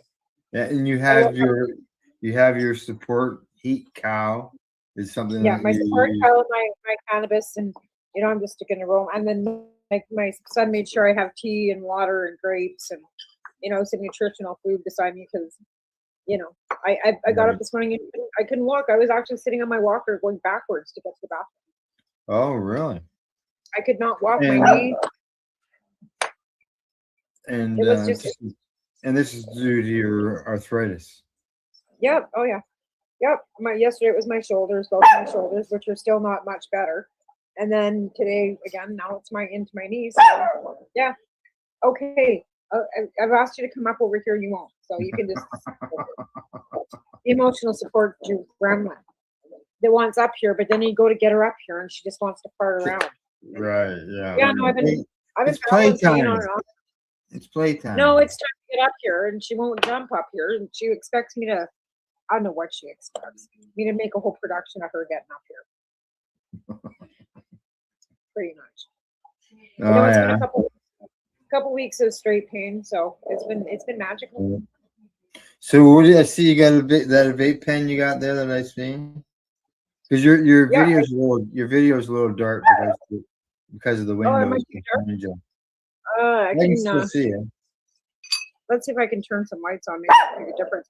But yeah, I've got a vape pen that I just got today. It's resin. It's not anything with botanicals, but it's from the legal store. It's Because live again, resin.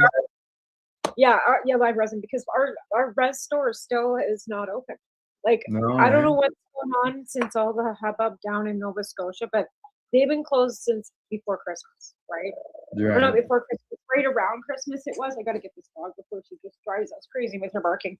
So, no, Piper, you go there. Okay, so, I've only had access to, whether it's, or I order it online, and I'm not patient enough to do that, where I have to wait for it in the mail, right? So I've been going to the legal store. So yeah, I've got this vape. I can't remember. This is Valhera. So you're a patient with no patience. No patience, none, Yeah. zero. So it's a what? I don't think anybody. It's Valhera. Yeah. Valhera, I think is the provider. Okay. Yeah, I've got They're really. I got one here too. And Looks tonight, similar. tonight we got some studies and stuff that we'll be talking about. And it just happens that one of them has to do with vape pens. Oh, you got a purple battery too. Yes, I've got a yellow one that I can't find. It's been missing for like 6 I have a months. green one too, Dakotas. These are the best little batteries because you can turn them. Oh, is yours a like- tribal as well? Yeah. Yeah. Yeah. Yep, and yeah, I love it. Love them, and they last a long time. And they're $19.99 out here. I don't know what you pay for the Mountain Ontario, Yeah, but $20. Yeah, basically. Yeah. Now the thing I hate about them is the last one I had purchased, it leaked, and I thought, "Didn't they got that solved yet?" Don't. I've never had one from the legal store leak on me. Haven't Ever. you? Oh Never. boy. And the store that I go to, I had that one. I had one that leaked so bad that when I pulled it out, it removed part of the battery with it. I've only ever had that problem from the ones from the rest. Oh, yeah. What about I've never what about the plugging? No plugging either. And my store always gives me a receipt and What? sends it home with me. Oh. And tells me if I ever have any problems to bring it back. Really? But no, I've never had any issues. No. And we no use them yesterday. we use them like regular, like I buy them every 2 weeks. Like every time we get paid, I buy them. No issues. Dang. None. Well, I'll tell you, even if I preheat it, because we have the preheat option, and even with that, it doesn't matter. I found that the clog's so bad that your tongue can actually get sucked into the hole, and when you pull it out of your mouth, you can hear it popping. Pop it out. Right? Yeah, no, I agree on that. And then when it finally, because you've been sucking so hard on the damn thing, by the time that it breaks loose, it's like getting a super toke. So you don't even know if you're high from the cannabis or if it's from your brain losing oxygen. From sucking so hard on the pen. Yeah, no, I've had, like I said, I've had issues with that before from other providers, but not the legal providers, like not the ones I've had. Yeah? I've been lucky. I've used the box hot ones. I've used the 1964s. This is, like I said, this is the Valhera. We've got a Quest one here right now too. That's what I've got right now. I was going to say that looks like the Quest. That looks like the Quest one that we just finished with. It's nice. That's a good one. This is a Quest. Quest. And then this one is Flight. This one's Flight, and I had no issue with this one either. It's just not quite empty. But no, the Quest one we've never. I think Taven, or I've had that last time. I can't remember. I've never had a 1964 leak, and I'm gonna say a majority of them I didn't have a problem with. But Yeah. Some out there are just nasty. I don't even go. I won't go back to them. I will say that there was one provider that I still won't use their stuff again. And every time I did, and then there was also, we bought some pre-rolls the last time we bought pre-rolls, and Taman always takes them apart for his bong, right? Well, they were so full of stems and stalks, and when I lit one up, it would poof into like it was all paper. Wow. Yep, and they were Palmero pre-rolls. I was so disappointed because they're a decent provider. Why I got them. But I never bought their pre-rolls before, but I'll tell you, I'll never buy their pre-rolls again. Not when it's paper and stock and stem, when you open the joint up. As I mentioned tonight, we got some studies and stuff we're gonna go over, but just to remind everybody, hit the subscribe button, and don't forget to share us on Facebook due to Facebook issues. Yeah, they tell us that we're The not on getting again, the on again, off again. You can't. We're not going to recommend you, and then like a week later, oh, we made a mistake. We're going to recommend you, and then like 3 days later, oh, you're not recommended it anymore. And like, would you like to verify? Just pay $1.29. It's on sale. Keep it alive if I pay for it. They'll recommend it if I pay for it. Yeah, they'll recommend. They'll put a blue dot beside it, and recommend it to make it so that it's that it's verified. It's a verified account. Right. Yeah, that's a verified account, but I don't see where that's they might not want to. They might want to verify an account that they don't want to recommend. Well, that's what I found funny. They told me that they wouldn't recommend the account, and then within a week later, they're asking me if I want to verify my account and become like verified with the blue dot beside the account's name on the page. Coffee with marijuana, and I'm like, last week you wouldn't recommend the page, now you want me to pay you whatever it is to verify the page. So as I mentioned, some studies. So tonight we're gonna go over studies that include how cannabis can help with fatty liver disease, to helping to reduce crime. Now, what we haven't discussed yet, and we don't normally discuss Canadian politics unless it's cannabis related. Cannabis related on the program. I was wondering if you were going to bring that up tonight. I was going to try and stay. And as not all our listeners know, but Canada, we had an election, so basically a year ago, and the Liberals won. And since then, there has been some people crossing the floor. And today, out of nowhere, that really blew a lot of people away, there was another Conservative member of Parliament to cross the floor to the Liberals. The worst one ever, besides Michael Cooper. I think she was my second. Michael Cooper's my first least favorite Conservative. Well, besides polio, and then she was the next. I couldn't believe. I was in like, what? And that is because we know her. But I went, wow, I just, oh my God. Yeah, because we know her as through the cannabis end of things. And because back in 2017, as far as back as 2017, I think this is what this is. Oh, hang on. No. I backed up too far. Anti-women's rights. Yeah. Pro-conversion therapy. Voted against dental care.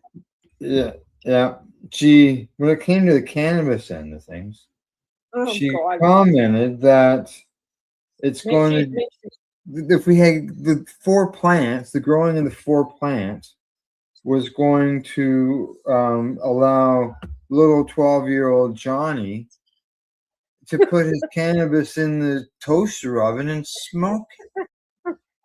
Like, what? Remember, senators, do what we need. Don't legalize weed. Yeah. With her poem as well. Makes a poem about fucking not legalizing cannabis. That fucking orange turd. Yeah. That's what she reminds me. Even with her, when she walked in there with Carney State, all she reminded me was the Pillsbury Doughboy dressed up in red. Well, here's an article right here, 2017. It's in the Straits in BC. Trust me. It's called the My Roach of the Week. Conservative MP Marilyn Gladue say kids will smoke pot with toaster oven. Oh my god! Like I said, besides Pierre Poilievre and Michael, which is like my least favorite fucking conservative MP. Like when I seen that this morning, like my immediate fucking response was laughed out loud. Oh my fucking god! Yeah. I didn't know what else to say because anybody who knows me knows that Marilyn Gladue is my most least favorite person in the fucking world because of her little senators do what we need and don't legalize weed. I can still remember that. It just drives me insane. Yeah. Do what we need. And now she's gonna what? Backpedal? Oh, I wasn't a convoy supporter. I'm not anti-vax. I didn't want Well, I saw before the show that the conservative members were ripping into her because of what she'd been saying lately about these floor crossers, all these people who've been crossing the floor, and that they should be having these by-elections. But so they're going at her about that. But it was on the cannabis issue. Is why I obviously was bringing it up. Like that's what I mean. She's a horrible, horrible person because she was probably one of the loudest conservatives when it came time to legalize cannabis. Yeah. Like standing up against it. Like, and she was the only conservative that was ever able to put a private members bill through. Like, but again, because of that, it's not like she was a backbencher either. When she spoke, the rest of the conservatives right. their mouth. Okay, where are we? Right there, I think I've got. Yeah, she's a horrible. Yeah, here's her quote. She says that we have already established that this legislation, which is on the legalization of cannabis, would put marijuana in the hands of children, not just with the 15 joints that 12-year-olds can have, Oh my but god! with the 4 plants per household. So little Johnny can put some in the toaster oven and smoke it up. I know. There's nothing more ridiculous than that. Like I said, there's just nothing that I don't even. Like I have to wonder. And it's not like the liberals are desperate for fucking crossovers. They don't really need them. So I don't know what the hell they're thinking for taking her under the fucking tent. I really don't. Yeah. I think it's Now going she to cause says problems. that Colorado that they had a 32% increase in drug impaired driving.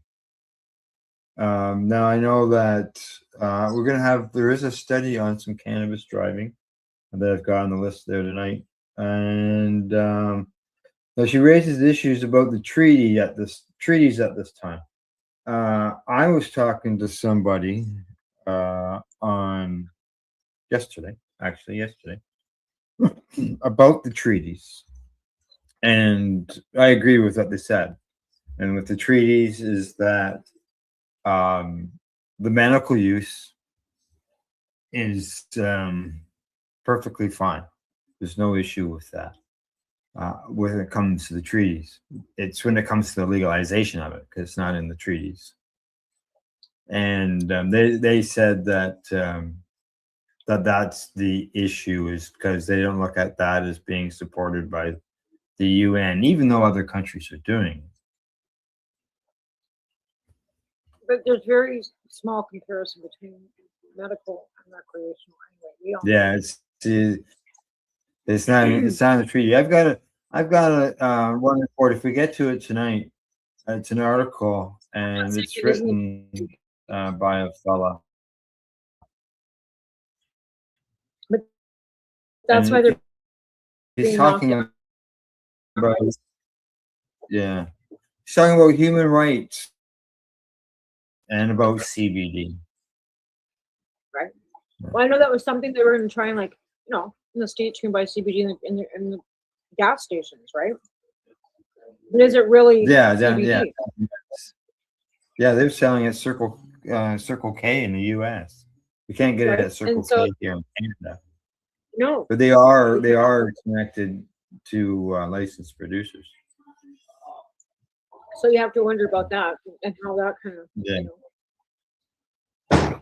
Well, we'll see what Miss Glad do to finish up with her. We'll see how she makes out on the everything file, but the canvas file is usually what we focus on. So, Well, and I mentioned it's not okay. something that's coming up, so you know what I mean. Like it's already legalized. There's not a Correct. whole lot that she can do about it. Yeah, yeah, yeah. And I haven't read into any in depth of No. you know, the reasoning behind it and what each side They is don't know. saying. I don't think anybody knows. They're all like I Like don't think she's I've doing seen something posted by a couple conservative people and but I haven't seen anything from a liberal person. I haven't actually even gone looking for it because it hadn't shown up She's in my basically news said, feed. well, what she's basically said is because for her riding, which is Scarborough, because of the steel and the cars and everything, that she feels that she needs to be working with the government with her engineering background to try and help her and represent her area for the best way. And the only way she sees forward with that is under the Carney's leadership. That's the explanation she gave. Taven, can you put this for me for 15 minutes or for 5 minutes, please? Sorry. Yeah, like that. And that's the explanation she gave. So Okay. 5 minutes. You have to roll it up like that and put it in the microwave for 5 minutes. Thanks. Do you have to mist it first? No, you just have to make sure you take the Scentsy stink bag out of it because it's a Scentsy one. Oh. Yeah, so it's just beads and stuff. I got a infrared heating pad coming tomorrow because that doesn't stay hot long enough or get hot enough.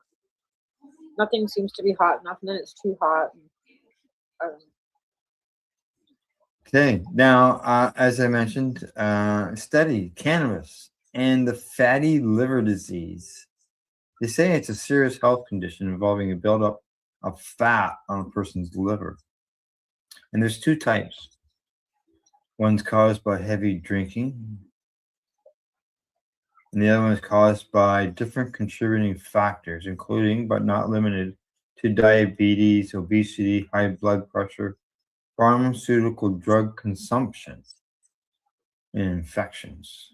I know that my doctor, in the early when I was first diagnosed with Crohn's, I ended up with a liver disease, and they had to do the biopsy on me, and he stuck the needle, which was like huge, barely fit on the tray. I don't know if it even fit on the tray, and stick it in through between my rib cages, in between my ribs, and had me breathe certain ways, so I was like awake during the whole thing. He just gave me a local anesthetic in that spot and then stuck it in. So There'll be no fucking way. No fucking way. No. They used let's see, CBD, CBG, and the studies were published in the British Journal of Pharmacology. Let's see, they used mice, just so you know. We're always using mice. They said that CBD and CBG treatments improves the glycemic control, reduce hepatic triglycerides, and normalize some lipids without affecting the energy. So, and a lot much more big words in here. Don't you love that? They make it so you can't even Yeah. understand all you're trying to say. Yeah, that's the thing, eh? I'm lipids up this thing and fucking flipping of that thing, but I don't know what the fuck I just said. They said here these findings identify a novel endocannabinoid system independent mechanism by which CBD and CBG enhance this hepatic energy buffering and other things as well. They say it's contributing to improved liver lipid handling and supporting phytocannabinoids as promising therapeutics. Yeah. Wow. So yeah, that was, and as I said, that was done on mice. Well, again, they're doing the studies on mice, And which I appreciate. But I mean, how many years are they going to continue to do studies on mice when we already have it been legalized and have human consumption in Canada been being used legally for how many years they could be using humans? I mean, I know there is human studies being done too, but come on with the mice. yeah, I think that's sort of one of the normal routes to do it on a mouse, and go from there before they get into human trials. Well, I understand that, but again, how many years have we been using mice? And they've Like been we communicating, and like we know you that. know? Yeah. I just kind of find it odd that they just continually keep going back to mice. I guess I just find it odd. Now, I guess this isn't really a study, but it's something that has been building up slowly but surely when it comes to cannabis, and that is impaired driving. And they say that they have discovered or created something. It's federally funded study. Well, it is a study, so there you go. Reveals cannabis breathalyzer breakthrough with a 3D printed roadside tool able to detect THC. They say it's portable and low cost, and it doesn't need secondary lab analysis. It was created by, the study was done by a university, just so you know, in Virginia. And is it? And as we know, there's, when it comes to this, they say they need this testing because the more states are legalizing. We heard the same things here, right? Yeah. But again, they were supposed to bring those silly machines that they had in Australia to Canada too, and we never did see them. Because they were too expensive and they were too. I can't even remember. They spent a whole pile of money on research on them. I know that much.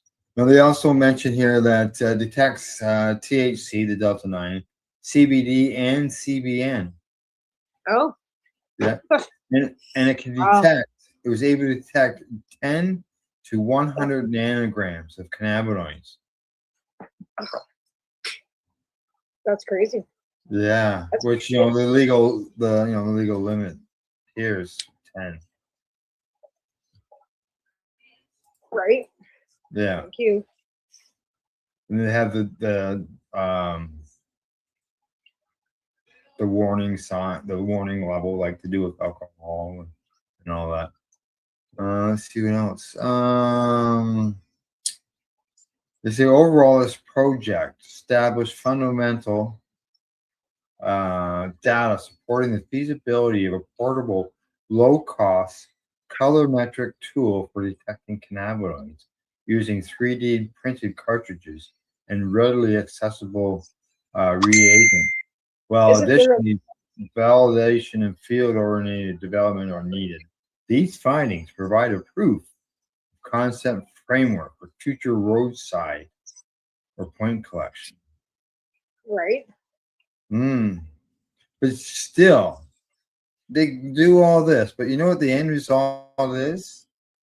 There's still nothing that says what the actual, there's no scientific data showing what the actual impairment is, like how we haven't established and tested on the alcohol end of things.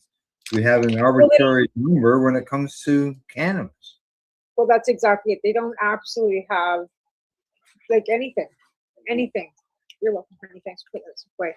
Like, I mean, they've come up with all these ideas and all these, studies and all this stuff, but at the end of the day, they've got no end solution and nothing that's actually being used that they can use for like actual results, right?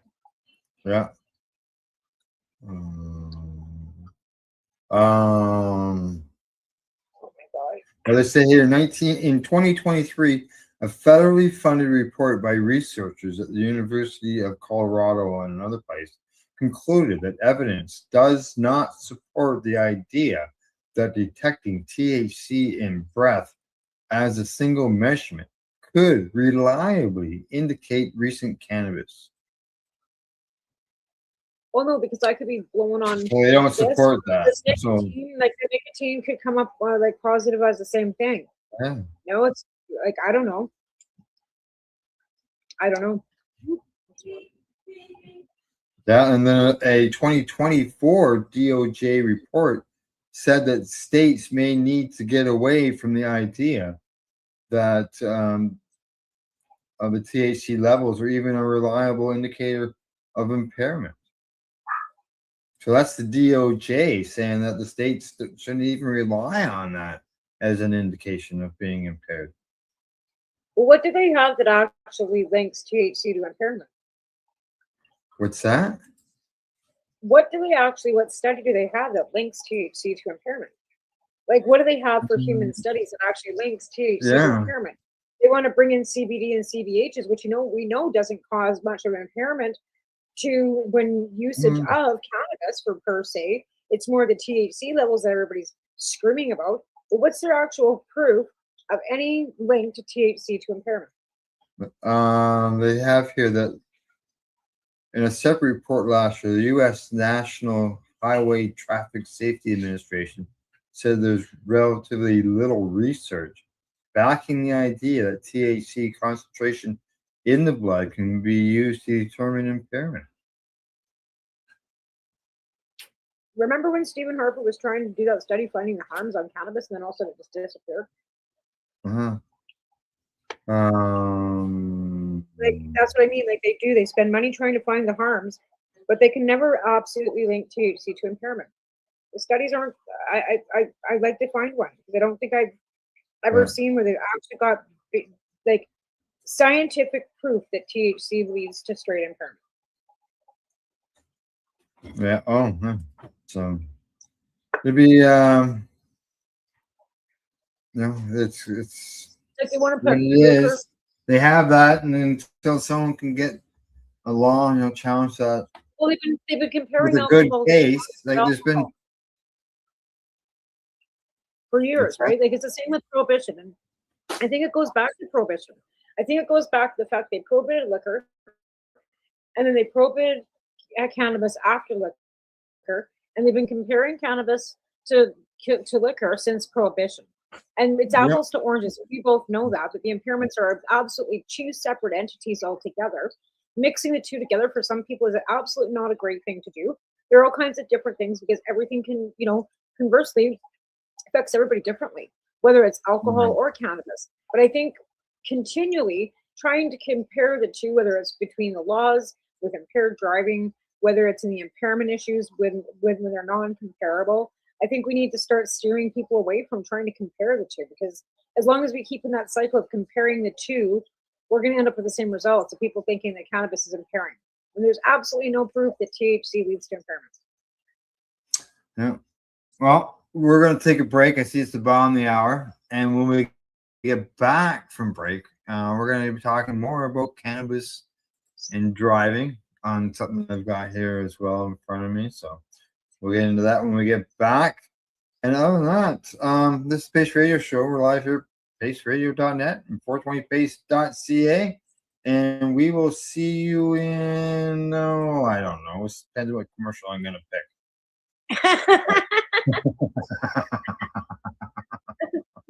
They're all pretty close. They're all under 3 minutes. So, all right, let's get back to the commercial break. You're listening to the Pace Radio Network here at paceradio.net. Camelford Lifestyle Shop, open Monday to Friday from 10 till 7 p.m.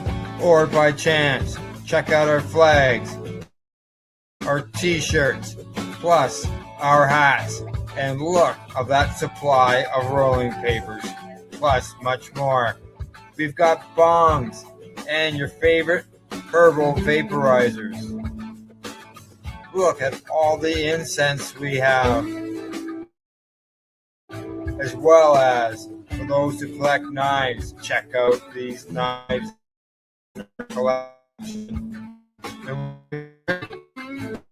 Stop in and take your seat. You can get Poke by Shay. Daily deals. Check them out. Camelford Lifestyle Shop. 17 Bridge Street West, Camelford, Ontario. What do you find at paceradio.net? People advocating cannabis education. I'm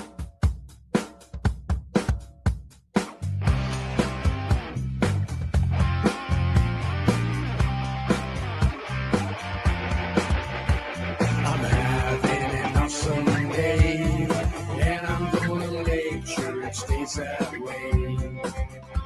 I'm having an awesome day, and I'm gonna make sure it stays that way.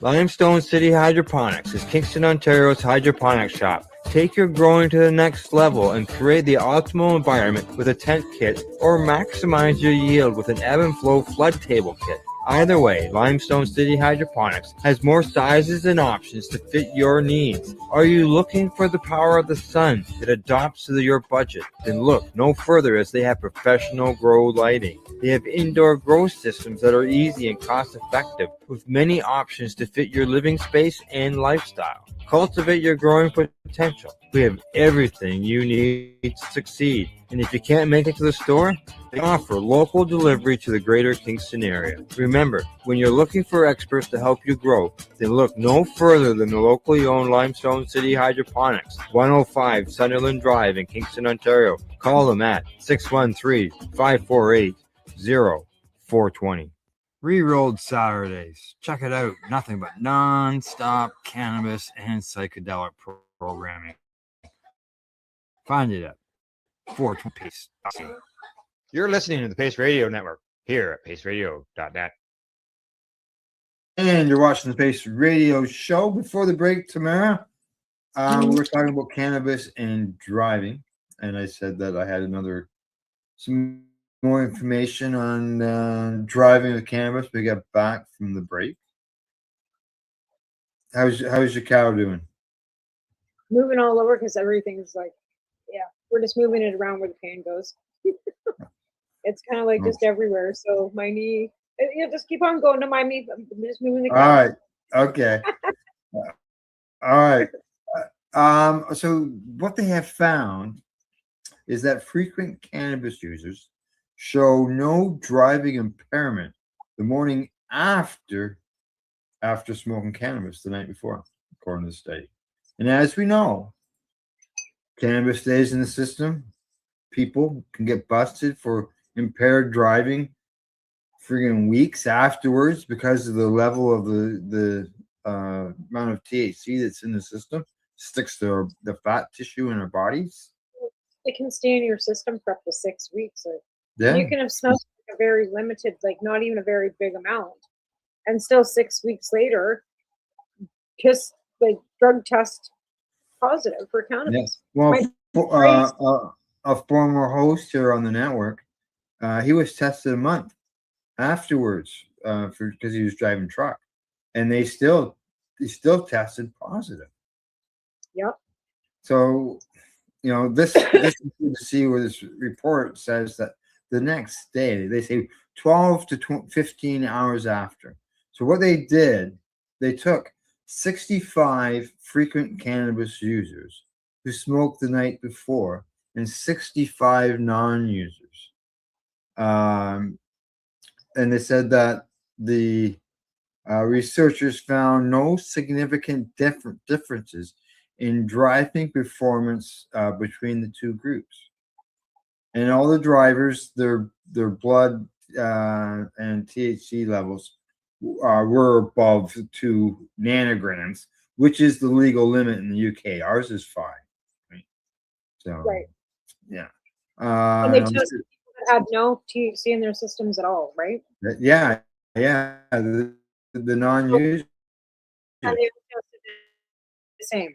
Yeah. They said the regular cannabis use group showed no significant driving performance 12 to 15 hours after the last cannabis use the night before, compared to the control group. Blood and oral fluid THC concentrations may not be an accurate correlate of driving behavior. So there you go. Well, again, like if you're a shitty driver, you're just a shitty driver. Yeah. And they say that the findings suggest that the current legal thresholds of THC may not accurately reflect the actual driving. Now, the participants in the cannabis group, whether they smoke, their THC average was 30%. CBD was only 0.6. So they said they inhaled approximately 159 milligrams of THC. They completed 4 driving scenarios, including weaving, speed control, reaction time, and following distance. You know, I found it off the audit because somebody showed me. I think I already said this shows ago that I was handed some joints at cannabis store that said they were 14.7% CBD. What? Like, where did that get? When did CBDs become that high in levels? Yeah, really. You said 17%? 14.7%. But even that's high, like for CBD. I just thought it was odd. Cool. You never know with technology these days.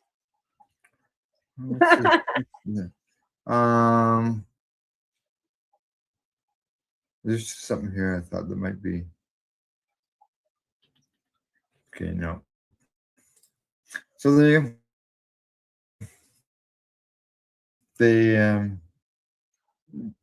users and non-cannabis users and tested them the day after, and there's lots of people who can drink Friday night and they'll be impaired Saturday morning on the way home. I've been stopped. I've been stopped by ride programs at 8 o'clock in the morning. And that's what they said. And I asked. And they said, "Oh yeah, people heading home the next day." Yeah, that's because the people don't realize that even like if you don't like alcohol, takes 24 hours to get out of your system, right? But if you're up till like 8 o'clock in the morning partying your ass off and you're still drunk, you're not even sleeping. You're just passing out. So your body's not even going into emotion, and you have to like be off of liquor for at least minimum 8 hours before you should be driving. So if you drank till 3 o'clock and you're getting up at 8 o'clock in the morning and driving, you're still drunk. You shouldn't be driving or going to work.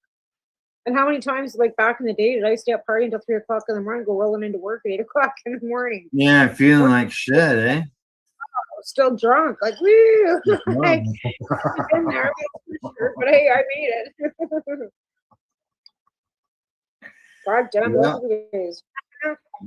We're talking like the 80s, so yeah, we're talking a long time.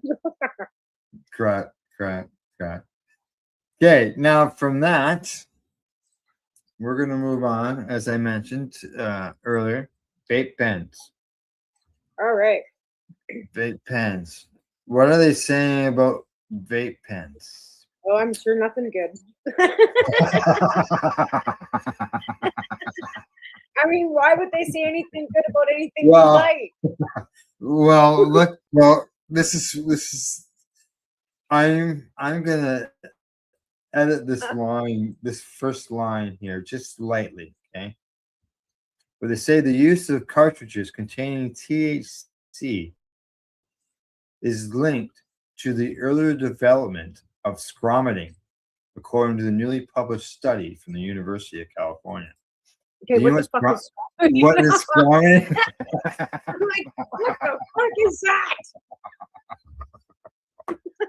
Is this some new generational word, scromiting? Does it mean cow? Is it like, It is a new word. Oh my God, it sounds ridiculous. It is a way, according to the information I have read on, it is the new word for cannabis hymesis syndrome, CHS. It sounds as crazy as the word. Jesus Christ. Are you scromiting today here? Do you have scromiting? Look it up. You'll have to well, I'm talking here. If you got the phone in front of you. Oh my God, I just want to die. Are you kidding me? Scromiting. Like, that's killing me. Like, I'm dying. If I wasn't in so much pain, I'm sure I'd be making up some stupid, ridiculous joke about this. But I kind of think but scromiting, there's got to be something. I'll come up with something. Yeah, I'll just do a quick little search. It doesn't even sound like cannabis hypothesis, like scromiting. Like, who in the fuck came up with that? Sounds like fucking something you do with a fish and squeaking in Nova Scotia. Kiss a fish. It's vomiting. Are you kissing a fish? Okay. This is in USA Today. Oh, of course it is. God, of course it is. What is scromining? New medical slang divides health experts, and what it is it's slang for this cannabinoid hymesis syndrome. And what are the symptoms That's the of new word this? for it. Scooting across the floor, scrumming. That's what. Do you know what the? Do you know what the? Do you know what the symptoms? Do you know what? Do you know what the symptoms are for the No, I CHS? couldn't. No, what are they? Oh, okay. All right. Okay. So Am I gonna laugh? the CHS, what that is, as far as the way to describe it, is uncontrollable vomiting. It's circular vomiting. You can't stop throwing up. And they say it's overload on your cannabinoid system. Yeah. It's the scromining is combining the word vomiting and screaming. And what? And what? Because Screaming? it can cause patients to scream while they throw up. And it's gaining the word itself is gaining momentum. They say. I just can't even anymore. Yeah. You're killing me here. Scromiting. He's fucking vomiting and screaming at this. What in the actual fuck? What is wrong with people? Check it out. No, I think I'm Now, good. Oh, Jesus. I have talked to kiss the a fish. fella. I know a fella personally who suffers from scromining. He went to the hospital because he couldn't stop throwing up, and they told him that that's what he had. They used CHS at the time, but that's what they told him he had. And he said, what? Like, fuck that type thing, right? Did he quit smoking cannabis? What's that? Has he stopped smoking cannabis? Well, yes, because he went, frig that, and he started smoking again after he got out of the hospital. And he started scromiting again? Yeah, he went back to the hospital. I got readmitted to the hospital. So he stopped altogether. He says, I can't do anything. I can't do edibles or nothing. He's pissed. Wow. Wow. Yeah. Wow. Yeah. Did they not, maybe, is it not like the provider poisoning some sort of poisoning? Well, some articles that I have read on it has mentioned about pesticides. Because I mean, how some many of it years leans, some of it was leaning towards neem oil. Neem oil, you Now can't we smoke know it. here in Canada, there's over 100 pesticides that are legally allowed to be used by LPs. But we often suggested neem oil too, and then I found out how toxic neem oil is. Yeah, And you should use neem oil. and I know down in the U.S. they've had problems with pesticides as well when it comes to an overload of them. Yeah. So Well, like I said, I can't imagine. But then again, like people are allergic to other things. We're all individuals. Like here I am laughing, which is kind of rude now that I think about it. Because who am I? Who am I to say? I mean, the word's ridiculous. I think that's well, you reacted like a lot of other people, and I always do mention that fellow who I know. Yeah, and again, like I'm not trying to dissuade his story or invalidate his story or that these facts are actual. I just think the word they're using, I just found kind of ridiculous, to be fair. Because the first thing you think of is like, what is that? Kissing a fish? Like you don't think of like That's the first thing I thought of. Strawberry. It's screaming, vomiting. I know, I understand vomiting. it now. But, Yeah. when you're screeching too, you're kissing a fish. So I mean, But it really, it can, to some people, it could sound really scary. oh, I could imagine. You know, I can imagine, especially if cannabinoid hyperemesis syndrome. People have pronouncing problems pronouncing. Is that what Vomiting people is are- easy. Is that what people are hearing in the forest, dark at night? People are, throwing up in the forest and screeching. Now back to the vape cartridges. Okay, back to the vape cartridges. Is it Now, they cause did- strawberry? Researchers surveyed, sorry, 1,134 people with CHS and found that different methods of consuming cannabis made no difference in the severity of the symptoms. And that's what this guy was telling me. Can't do edibles, it can't vaporize or anything. Okay? So he says, but it says that the vape cartridges were associated with a shorter time to symptom development compared to other products. So they're saying you get CHS from edibles. You just can get it quicker using cartridges. I don't even know what to say because, like I said, I don't want to invalidate anybody's experience. It just sounds like yeah. Now it says CHS. Okay, here's an explanation of it. It CHS. sounds like this It is a condition that results in patients experiencing repeated and severe bouts of nausea, abdominal pain, and vomiting. It has been linked in previous research to the heavy and daily use of cannabis products. And symptoms present in 3 stages: the prodromal phase, the hypermetric phase, and the recovery phase. But how long is this supposed to last? How long does it last? I guess this guy wouldn't know anymore because he's Well, they said that in the episodes last. Like, well, I'm gonna get to that. I'm gonna get to that right here. In the prodromal phase, patients generally experience morning sickness, anxiety, and mild abdominal discomfort. This phase can persist for several years and often agitated by continued cannabis use.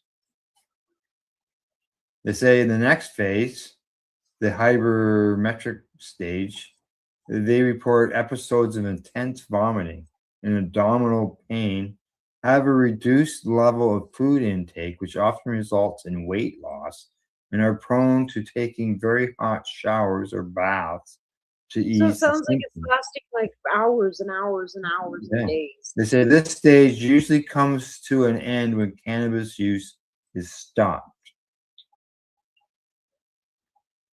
So you keep smoking, you're just gonna keep puking, and meanwhile you're puking, so you're still smoking, thinking the cannabis is going to stop your nausea, and all you're doing is making yourself sicker. Yeah, they say the recovery stage signals a return to normality for the patient and can last for weeks or months. However, the symptoms of CHS are seen to return with the resumption of cannabis use, even after you've done gone through all of the stuff. And the survey revealed that at least 96% of patients with CHS use cannabis at least once every day, and around 45% said that before their symptoms started, they had used cannabis 6 or more times per day. I don't know what to say because that means we're all at risk of that. Yeah. Oh, yeah. Like, my number's so above all that stuff. Now, I just on one other note on this, on Sunday, this coming Sunday night at 8:00, you know Dr. Ethan Russo? Yes. Okay. One of our content providers on the Veterans Action Council, based out of the U.S. They have all kinds of people who come and speak at their roundtables. This we're airing one with Dr. Russo, as I mentioned, and this was done, I I think approximately about a year ago, and it's all on CHS.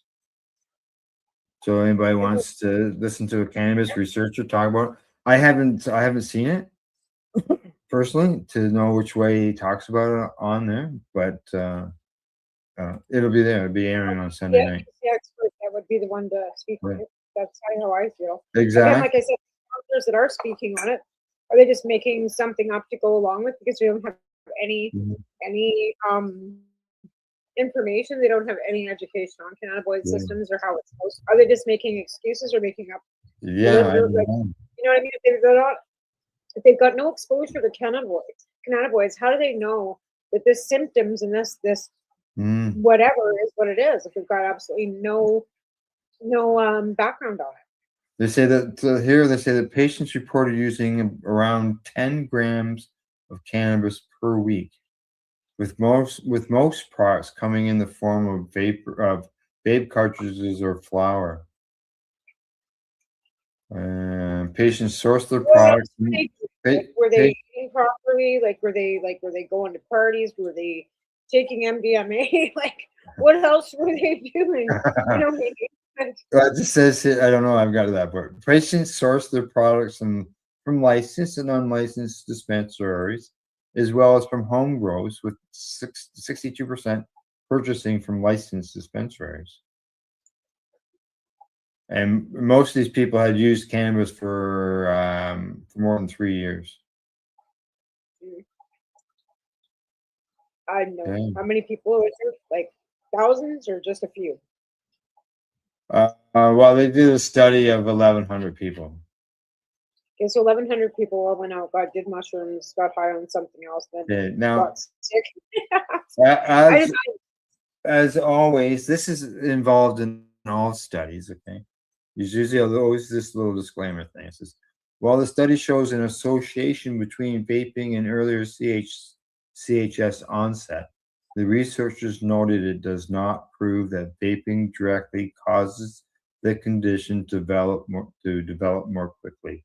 They suggested several possible factors, including higher THC concentrations. It's always written in the small print. Yeah, faster absorption. Now, Cannabis leads to hyperpsychosis, whatever What? structure. what I've Oh what my I've god. something wasn't touched on that whole report and any other report that I've seen, really. They talk about vaping cartridges and they talk about flour. That's the most consumed way. Now they said it didn't matter which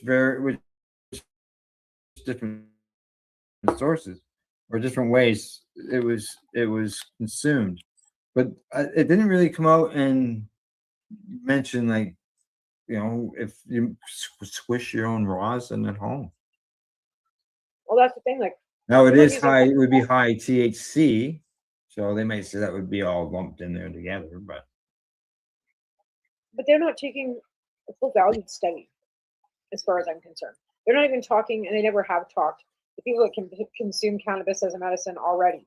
They've never gone to people that have yeah, taught them to, like them Well, getting an email screaming yes. at them, like, you realize this, this, and this. Oh, and then they look it up. Like, you know what I mean? Like, they're not listening to people that use cannabis. They say the numbers increased from 4.4 cases per 100,000 visits to hospitals in 2016 to 22.3 cases per 100,000 visits, and have peaked at 33 cases more in the liars early 2020s. Huh? I'm gonna call bullshit. I'm gonna say there's just a few more liars that went into the hospital, snorted some coke, and got sick, and now they're blaming it on weed. Yeah, that I don't know. They don't mention anything about coke in there, so. But right, like. So yeah, it's where was it in the 70s? Where was it in the 80s? Where was it in the That's what I'm 90s? asking. Where are all these fancy screeching fucking scromming? Whatever that is. Is scromming and greening out. Greening out, it doesn't even sound like scromming to me. No, greening out just means you just felt uncomfortable, and usually, like you feel uncomfortable and probably sweat a little bit. It might Got a be, little but high. Yeah, you got too high. drinking. Like, you know what scromming sounds like to me? Somebody went out, got super drunk, and took some pills, and then fucking smoked some weed, and then couldn't stop puking. Even if it was like, you know, those little white crosses that we used to take, because like I used to like those little like, or even if it was like acetaminophen or an aspirin to get rid of the headache that they were drinking with, and they smoked some weed. I don't know. I'm calling. Yeah, I know. I'll keep scratching my head on this because, like I said, I know somebody. I know you do. I And absolutely know you do. I'm yes. not calling. I'm not saying that he's invalid, but No, I know. I don't know I how know. like, that's one person, and how many other people do we know that smoke like way more chronic than he, you know, maybe this person did or has. Maybe not. Maybe this Yeah. guy's an old guy. Well, no, we know he some just people. he just oversmoked himself. Could you like? We know some people who smoke cannons, and could you just imagine them all of a sudden coming down with scromiting? Could you imagine that would be like me? I've been smoking cannabis since 1989. All of a sudden, I start scromiting. I don't even know what I did to myself. Yeah. Nobody would be able to stand me. Nobody would be able to stand me. Let's put it that way. I'd be like the troll in the fridge. So, you know, cannabis Yeah. saves you guys from me. Like, trust me. I'd be way more of a troll than I am. Let's see what we're gonna come back But with. again, like I said, it's so unusual that all these new terminologies and all these new symptoms and all these new things have come up since cannabis legalization. But Well, that's the for all thing. years, Correct. you know, I mean, sure, cannabis has changed, and yes, they've hybrids and they've crossbred it, and yes, they've done a little tweaking here and there, and they've changed things. But I can't see a plant being changed so much that all of a sudden it's causing some harm. I have a hard time with that, I guess. They're trying to cause This, especially this it's vomiting, it's just basically saying it's harming people. And like for all those years we've stood up and said cannabis doesn't harm anybody, it's never killed anybody in the history of man. yeah. And here we got people that were scromiting. Well, that's harmful. Well, I just thought of a comparison because the fact that it's almost 420 and the Global Marijuana March starts usually the first week of May. And I put that song together about the Global Marijuana March and the pictures in the video. Like, we had tens of thousands of people, 40, 50,000 people that were at these events. That would mean that, according to that report, at least 20 people, somewhere around 20 people, suffered from scromiting that day. Yeah, right. And not one of them. You didn't see people scromiting anywhere. Like, you didn't see people being pulled off the side, being pulled into an ambulance. Oh, this poor guy's scromiting. Like, Yeah. I don't even know what to say.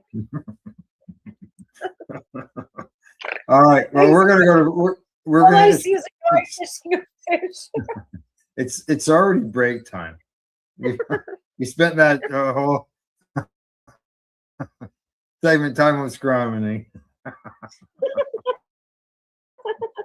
But hey,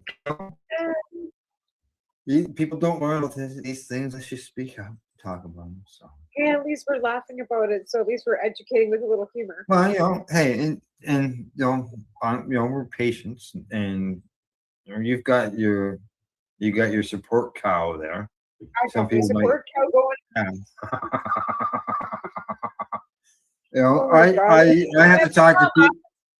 I have to talk to people about shit because of my condition with my Crohn's disease. So yeah, of course we are. and we can learn to laugh about our condition. Make jokes about it. We have no choice. Because if we didn't laugh, we'd be crying all the fucking time, complaining all the time. Like, could you imagine? I complain enough as it is. Like, really, like let me laugh every once in a while. Especially when I'm in this much fucking pain. So I'm laughing or I'd be crying. Yeah. Yeah.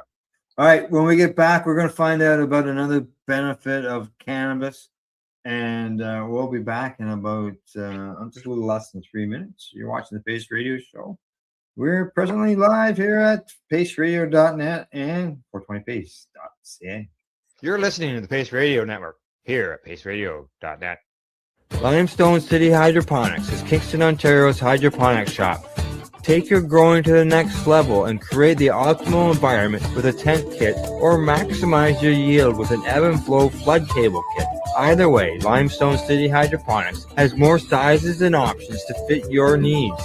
Are you looking for the power of the sun that adopts to your budget? Then look no further, as they have professional grow lighting. They have indoor grow systems that are easy and cost effective, with many options to fit your living space and lifestyle. Cultivate your growing potential. We have everything you need to succeed. And if you can't make it to the store, they offer local delivery to the greater Kingston area. Remember, when you're looking for experts to help you grow, then look no further than the locally owned Limestone City Hydroponics, 105 Sunderland Drive in Kingston, Ontario. Call them at 613-548-0420. Are you looking to get your medical cannabis grow license? Limestone City Hydroponics can help patients through the process of obtaining their license to grow medical cannabis. What's that? You don't have a doctor. If you meet the medical criteria, Limestone City Hydroponics has a nurse practitioner who can assess and provide medical cannabis prescriptions. What are you waiting for? Contact Limestone City Hydroponics at limestonecityhydroponics.ca or call them at 613-548-0420. What do you find at paceradio.net? People advocating cannabis education. Enjoy the buzz of legalization with Campbellford Lifestyle Shop. From lights to plant nutrients, books, consumption accessories, and more, we've got all your basics to grow or consume cannabis. Visit our info center or take a look at our piercing services and body jewelry, now available in-store through Campbellford Lifestyle Shop, 17 Bridge Street West, Campbellford. Rerolled Saturdays. Check it out. Nothing but non-stop cannabis and psychedelic programming. Find it at 420pace.ca.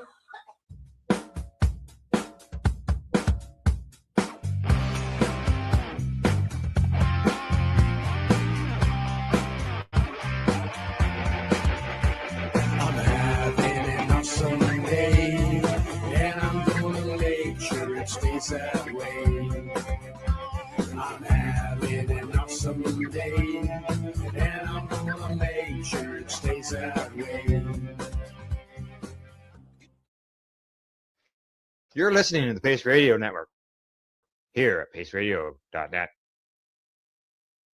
All right, you're back with the Pace Radio Show, and we're talking about the benefits of cannabis, some of the studies and reports that show up in the news. And before break, we were talking about scromiting. And for those who know about scromiting, you can check it out. SCRO, scrom, MITTING, scromiting. And then you can laugh really hard and let us know what you think. And one more note on that, just a reminder, because scromining is the new term for CHS, cannabinoid hyperemesis syndrome. Sunday night, 8 p.m. here on the Pace Network, you can find an interview that the Veterans Action Council, veterans out of the U.S. who are doing fantastic work. What can I tell you?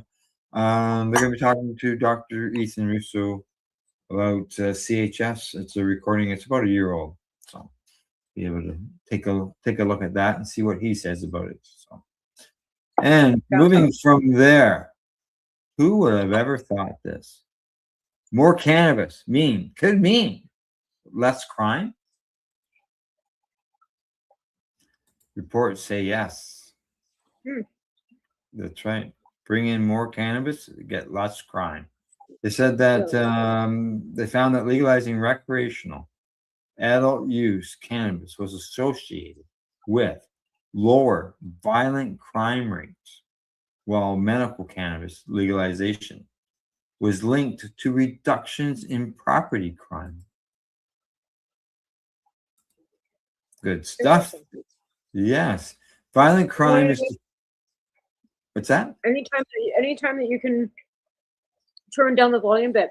I think we talked about a study a couple weeks ago about how the difference in alcohol consumption comparably has dropped, and they're linking that to also to cannabis legalization. And I think alcohol leads to domestic violence. I think that alcohol leads to violence, where cannabis, I'm having a hard time believing that it has a lot to do with violence, right? Like most people that smoke cannabis, like myself, hit the snacks and pass out in a chair.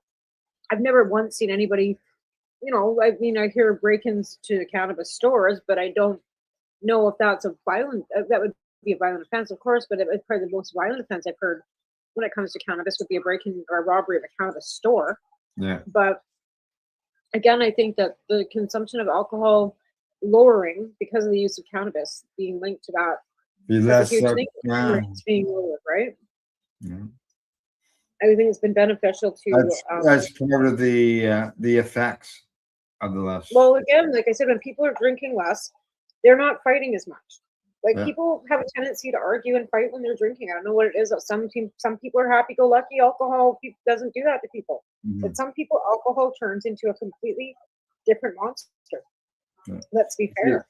They So- say violent crime was defined as aggravated assault, murder, rape, and robbery, while property crime included larceny, burglary, and motor vehicle theft.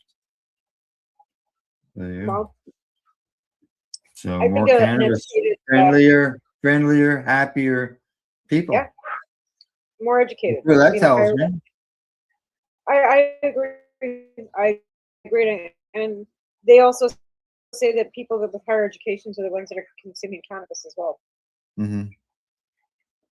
Okay. I know what else we got that here? really means, but you know how they used to always say that, people that smoked cannabis were stoners and weren't educated and, were playing video games in their mother's basement. So that's changed. Yeah. But, Did you? I don't know if you saw in the report. This is something that would be nice if it was available in Canada. It would be nice. Obviously, it needs some adjustments as well, but in the U.S. with the Medicare, there was an announcement that they are going to start covering hemp, THC, and CBD products under the Medicare and Medicaid services. That's not happening here in Canada. no, but I also know that people with Medicaid are also being charged $15,000 for 5 stitches. Oh yeah. Why not? Yeah. So you I want to don't tell a doubt Canada that. company to charge me $15,000 to get stitches? Like, I don't know. I think I'd Yeah. rather pay for my Yeah. cannabis and No, not but have I'm not talking about their healthcare system. I'm just talking about just this program itself. I know, but what's going to be the copay on that? The co-payment, well, they get this is where the numbers are low. As I said, it needs to be improved. But they're going to allow them up to $500 worth of hemp-derived products each year for eligible patients.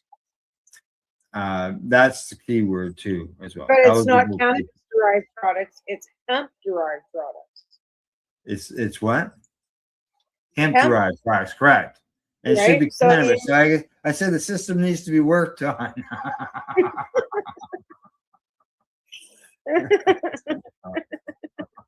I'm such a pessimist. I've got it all figured out before you even said it. It's gonna be lame. I know. I'm talking about this. Yeah. Now, I like to see something like, our vets, right? Our vets get X amount for medical purposes. It'd be nice to see something where patients had, absolutely. some type of coverage, right? Where I think that I think that it should be across the board. I think that any medical patient in Canada that's using cannabis for medical purposes should be benefited the same amount of money that the veterans are allotted. We are all patients. I think that we should be treated equally with equity. I'm not saying that they shouldn't deserve more, but I'm thinking that they're getting cut back to $6.50 per gram price per market price as it is. The least they could do is help us with $3. Come on. And you have to be legally licensed, registered, but then you have to be going through an LP and all the same shit that they've got to go through. Like, it's not easy for them to go through. And there are some it's products. easy for them to get reimbursed for their cannabis. Like, they got to fuck around. It's a shit show too, right? There are some products that they have access to that we don't, like in the, Yeah, I know. in the stores and stuff. Yeah. Now, here's another But there's also spot. a study out of the States. We'll go back to that. Yeah, One here's second. another spot where this There's a new study out of Medicare. the States that's actually rolling back the studies on the benefits of cannabis for PTSD. It was on CBC last week. That they're rolling back, cutting back on those studies. No, there's a new study out that was done by some university in the States. It was on CBC last week. That is rolling back, basically saying there's absolutely no benefits for PTSD from cannabis use. Absolutely. Oh, none. really? Eh? Yeah. So That's interesting. That's just No, one it is- report. We put that up Right? against the many that say the opposite. I know, right? Yeah. So again, you've got a new government with a new regime coming in, wanting to reclassify it, but also not really classify it. Yeah. Well, it's been delayed. Obviously, the I know. reclassification. Ridiculous. I did receive some updated information on it. But now here's another spot that needs some fixing. Inhalation preparations are not allowed, and products can contain no more than 0.3% THC by dry weight. Well, they wouldn't. They're hemp products. Like what? They wouldn't even have to. They wouldn't even have to worry about them fucking hitting down that much. We look, you have 0.03%. Yeah. Like, 3%. Woohoo! Like, now, just so you know, that THC limit could change, could potentially change. It could be To what? increased. 0.4. 1.1. No, from 0.3 to 0.4. Oh my god. That's because they got better skin. Now, with what? I would sort of say, does this also point to them, the U.S. government, saying that they recognize hemp-derived products for medical benefits? Something that we don't have here in Canada, Yeah, but even for cannabis. right? But again, you can't smoke hemp. You get the same benefits from it. You can't smoke hemp to get the same benefits you do from cannabis. So it's again like comparing apples to oranges. Yeah. So, but we need a Consumption of program. hemp for CBD, like for CBD consumption, hemp, for sure can have benefits. Yeah. But again, if you're putting it as a hemp and you're only allowed like 4 THC, hemp doesn't have T at any higher levels. So if you're only growing hemp, that's the whole basis of the word. They're saying hemp. They're not even using the word cannabis. No, they're using the word. And being that part of the EO, the executive order, was banning hemp-derived products. Right. But hemp-derived products are what? And they're allowing it this way, so. Because you can't smoke hemp. Like we both know you can't really smoke hemp. I mean, sure, what are you going to smoke? The leaves? Most hemps are full of seeds. What are you going to smoke? The seeds? Like I've never seen a hemp product that's not full of nothing but seeds and long, spindly Snap, leaves. crackle, pop. Right? So it's not like you're going to grab a bud off a fucking hemp plant and be able to smoke it because it's going to be full of seeds or it's going to be post seeds and it's going to be full of seed pods and oh my Christ, like what a So joke. in the end, the program has a lot of flaws, but the idea of making access available to patients through a government program, I think it's a waste of for taxpayers' coverage, medicinal coverage, it's something we don't have. I agree if it said cannabis and it wasn't hemp. Yeah, cannabis. Yeah, God. And Because it's just like our legalization. A lot of us are happy it's here, but boy, oh boy, it still needs a lot of improvements. Well, yeah. Again, like if you're talking about medicinal hemp or medicinal cannabis, you're talking to two different apples. Two different right? plants. Two different types of two different types of apples. You got Granny Smith and you got Macintosh, right? That gets the same fucking shit. Like, I don't know. I don't know. I guess it's all in wording. And I guess as long as you want to get it through legislation, and once you get it through legislation and have it as hemp, then I guess you can move forward with cannabis. It's baby steps, I guess, if you want to look at it that way. Yeah. Okay. Now, one other myth. We're going to move on to another story, another study here, and myth, I guess I called it, and that is the fact that not only I'm sure Ms. Gladue was part of this during her time in the early days. Said that what about what she said? What about the children? So what about the teenagers, the youth access, the kids, the young teens are going to Johnny's going to be taking his smoke and putting his cannabis toaster oven. in the toaster oven and smoking it, right? Okay, so part of That just showed that woman never had a childhood.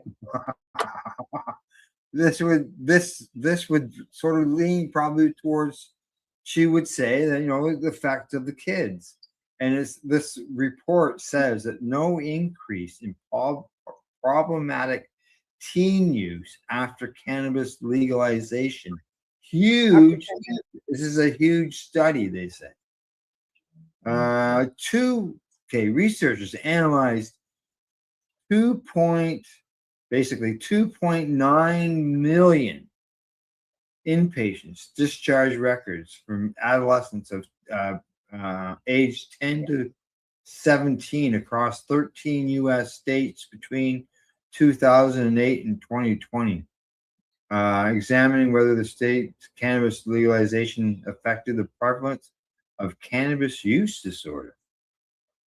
Ooh. Cannabis use disorder. You know what CUD is?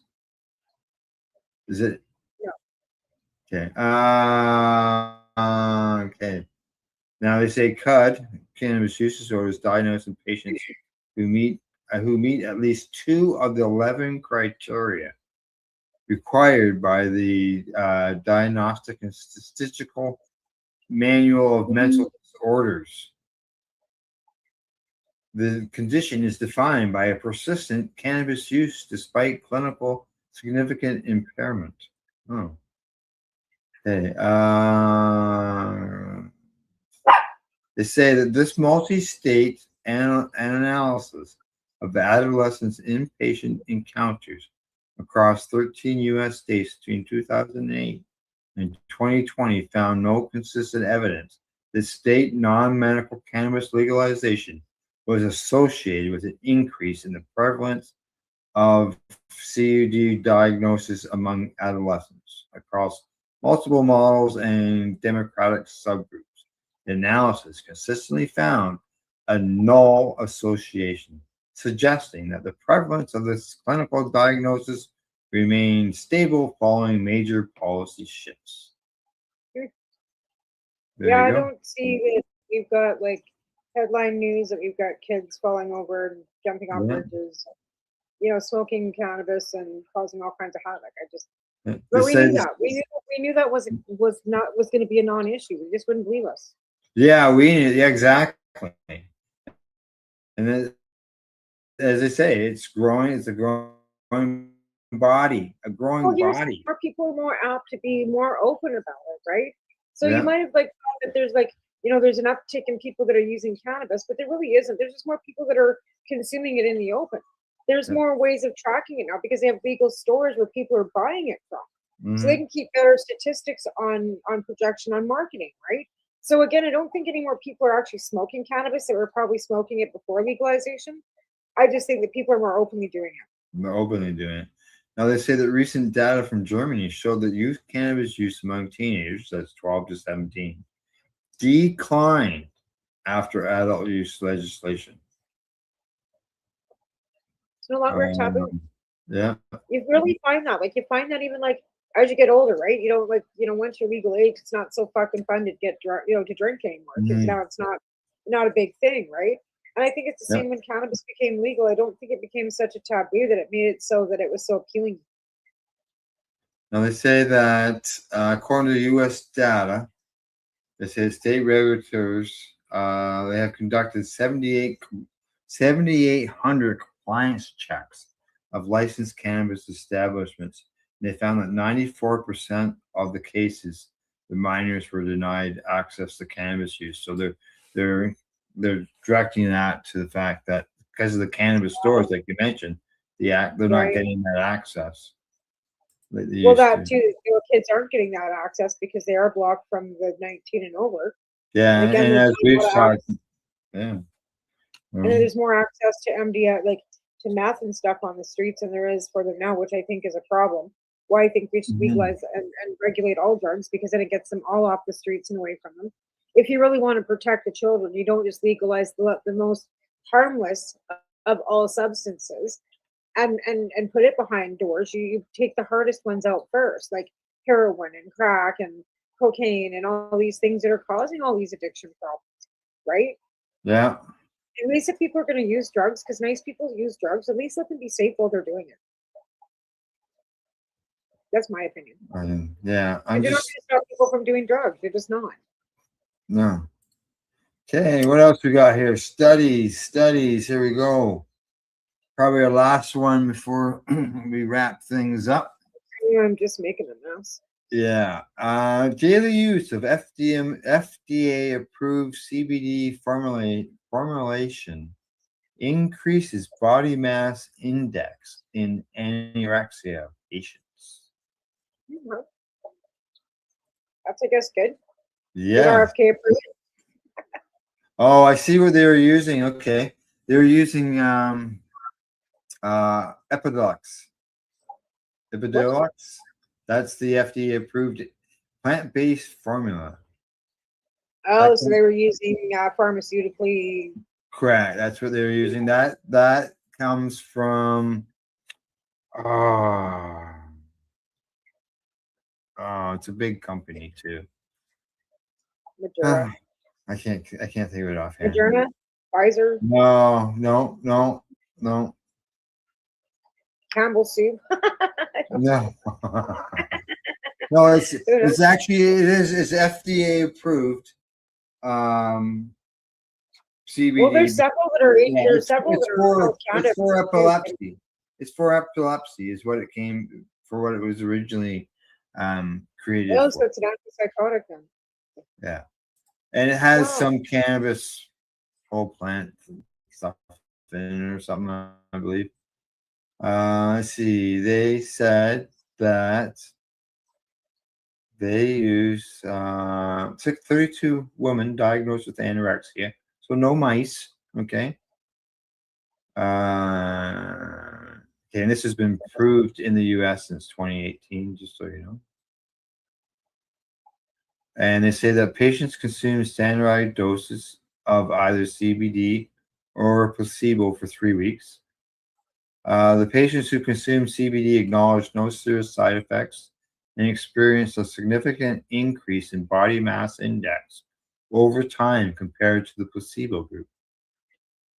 And the authors conclude this study demonstrates a favorable safety profile for CBD in women with AN and atypical AN, the anorexia, with the capacity to support weight recovery and an indication of improving eating disorder psychotherapy, psychopathology. There you go. So yeah. They talk about future research in the CBD focusing on larger sample sizes and longer stuff. So, anything that helps, increase body mass index. Boy, you've really brightened up there, Tamara. That's because the sun's beating right in that window. Did you just have an idea? Did you just have an idea and the light bulb went off in your head? Yeah, light bulb went on. Yeah, no, this is my west facing window, and it's because of the time change now, and because it's Wow. late until like 10 o'clock at night. I couldn't beating it. This is my vitamin D. So I got a south facing window here, and I got 2 west facing windows here, and that's that's pretty much my deck's all east facing, and yeah, Yeah. so the house is like you get sunlight pretty much all day. All day. All right. It'll- Well, it'll- instead of blinding everybody by the light, And I'd get up and move it, but I can't even move right now. Or I'd get up yeah, and run. yeah, no, Having a hard we'll just. There's only another minute left in the show anyway. So Sorry for blinding you by the light, but hey, at least you got a little sunshine in your life.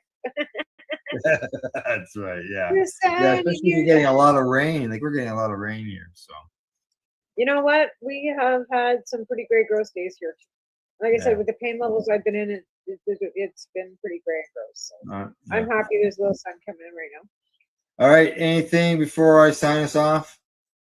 No, have a great week, and we'll see you next week. All right. Sounds good. Other than that, thanks go out to our sponsors, Limestone City Hydroponics.ca, the Campbellford Lifestyle Shop, as well as at ease.ca. Thanks to everybody for tuning in the program, whether you are catching the audio podcast or the video end of things. And other than that, we will see you next week. And good night. Bye-bye. Good night.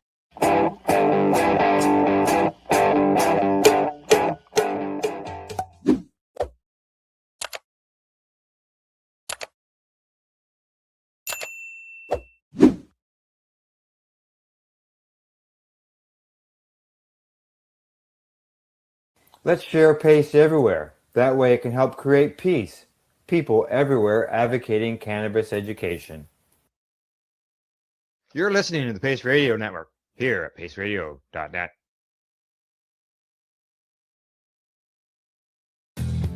Stay tuned. We'll be right back after this toke.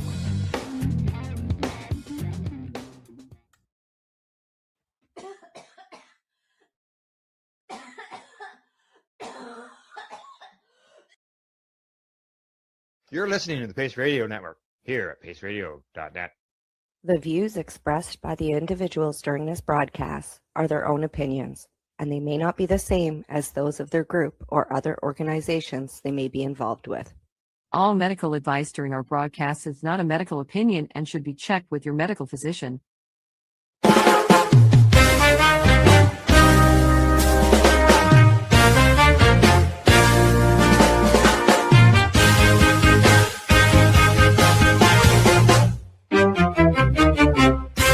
Look at all that money, yeah, the money that they've spent.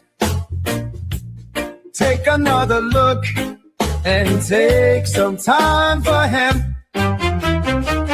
Don't cut trees for paper, cause it hurts the environment. Stop deforestation, yeah, it's time for hemp. Yes, it is. It is time for hemp. I am your host, Casper Leach. Thank you for tuning in to the big broadcast today. And we are going to be focusing today on utilizing hemp as a building material, which a lot of people is a building material. What can you build besides a nice sandwich with like hemp bread or some kind of hemp sauce for your spaghetti? But you can do more than use hemp for food or fiber. You can also use it for, building homes. And we're going to be talking about that today. And we're going to be, don't forget, anytime you hear the word joint on the big broadcast, hit your pipes, your bongs, your vaporizers, and take time for hemp. Joining us on the big broadcast from Canada is a gentleman who's been working diligently to end cannabis prohibition in his country, Al Graham. He's got Pace Radio Network, and he is a fantastic communicator and a wonderful reporter. Al, how you doing? I'm doing fine. Just to let everybody know, PACE, People Advocating Cannabis Education, is about cannabis as well as psychedelics. We have programming 7 days a week. A new show is released each day, and everything is replayed again on Saturday, back to back. So catch us out, paceradio.net. And we've also got a fantastic joint host from the southern part of the United States in a little state called Florida, and that is Al Byrne. He's also a writer of a pretty groovy book that you might want to pick up sometime called For Country and Cannabis. Hey, Albert. Gentlemen, nice to see you guys. And yes, I am in Florida, and I am glad I am because everybody else in this country is cold, and I'm actually quite comfortable. So I made a good decision coming here. But yeah, we're talking hemp today, which is, of course, cannabis. And the book I wrote there For Country and Cannabis discusses hemp. And I think you should read it if you have any kind of interest at all. And if you're a patient, if you're a caregiver, if you're interested in the history of the movement, if you're interested in the details of, for instance, of why should I use cannabis? Well, just it kills cancer cells. So let's start there. And the book is full of all the references you need to back all that kind of stuff up. But we're talking hemp. And yeah, I bring hemp into the book, but I also want to point out another book. I think I'm making that one clear. Cannabis and medical practice. Yeah. This is a book that I did not write. I produced. And actually, it was the only book referenced in the 2001 Institute of Medicine's study on cannabis. There's a story around all that. But I bring up that title because it's still in print. And in there is 2 excellent chapters about hemp grown for food and hemp grown for, among other things, construction materials. Cool. So I just want to tell you that this conversation's been around for a while, and hey, 1997, I was talking it. You know what I mean? So it's going to be fun to do that today. Our guest is a peripatetic individual, and as such, we've cornered him in North Carolina and on the West Coast, and he's headed out to New Zealand soon. And we've had him before as a guest. Quite interesting man. We're going to talk a lot about his idea of creating houses for veterans and the elderly. And so I may introduce, please, Greg Flabel. G'day. Oh, The hemp guy. And you're on the West Coast right now, aren't you, Greg? I am indeed. Yeah, I'm sitting in little old Southern Oregon in Medford, which is like the extension to the Emerald Triangle from Northern California. Yeah. Okay. Well, that's also a beautiful area. What's your latest project? What are you working on, Greg?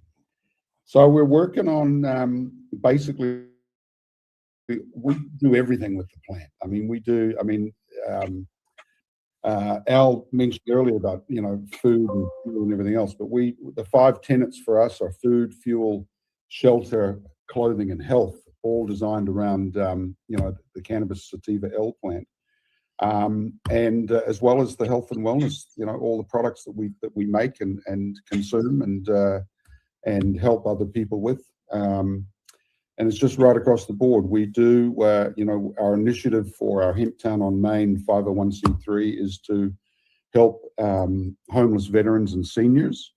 I'm noticing even in my own travels, locally, a lot more seniors ending up on the street. And really in this economy, it's been spiraling down for some time, in my opinion. A lot of people are like one paycheck away or 1 month away from being homeless. And the medical bills are mounting, and pressures of regular everyday food on the table is increasing. I think that, with our agricultural materials, we can help with alleviating that issue with housing. I've designed some modular units. I think I've spoken about these before, that were designed 4x8 sheet supply and OSB for making some homeless shelters. And these are modular. We don't have to do permits with them. up to 200 square feet. They're portable. They can be taken down again, but in our case, they wouldn't be, because we build them on site using hemp and other agricultural waste material. So we've kind of morphed from that picture you've got up there. That was the first permitted hemp house in America, done on Town Mountain in Asheville, North Carolina. That's beautiful. We did Yeah, that. that's a cool house, man. Yeah, 2008, 2009. And we built that house for $133 a square foot using recycled cement, recycled steel, recycled windows and doors. We carted, there was 3,000 feet up on the side of a mountain. We had to make the road to put the house in. And when the owner converted from a construction loan to a 30-year, it went from $133 to $240 a square foot in terms of valuation. And we also, to this day, we still get up to 30% discount on the fire insurance, because the stuff just does not burn. I mean, it will eventually, but it'll take a long, long time. So the doors and the windows will blow out before the hempcrete walls do. So it makes it a lot safer, and we get even in New Zealand, where I built my own house with hemp many, many years ago, we still get a 30% discount, or around about 30% discount on the fire insurance. Nice. What do you use for a roof? Roofing, just regular roofing materials. Usually I'm using standing seam metal roofing. Metal roofing. No, I was thinking along with the I live in a very prone fire area, and metal roof is almost a requirement where I live. So I'm thinking, you got a metal roof and a hemp structure. Yep. You're not fireproof, but you're damn close to it. Well, it's fire retardant, we should say, because lime, just to put it in a bit more technical layman's language, if you like, the cellulose, which is the lime and the wood or whatever we're using as the insulation, it's got to be protected. So the lime binder that we're using is actually the protecting homogeneous security for the cellulose. And lime itself is inherently carrying moisture. And so it's the wall system that we make is always going to have some sort of moisture in it, but it's vapor permeable. So when the heat hits it, think about something. When heat hits us, we sweat. When heat from a fire hits the lime, it's sweating. So it's driving off moisture. So that's the actual layman's terms retardancy in the hempcrete, right? Just to put it in a bit more perspective. So because if you put a match to hemp, stalks, they're gonna fire up. But if you've encased that cellulose in some protection, like the lime, which is a natural material and that's available right across the planet, every country has huge, build up millions of years of calcium crustaceans for limestone. And that's essentially what we're using to protect the cellulose. And in the iWood structures that we're building, we're using 30% less lumber as it is. And then those wood shavings we can turn into cooking pellets, heating, and we also put some of those back into the mix to make the biocrete. So we've gone from, and it depends on which country we're talking to about building. We're using sugar cane waste and coconut waste in Mexico and South America. So we're making, we make sugarcrete, cococrete, biocrete is kind of the generic name I'm coining to it, because we can take a lot of different agricultural waste material and put it in there and protect it with the lime binder. And now you've got a solid wall. I mean, man, back in Eastern Europe and the Roman times, they used horse crap and horsehair and straw, and they would make adobe kind of infill, right? Same sort of principle, and that stuff it takes a long time to burn too. So it's the same sort of thermal mass and thermal conductivity all wrapped into one material to build a house that also you're going to be healthy living in, because the lime itself carries a pH of about 8.4. And so while you're exhaling inside your home, breathing, exhaling, you're putting out CO2 when the walls are saying, gimme, gimme, gimme, and they're fossilizing. And so over a long period of time, those hempcrete or biocrete walls are going to fossilize and turn to rock. Well, how easy is it to find this type of material in the United States and or New Zealand?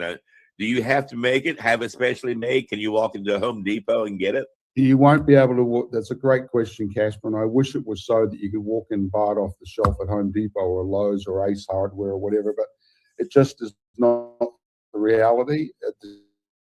The cortication or the processing equipment to strip away the fiber, which makes my shirt, from the inside cellulosic pithy part of the plant, it's a lot of money. It's a lot of heavy equipment to do that. And to make it financially viable, unless you're producing or unless you have the capacity to produce around 4 metric tons per hour, you're not going to make any money anytime soon, right? And there's a lot of smaller operations for if you're doing it yourself. Yes, you can buy these rollers that you can grow a couple acres of hemp and decorticate it yourself. You run over it a few times with your tractor or your SUV, and you'll break up the inside part of the plant, and you can use that, mix it with some lime, and bada bing, away you go. It's not really rocket science. I mean, I remember 20 years ago, or 15 years ago, when we built the first places in North Carolina, I thought, man, I've discovered something that's better than sliced ham, and I'm going to corner the market on bio building hempcrete. Man, I brought it back from England. We building the first houses. I'm going to corner the market with hempcrete. Well, that got because it comes down. It was more expensive because of the processing around the plant. It's hard to to get that waste material into a state that you can actually use it commercially. And so that's been it's been a hard slog over many years. While you're at many years, can I bring a question at you here? You made the first house there that we saw, the beautiful house you had a picture of, in 2006. No. That was 2009. We started that house. Okay, all right.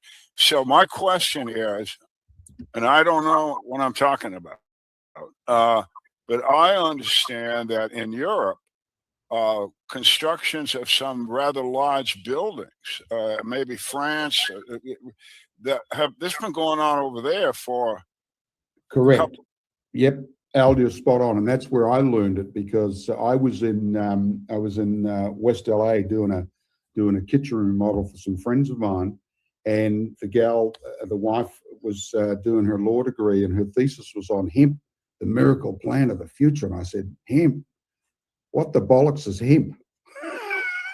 And all of a sudden, she presents me with this thick, thesis that she's doing. I'm reading all about it, and then I read The Emperor Wears No Clothes and all this sort of stuff.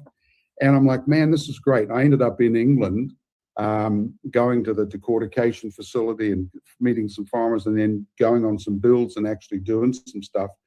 And then thought, I'm going to bring this back to the US. So that's how we started back in North Carolina. But to your point, Al, yeah, they have for 20 years prior, they've been using hemp waste in France, Germany, in different countries, even in the Netherlands, for building. But mostly in France, they've been doing it. In fact, I had the rare privilege and honor of visiting a two-story hemp house in the old part of Paris, France. Mm-hmm.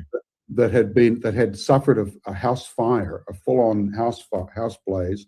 Everything except the 4 hempcrete walls was blown out. Even some of the clay bricks in the fireplace had crumbled down, but the two-story walls of this house were still intact.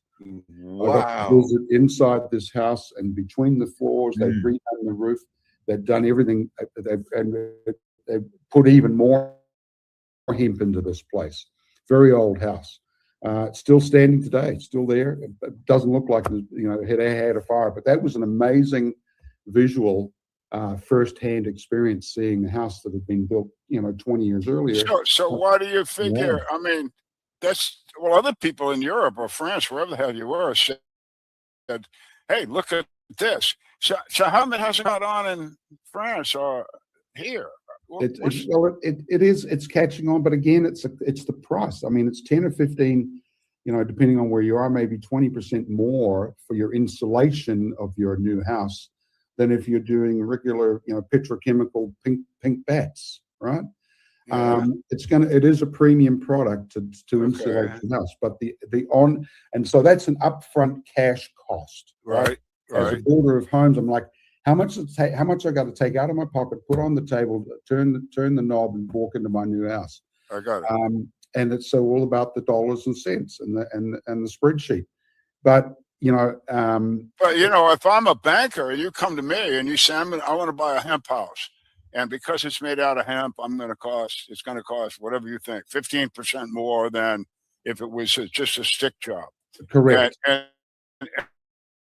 And then the bank says, well, this extra money, and I say to them, well, here's two deals.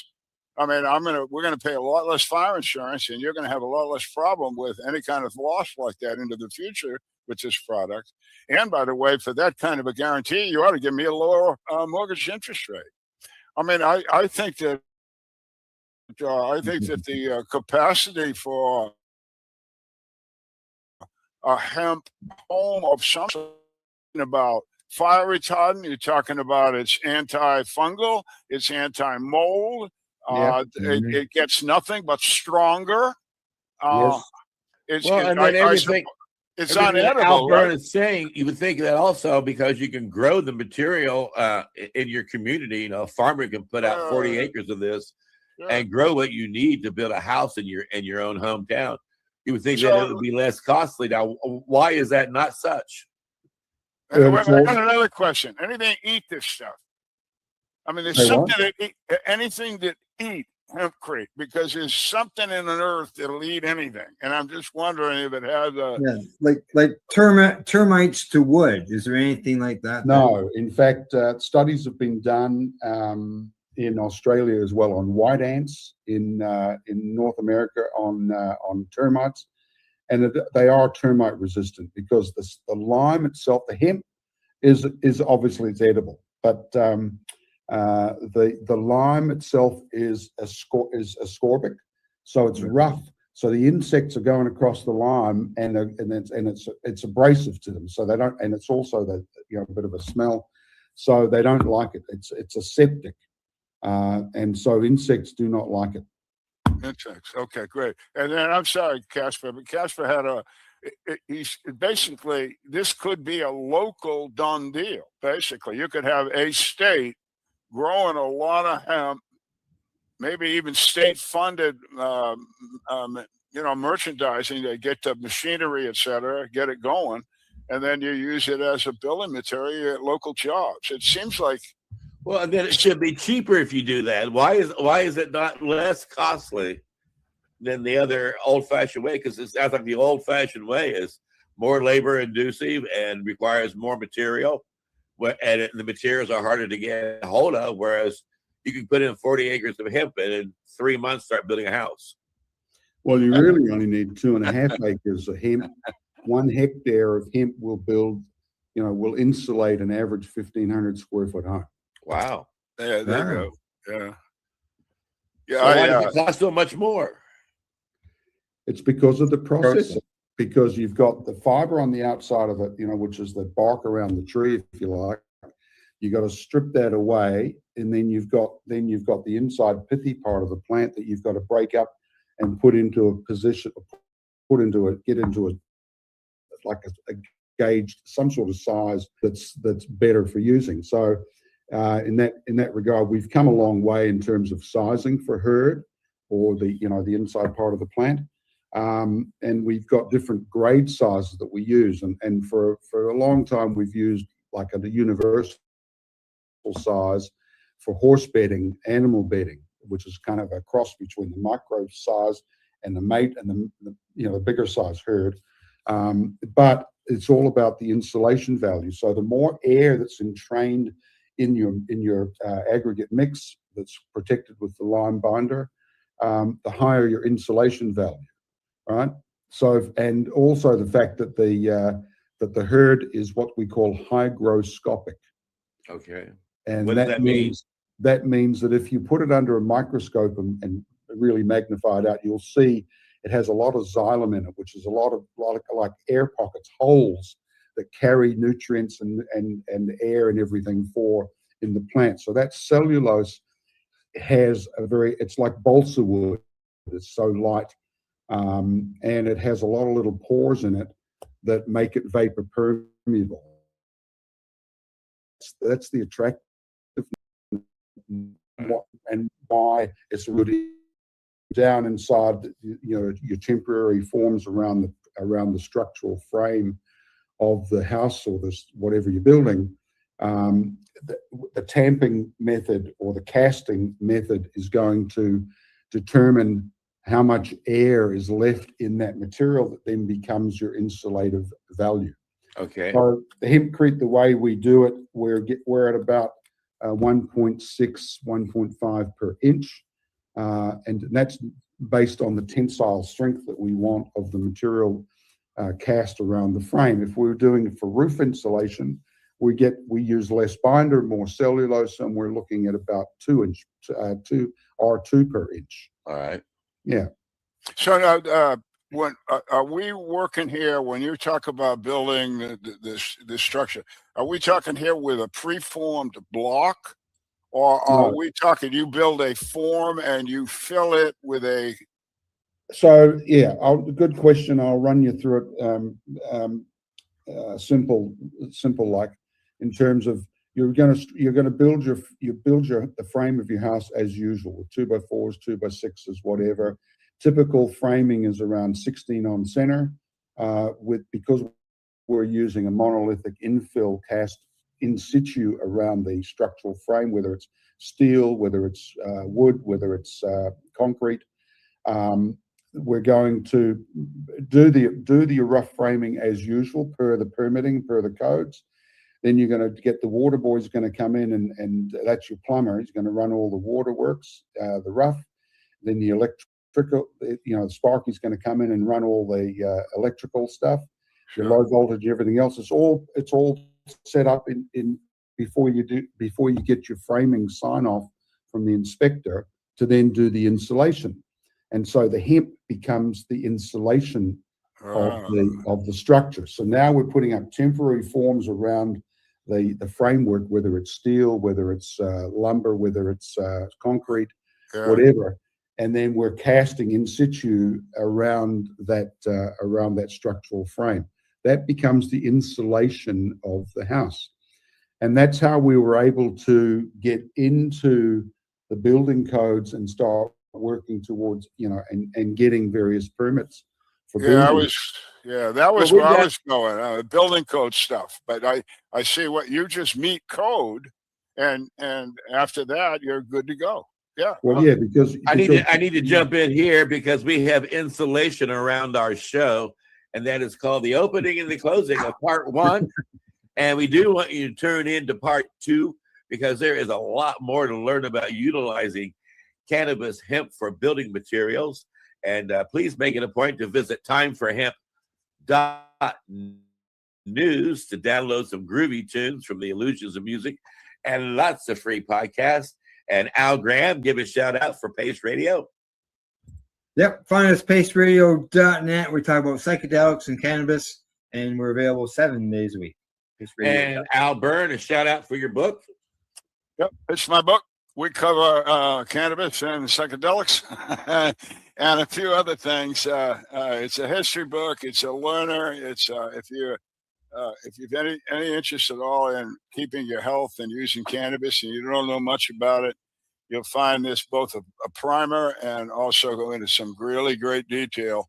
And they're going to tell you about a lot of things that the federal government did over 40 years that just weren't nice. And Greg, you want to shout out? where we teach and build and do everything with hemp, from food, fuel, shelter, clothing, health, and even jobs, and maybe even world peace. And we ask that you like and share this particular video, because that is the only way we're ever going to be able to let the whole world know just how important it is to take time for hemp.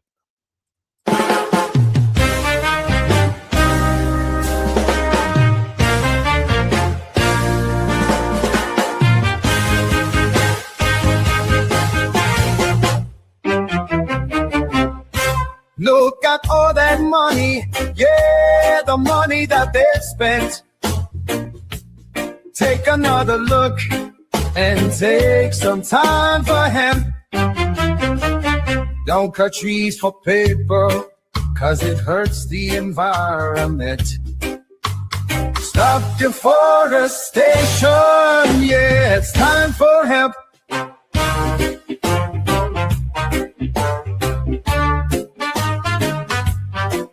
Well, an acre of hemp makes 20 barrels of oil. No need for pesticides to poison all our soil. People got no food, they got no clothes, they got no rent. Well, it's time for hemp.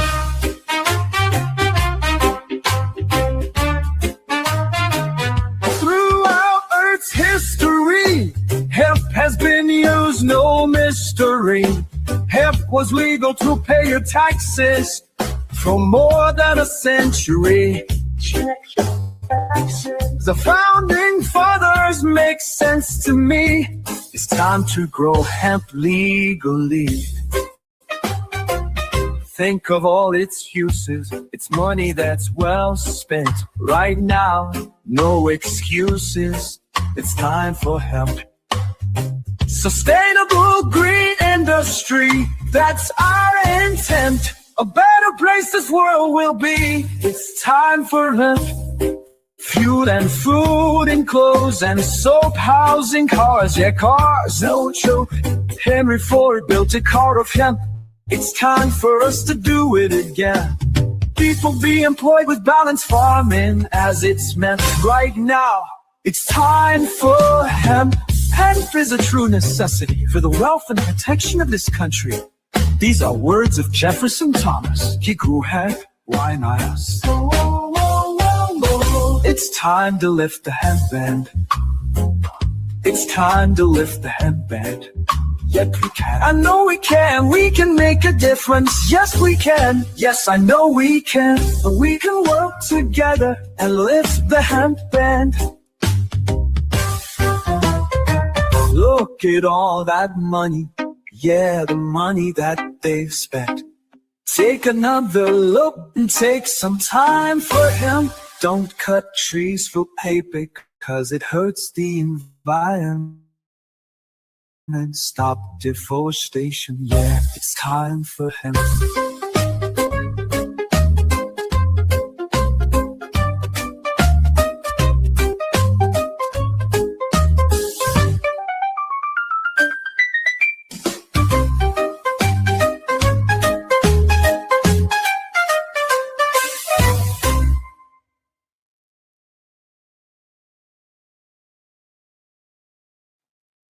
Time for Hemp is a Pace Radio Network content provider. You're listening to the Pace Radio Network here at paceradio.net. The opinions of the individuals during this broadcast are their own and may not be the opinions of their group or other organizations they may be involved with. All medical advice during our broadcast is not a medical opinion and should be checked with your medical physician. Enjoy the buzz of legalization with Campbellford Lifestyle Shop. From lights to plant nutrients, books, consumption accessories, and more, we've got all your basics to grow or consume cannabis. Visit our info center or take a look at our piercing services and body jewelry, now available in-store through Campbellford Lifestyle Shop, 17 Bridge Street West, Campbellford. Limestone City Hydroponics is Kingston, Ontario's hydroponics shop. Take your growing to the next level and create the optimal environment with a tent kit, or maximize your yield with an ebb and flow flood table kit. Either way, Limestone City Hydroponics has more sizes and options to fit your needs. Are you looking for the power of the sun that adapts to your budget? Then look no further, as they have professional grow lighting. They have indoor grow systems that are easy and cost effective, with many options to fit your living space and lifestyle. Cultivate your growing potential. We have everything you need to succeed. And if you can't make it to the store, they offer local delivery to the greater Kingston area.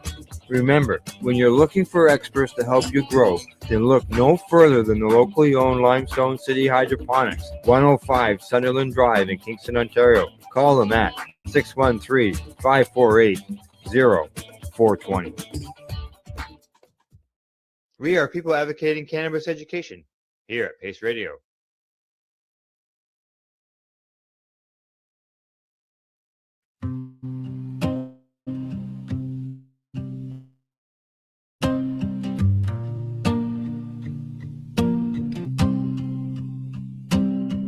Fresh frozen on the shelf, little glass jar. Top stealth, label crooked on the side. Who cares? We just laughing in the kitchen, 2 chairs. Super joints in a Ziploc, fat rolling tray covered in the past. AK-47 in the stash, loud pack. You can smell it through the cab. Fall back.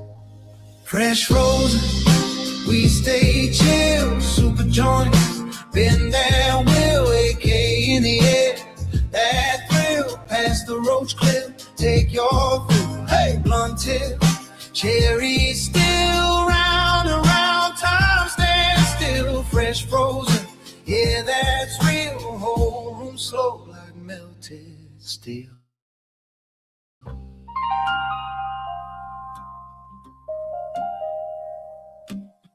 Roach clip on the ashtray, chrome, tiny little soldier, smoke to the bone. We save every last bit, that's right. Patch a blunt, spark once, good night. Brown wrap, tongue tap, seal tight. One spark, whole squad take flight. Couch deep, cartoons, blue light. Half talk, half think, alright. Fresh frozen, we stay chill. Super joints, been there, will. AK in the air, that thrill. Past the roach clip, take your fill. Hey, blunt tip, cherry still. Round and round, time stand still. Fresh frozen, yeah, that's real. Whole room slow like melted steel.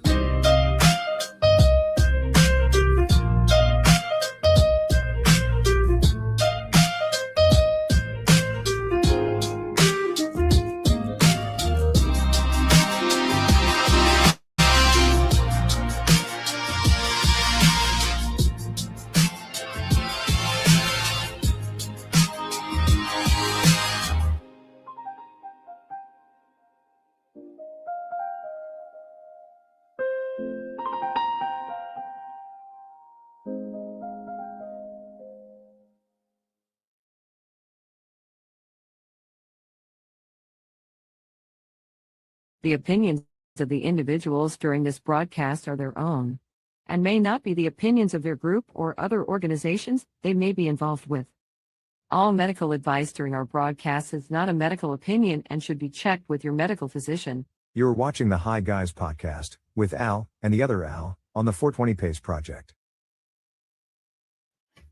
Hi, Guy. How you doing? Hi, how are you? Yeah, I know, eh? What do you think getting about that? sick of it, Al. We see our names everywhere. I'm getting sick of it. So, oh, yeah. People keep calling me.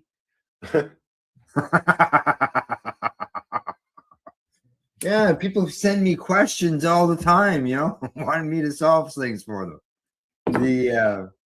I think they should have used a small I for They the did I. at the beginning. Did they? Because it just ow, ow, ow everywhere. No. We're very popular. It's a popular name now. I have a strain to review. Do you? And we've got a message from Allison. that we can play? It is in our chat. If you wouldn't mind pulling that up, Al. It's in our chat, but on Yeah. Facebook. There's a couple of things in the chat on Facebook. Oh.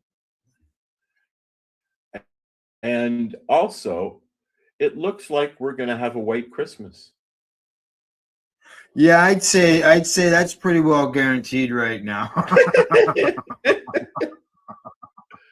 I did see one. Yeah, I saw one day in the forecast over the next 2 weeks it actually gets to 0. Everything else, yeah, and lots of snow. Oh, is that all? Talking before the show, I'm expecting another 20 centimeters here in the next 24 hours. We've already had several minus 31 days here, dude. Not feels like. We just had a minus. Well, yesterday morning it was minus 21. Yeah, minus 21 and minus 31 are a little bit colder. Yeah, it's she doesn't even want to go out for more than five minutes. Does your dog like to go out? Yeah, yeah. Well, she's a husky, isn't she? Yeah, like a husky. Yeah, she is Malamute cross, correct? As Rosa is told, is a husky, mastiff, and lab cross. So all snow dogs. And yes, but she does the my paws, they're so cold. Oh yeah. Stephen looks out the door and goes, turns around and walks away. I'm waiting for him to jump into the snow one day when they have the door open. Oh yeah, oh yeah. Yeah. Are we lagged today? I think we are. Yeah, we are. Lag. So we've had some interesting things happen in the world. Well, it's only because I had to start up Facebook and stuff like that. I think it's a resource hard. My own computer here. I've got 2 Facebook pages open. I've got this open on one computer, and then I've got Facebook and other stuff on the other computer. As I mentioned earlier, my computer is excommunicado. Yeah, exactly. All right, before we get into, I got Allison's video here. Before we get into playing Allison's video, other things that we're going to get involved in today is got my recipes, something to do with some nuts in a milkshake. Ooh. We got some news, and I'm sure some of it we're going to be probably with an extended talk, and got some events as well, information. Oh, there's actually events going on.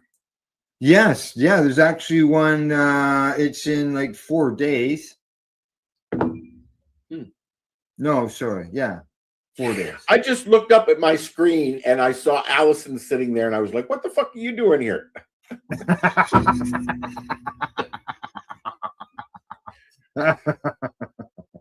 Yeah, and before we get into that, also don't forget to hit the like and subscribe button.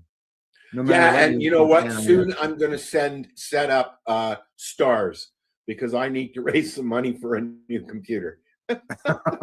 I don't know anything about this stuff. Yeah, no, neither do I. Although even though our pages are always getting blocked on Facebook these days for one thing or another, I've been approved for monetization. So have you? I'm going to take advantage of it, I think. Okay, so message from Allison. Mm. Right? Yeah, go ahead. Here we go. Hi, this is Allison Burden from Burlington, Ontario. Oh, that's Canada. very low. Here, let me turn you up. Retired law enforcement here in Canada, where I was charged with trespassing and having an unknown substance on premise when I was in an establishment here in Burlington, watching my friends play some Fluffy Guy.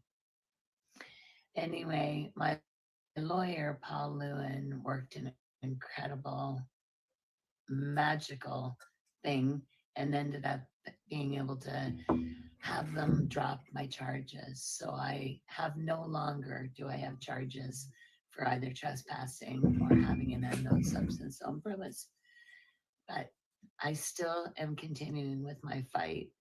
I'm fighting for all drugs to be legalized and regulated all around the world.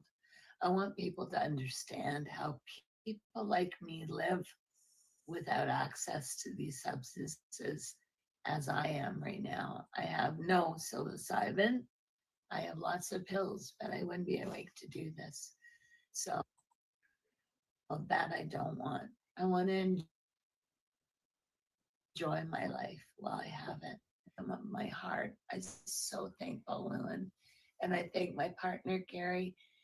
And I also want to thank specifically Nicholas Pope for offering to testify by video on the day of my court hearing on December 2nd was the original day. And now it's no longer going to be. So you don't need to show up at court for me, everybody. And lastly, again, and not at all least, I want to thank everybody from around the world who has supported my fight to legalize and regulate all drugs all around so that they can be studied. And again,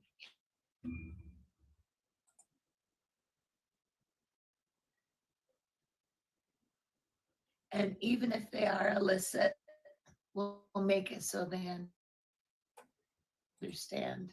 So thank you very much. I always want to say how much I appreciate and love every angel that's ever helped me in this world.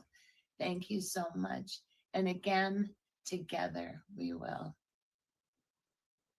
You know what? I have to say, I've known Allison as you have. She's been a co-host for both of us for a long time. She's one of the first people that I met when we were searching for help for Kelly's ex-husband's sister, who had Lynch syndrome and was sitting in a hospital and needed some oil. And I had not met Allison ever before.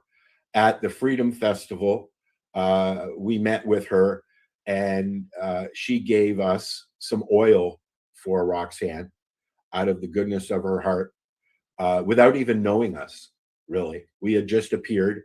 I'd gotten to know Amy, and we were doing the show and stuff, but she herself is an angel.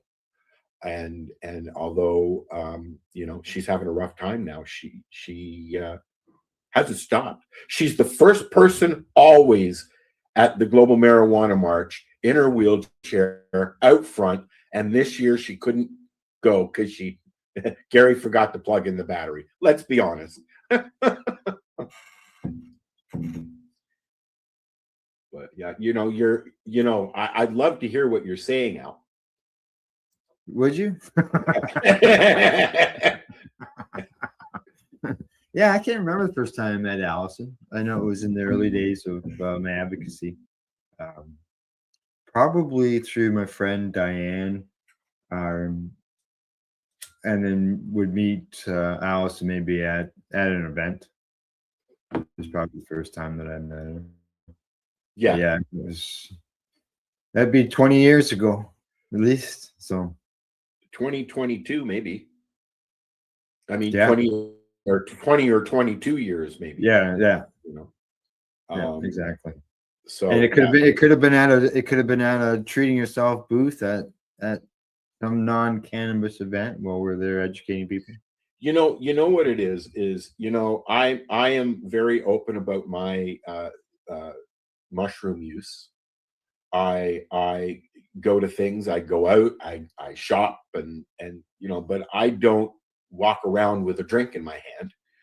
And that's all that's happened is she had a drink with her medicine, and she went to an event,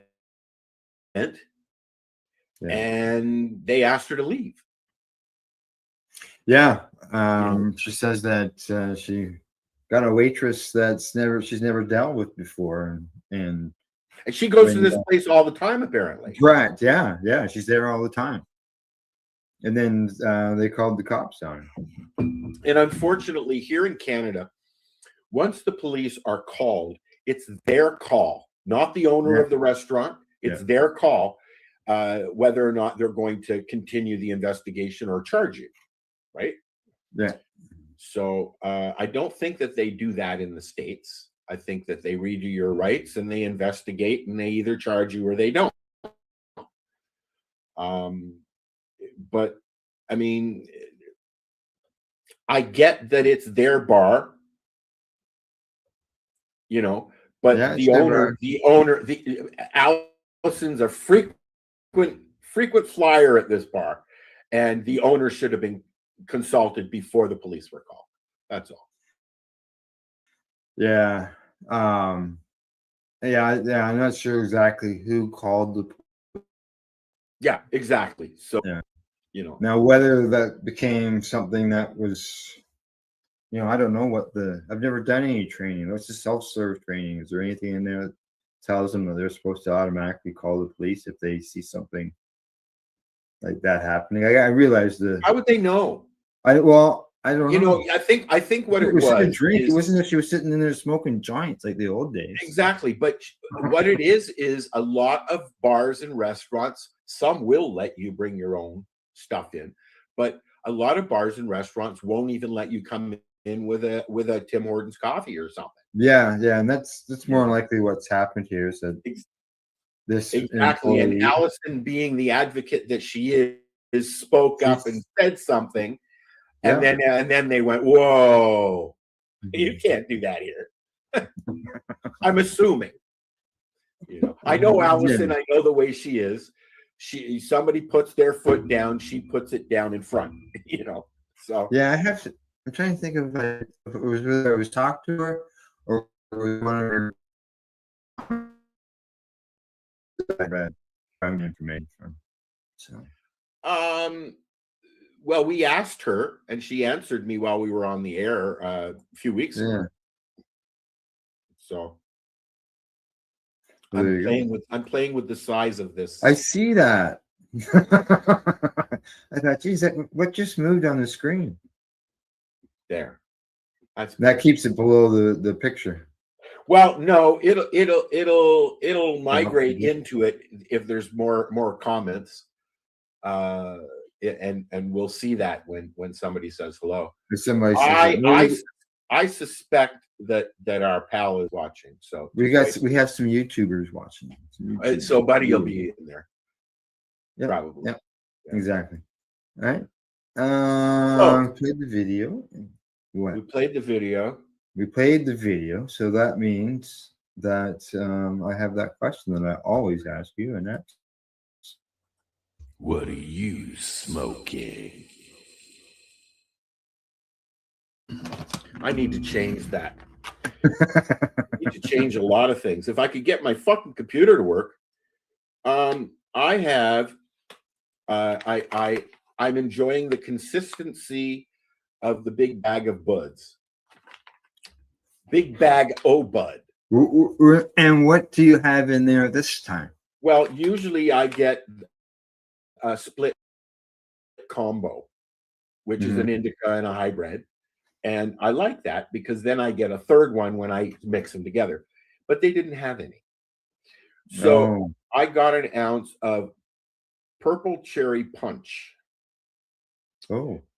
Yeah. It's 290 THC and 0.91 CBD. All right. Got a question. Got a comment. Buddy Weeds. I told you Buddy was there. Hi, buddy. He said, it was me. How did I know? Well, you kind of appear about 5 minutes into the show, usually, both of my shows. So,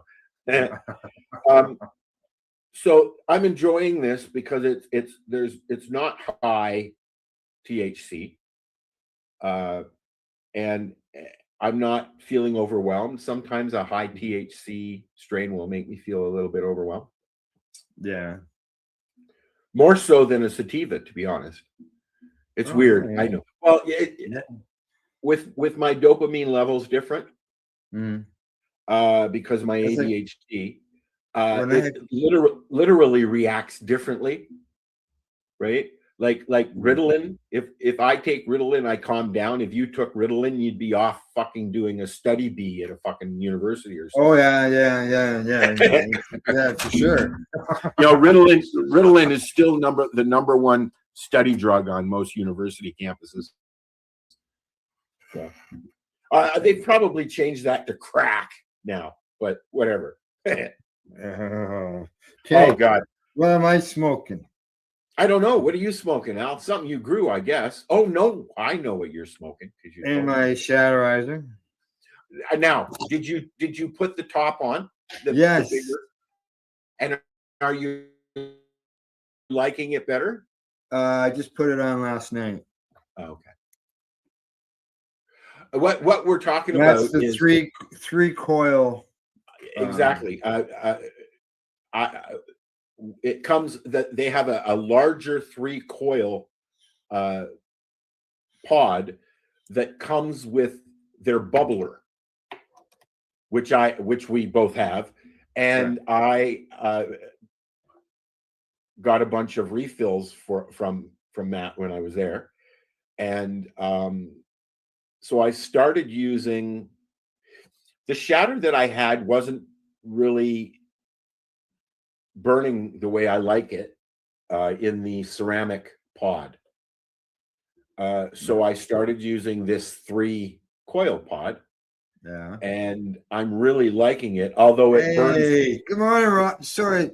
That's okay. Just got to jump in there and say good morning to Rob. My friend Rob is watching us. He is in Belize right now. Hello, Belize. And our other friend Lisa is there as well. Cool. They've been sending me pictures, sitting up on the deck with the bare feet showing the palm trees and the sunset and all that stuff. Another one of your friends said that she's been looking at places up here. Oh, I don't know. Yeah. And they looked at the place across the street, actually. Yeah. I'm trying to think who that is. I got a message on Instagram from somebody who said that they were been looking at houses up here for a while now, and they're diverse. Oh, so yeah. But anyway, so they looked across the street, and I don't know if they were interested in it or not. Yeah. Well, I know that Rob is looking for a house. I know that, and but I don't know where all he's been looking. I know that your way is obviously a lot cheaper than this way when it comes to housing. So. Yeah, the house across the street I think it's been sold, but it was up for 79. Yeah, I think 79.9 actually. Oh, yeah, but it's $80,000. Where do you buy a house for 80 grand? Here.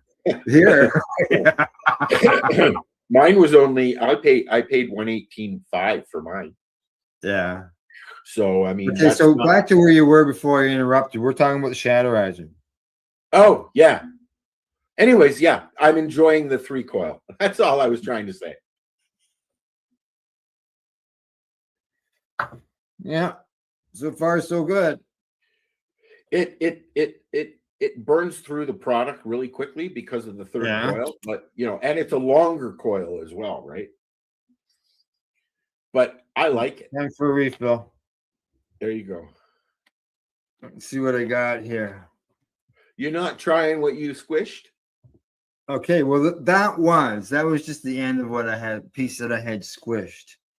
I've got another one that I squished here.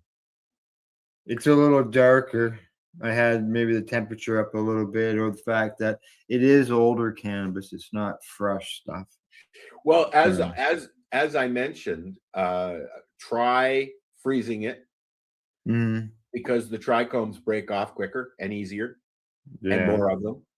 And also play with your time. I have tried on mine less heat, more time. Yeah. And I've also tried more heat, less time. Well, I'm gonna do 90 seconds was really good at a high heat, where a low heat, 2 or 3 minutes works, So you just I had it. My heat was probably a little high, and I had it in there for 3 minutes. Yeah, I wouldn't go that long, but maybe 2. Because the long, it's cooking it while it's squishing it, right? Oh yeah, yeah. But we'll figure it out. Yeah, I've got to get my order in. I'm looking for a knife, a heated knife for doing dabs. It's a blade. You can just screw it on the end of a 510 battery. You take it and you take your dabs and you put it over top of it, whether it's your shatterizer. You drop it on it like a knife. Yeah, you just push the button so it just heats it up a little bit and it drop right in. None of this pissing around, scraping. I wonder how long it's going to take for you to burn yourself with that fucker. Well, I don't know. I'll let you know. Yeah, no, I've contacted a couple stores in my area, and they didn't have it, so I'm on the hunt. So one of the things I wanted to bring up. Thanks, Rob, for the love. Is we've talked about it before. Granny Storm's list. Yeah. Used to be the place to go to find cannabis related studies. Yeah, exactly. Well, my friend Lisa, who was with Rob, she printed off the whole list for him. How many pages? It's like 430 pages. Holy of nothing but links. That's Everything right. is linked. The little basically there would be 10 links on each page. And I would, when I was doing this, the events with treating yourself, people would ask me questions, and I would point to the book and go to the book, and I'd see that here's 4 websites right here talking about cannabis beneficial for this and that. We used to help them for their condition. We used to keep the website up during the show when I started it, because that was the only place where you could really get an actual list. It wasn't just somebody putting stuff out there. It was actual studies. Anyways, the reason I'm bringing it up is because Normal made a post the other day that the NIH, which is the National Library of Medicine, and they have now included over 53,000 cannabis-related studies in their list. I seen something about there was like 4,000 that were just added this year alone. Yes, and this is scientific papers that have been compiled, much like the Granny Storm's list, and they've put this out.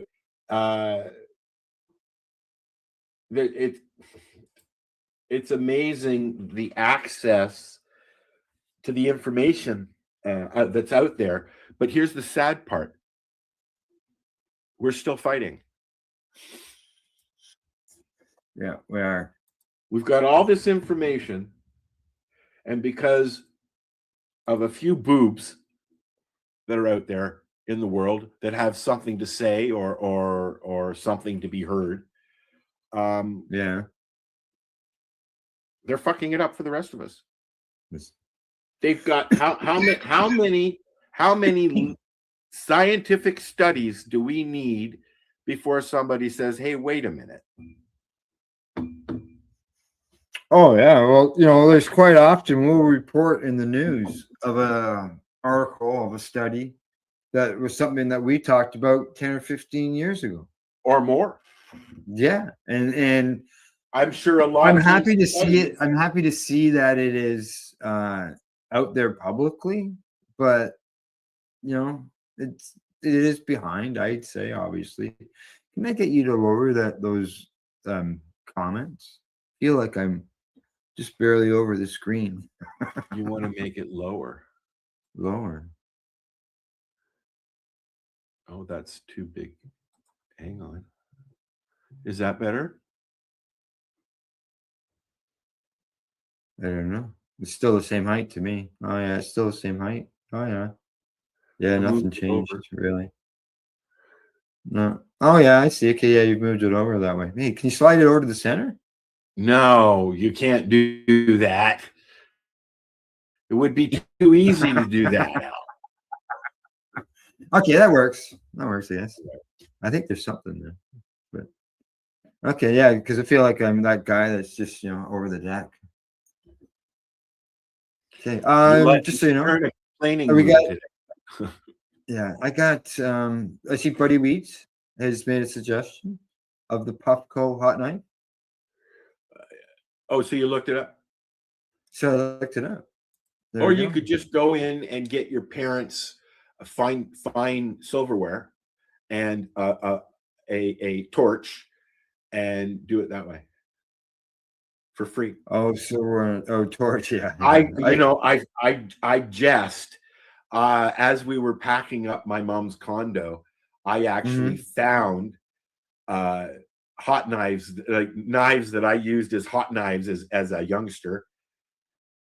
And I realized that they were her fine silver. Yeah, there it is in use. Look at that. Just drops right in there. Yep. Well, Hey, you my know, friend. I have discovered that if you take your tool and you heat it up before you use it, that Yeah. happens. So because I hate it when it's, you know, you're in there, you're smoothing it out, you're ready, you're in, and then the whole thing sticks to your tool. Yeah. So Yeah, that I would see. stop that. Yeah. Yes. Yeah, I have just, you know, just my normal dab tool here, and it's gotta, you know, get in there and scrape it off and all that. Well, that's what I'm saying. If you heat it up before you do it, it won't stick to it. Oh, you're suggesting me to do that? Okay, because I've done it in the past afterwards, and I wasn't just heat. Yeah, that's too hot. I thought heat up the end with your lighter, you know, like you would a doobie, and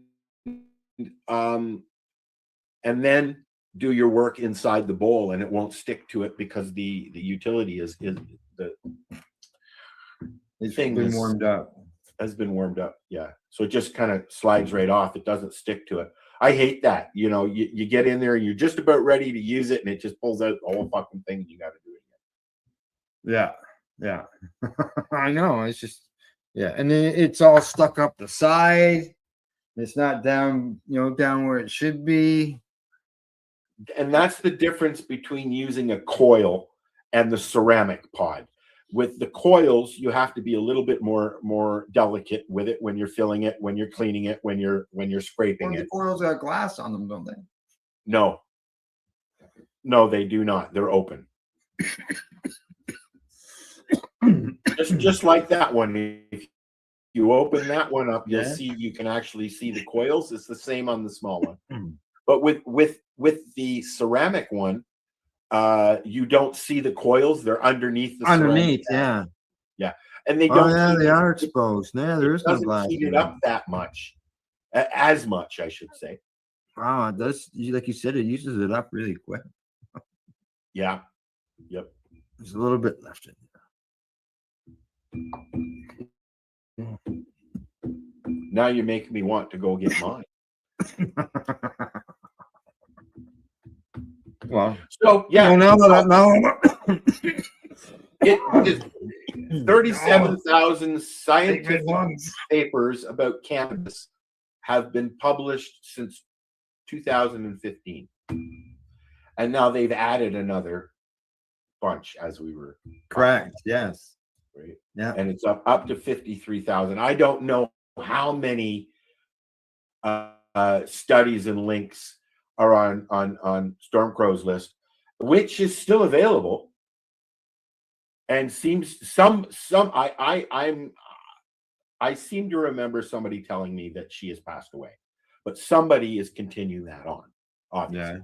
Yeah, you mentioned that I think last time we were talking about her, that you thought that maybe she had passed on. I haven't looked into that, so I don't know.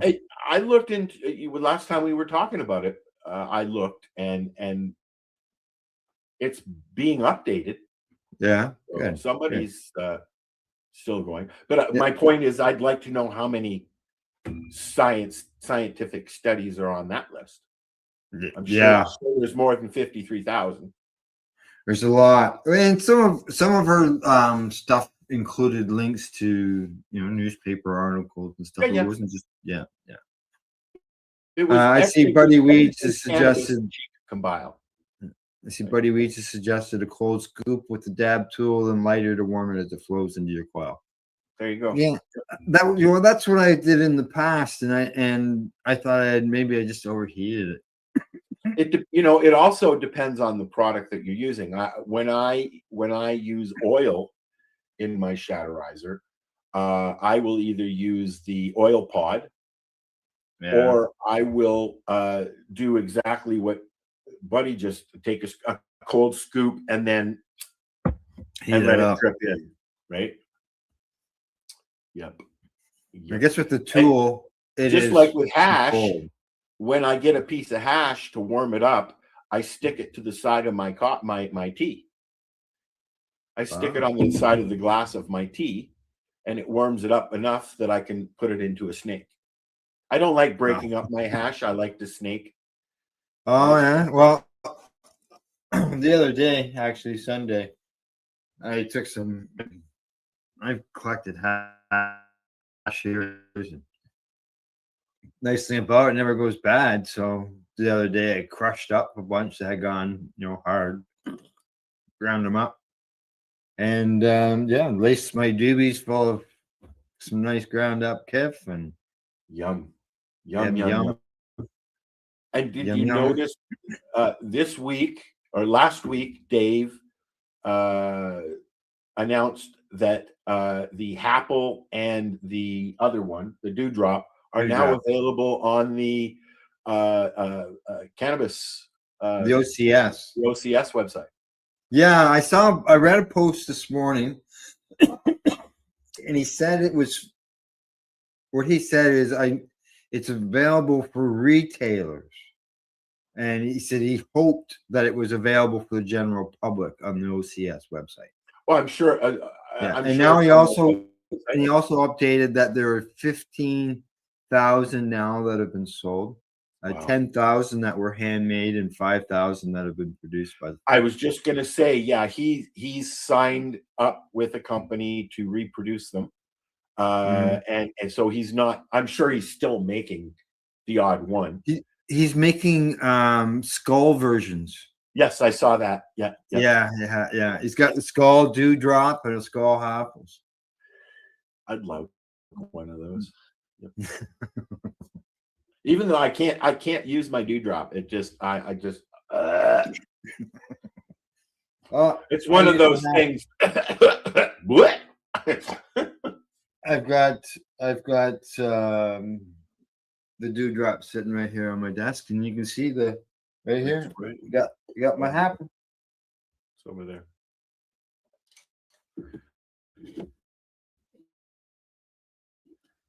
I got to put it in my. I have like plastic coffee containers with big lids on them.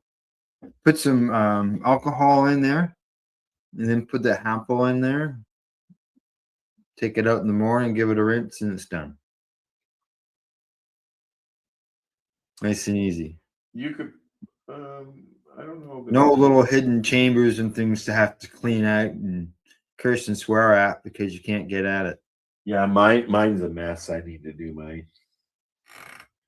Yeah, I got my Roar vapor bomb that I've got, and the big one that you got, the one you won. No, that was the one that I didn't win that one. I had to buy that one. Oh, I thought you won. Yeah, I bought that off a local guy who had won it. So it's got his name on it because they engraved the names of the winners into the basis of the cool. vapor bong. Yeah. So Jake's name is in there and on it. And the percolator is a long stem that goes down the center of the bong. And if anything builds up on that stem, you can't It's get hard. in there to clean it properly, right? The soak it and soak it and soak it. The Student glass cleans up nice. You can take it apart and put it in the dishwasher. But depending on what detergent you use, you might mess up your finish because that's not supposed to go into the dishwasher, obviously. Oh, the new detergents that they have for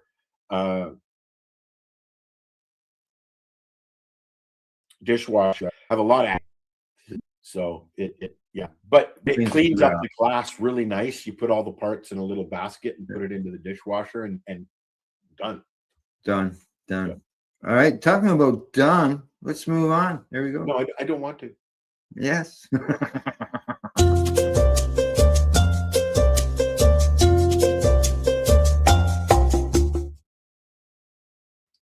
Okay, today, recipe wise, what do we got? It's Christmas is coming. I think maybe this recipe will help with the Christmas and things. Oh, I just realized you can do that, and I'm going to do something here to help with your situation of chatness. Okay, here we go.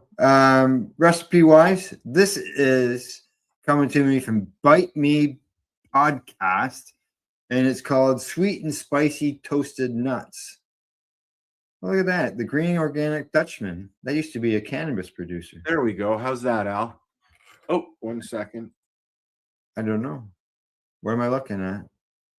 I moved. You'll see it when you go back to the screen after your thing. Okay, no, I'm at the screen now. I'm looking at it. Looks like No. I mean, when it's just you and I've moved us up so that we're not being hidden by the chat. So okay, let's close off this chat so people can see this. All right. So they're sweet and spicy toasted nuts, as I said. Ingredients: 3 cups of mixed nuts, your choice, whatever you want. An egg, quarter teaspoon of cayenne pepper, quarter teaspoon of cumin, 1.5 teaspoons of cinnamon, half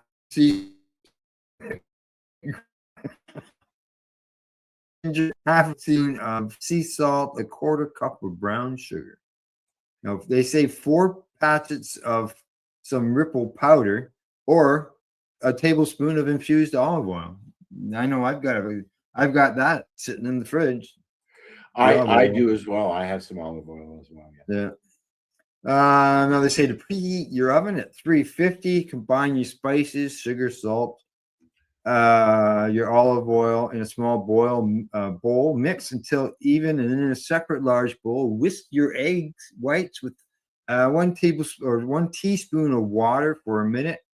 They say to get it all frothy. Add your nuts to the large bowl and toss until coated. Add sugar, spice, mix, and toss until coated, it says. Drizzle with the infused olive oil if using and mix well. Spread the nuts into the lined baking sheet. Bake for 8 minutes until the nuts smell lightly toasted, and stir the nuts well and bake for another 8 minutes. Let cool, and then you can, 10 minutes later, you can eat it. And bake some more. Make some more. Yeah. That way, when your friends come over, New Year's party, Christmas gathering, got some infused nuts to share with your friends. Sorry, I was playing with Leia. That's there. So you see now, look at the thing. Oh no, it didn't work. What the hell, man? I know, yeah. Okay, I know. I see something right here across here. I'll fix it. All right. And the other one, not, it is cold and stuff, but just because it's cold doesn't mean that you don't drink cold drinks, right? There we go. There it is. Found it. Didn't work again. Oh, wonder why. It's not saving, is what it is. Yeah. All right. There we go. I've got it now. I did close off that other one. What's this one? This one is the cannabis vanilla milkshake. Ooh, I like chocolate milkshakes. I don't like vanilla milkshakes. Well, I'm sure we can adjust for that. Let's find out. I have some dark chocolate syrup in my Okay. cupboard. Well, they say 4 cups of vanilla ice cream. Why not 4 cups of chocolate ice cream? Why not 5 cups? Why not any other flavored ice cream? Rocky Road. Rocky Road. Heavenly Hash. Hey, this Heavenly Hash should get you buzzed. So 4 cups of your ice cream, 1 3/4 cups of cannabis milk, 4 tablespoons of cane sugar, 2 teaspoons of vanilla extract. You need a blender. Just combine all your ingredients in a blender. Blend until desired consistency has been reached. I don't have a Serve in blender. chilled I have glasses a of joy. I have a food processor. I don't have a blender. Oh, I have a Keurig, not a Keurig, Cuisinart thingy. yeah, I'm assuming you can blend with that. So there you go. Easy peasy. That one I'll put in the chat because I won't close it off. I like milkshakes. Fine, buddy. Weeds, you want to interact? We'll speak back to you. Man. I'd like 3 scoops of ice cream. Well, the cannabis milk, if anybody's wondering, I'm just clicking on it. Fan cannabis. They say 1 liter of full fat milk, 25 grams of finely powdered cannabis. And they say bring your milk to a boil and let simmer until the double boiler method. Using the double boiler method. And if you're brave enough, direct low flame. I don't Add your cannabis to the milk bit by bit while stirring it continuously. Actual product? Yeah.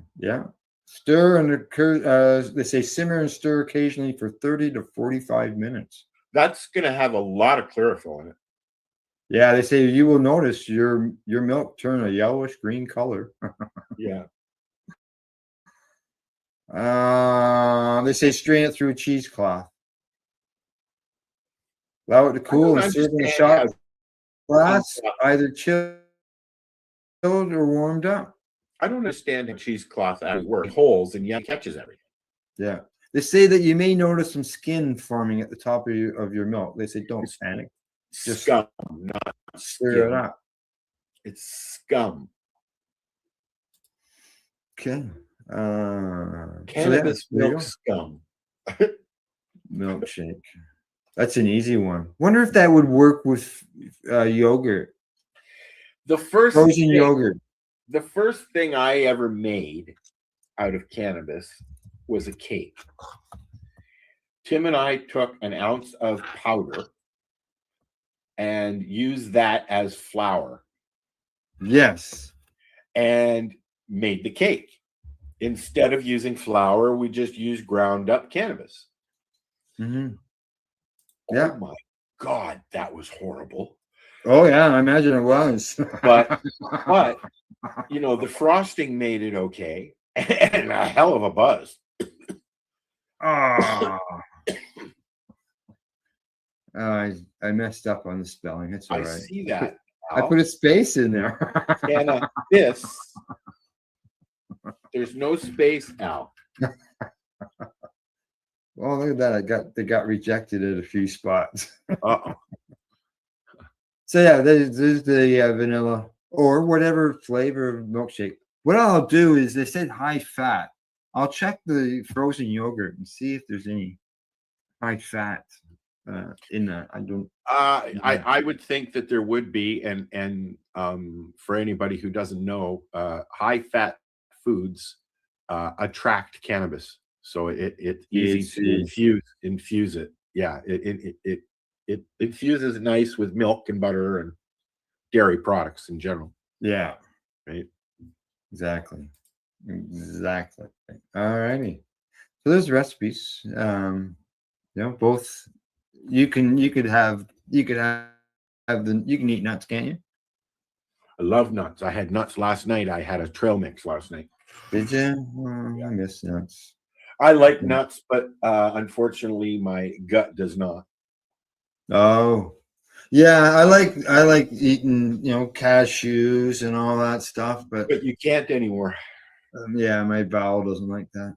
I like peanuts, but I hate peanut butter, as you know. Yeah. Okay. From recipes, we're gonna move on to a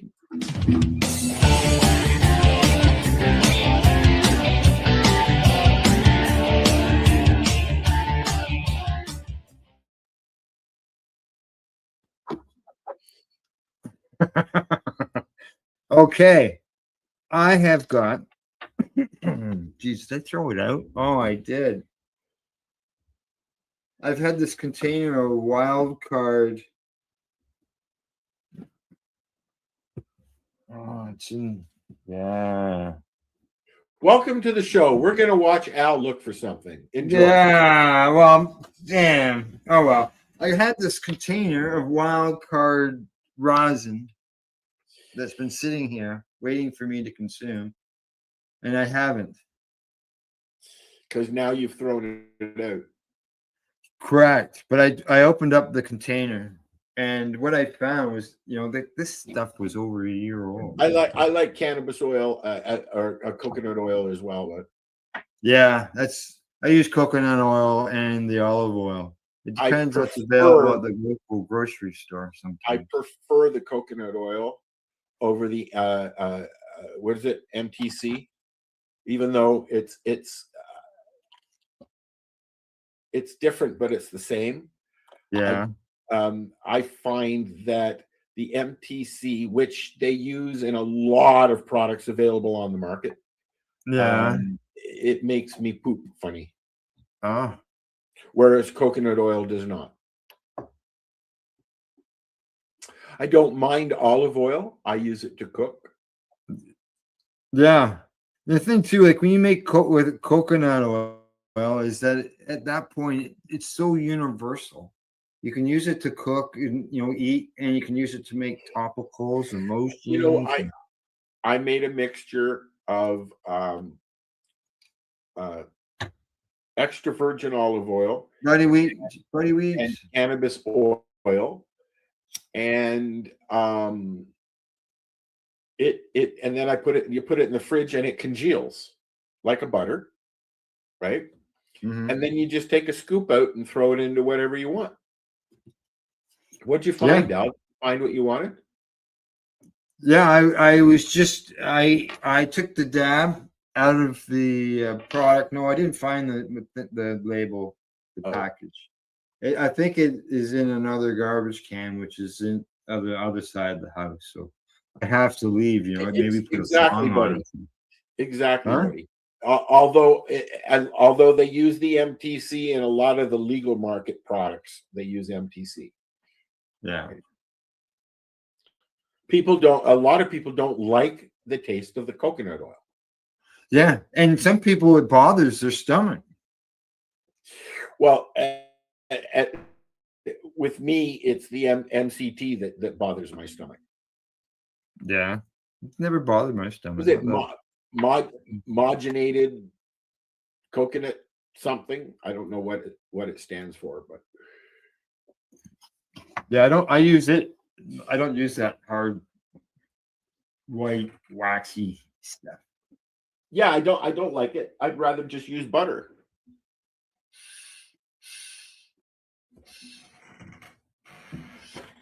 All right, what's our next on the thing? I haven't done a list.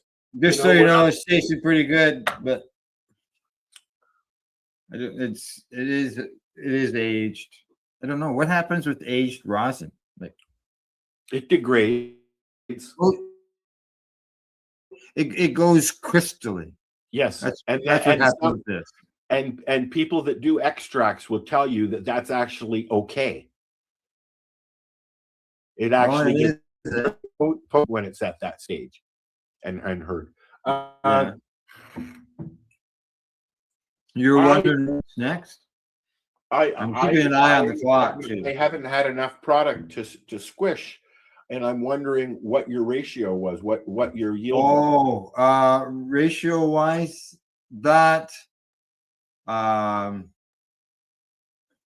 didn't weigh it because I don't have a small scale. I find if I do 7 grams, I'll get just under a gram. Right now, I'm still figuring out my heat as you are. The difference between mine and yours is my plates are 2 probe. There's 2 heater coils in each one, not 1. You only have 1, I believe, right? I couldn't tell you offhand because these are on loan to me. So I know. I haven't, yeah. I don't know anything as far as technical. Just turn it on and make it work. It's got a heated plate top and bottom. Mine as well, but my plates have 2 probes in it, not just 1. Most people just get 1 probe. I thought, more heat the better. Yeah. Fucking spread out. out. Not cheap for your fucking squishers, man. That was like $800 for plates, right? Yeah. I know exactly. The actual press is only a couple $100, $300 maybe. You can get it at like the one that Al has is a Canadian Tire automotive press.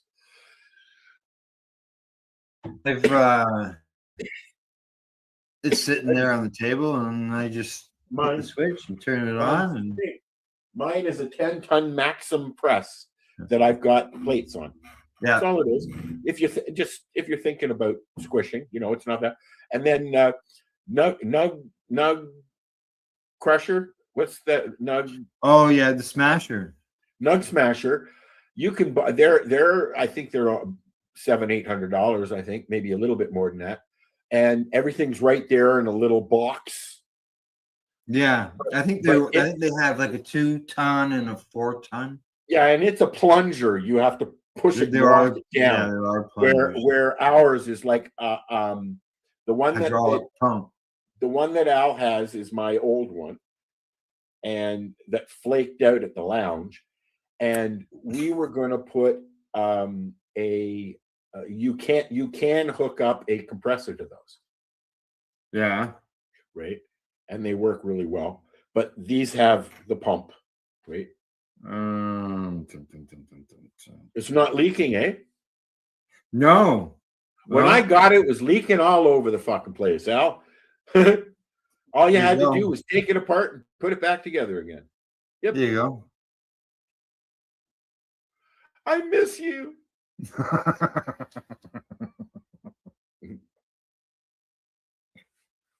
Actually, right there, it is just over 5-ton press. I think that one there actually that's 8.5 tons is when that's qualified as a 10-ton press. Yeah, well, it's an 8.5, and but it's sold as a 5-ton press. I think the bag blew out on that squish. I don't use bags. Oh, I don't. And actually, and even the parchment paper, I just probably had it just in there wrong or something. Because as you know, I helped my friend do it for quite a while. We went to different places. But he was always the guy who ran it. So now that I've got it and set up now and starting to use it, I'm really just new. Yeah, me too. To do my own squishing. So yep, it's I'm still in the experimental stage of everything. Well, I was when I had access to the reservation weed, I had more than enough to squish. I'm not going to go and spend $130, $40 on an ounce and then squish half of it. It just, well, that's the thing too, right? When you have your own product that you can put in there and play and experiment, then you've got enough. The yield, unless when you get the heat and the timing down and the pressure, and you get a good yield out of it, then great. But I mean, I'm sorry, to take 7 grams of flour and only get a half, maybe 0.9 of a gram out of it when you squish it. No. I mean, that would cost $80 to do if I did it with weed that I bought, right? Oh yeah, I know what you mean. We pay that much money and then you do this to it, and you got this little left. I see a buddy there. He says 10 grams. Yep.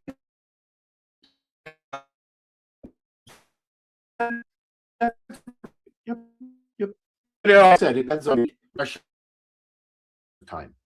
Yeah. He suggests to go to YouTube. Oh yeah, there's lots of video out there on YouTube. But once Al and I get together, get it all together and learn how to use this thing, we're gonna have a live squish off. You're more than welcome to join us if you like. Yeah. Yeah, I'll be able to take the computer into the room because I'm not bringing it out to the computer. I'll tell you. That's the one thing. It is heavy. I have mine on wheels. Yeah, I can roll it around the house. Yep. Wow. Yep. No, mine's stationary. But yes, it is heavy. I had to carry mine up my stairs from the basement because nobody was around, and it took me about 15 minutes to do one step at a time. Just kind of. Yeah, and you've got a bad shoulder. I have more than a bad shoulder, but yeah. So, I'm always worried that my shoulder's going to come out of its socket because there's screws holding it in and stuff, right? So like every time it clicks, I'm like, oh fuck, is it loose? Need some oil. All righty. From the product I'm review, 1/10 Tin Man. I probably should have, like I said, played a song and went and got the label for this because I think it's in my room with the squisher. Oh, you're still thinking about where your product is that you lost? Well, yeah, we'll discuss it next. That's going to bother you all day long, isn't it, Al? No, I'll just go get it after the show. You're sure that's where it is? Yeah, I'm sure it's there. Yeah, why don't? I just got mine, buddy, as a birthday present, and I actually left it sitting in my tent up at the farm, and people come over and used it. Yeah. I think you come over and used it at one point. Why don't I'm going to play something here. So we're talking about Dave and his Happle and everything. I'm going to play a little promo here of the Happle. All right. On the documentary, just to see if I could. All right. I'm going to take away the comments, and you go ahead and do that, and I'm going to go and make a bagel because I'm feeling. Kerplum. Okay, you got 2 minutes, just so you know. Alrighty. Okay. This, guys, is a BT bottle with a little straw on the end of it. Okay. Back in the day, we used to have glass bottles, soda pop in glass bottles. Okay, soft drinks, and this was built for the old school hash.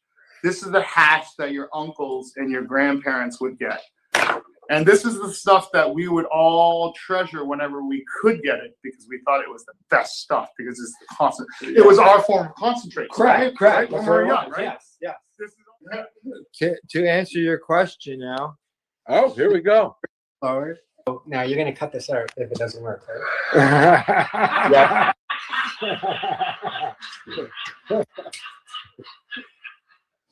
Just cut it out now.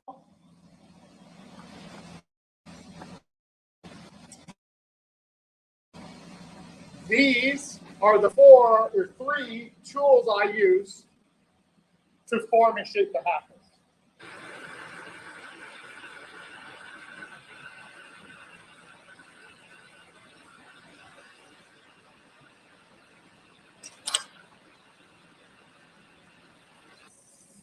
So now once the prep work is done over on the lathe, it now has to come over to me to put the mouthpiece on and finish off the top part.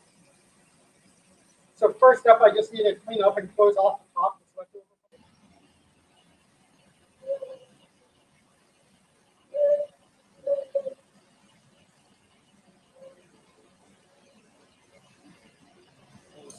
First thing I'll do is I will heat up the corner and I'll push in the Maria, which is the circular lump that acts as a stopper. Right? Whereas I'm kind of like, I'm 49 years old, but I don't have time to be an artist. You know, but each one is individual, though. There's only one of each. So it does make it art. Oh, stop it. Yeah. Okay.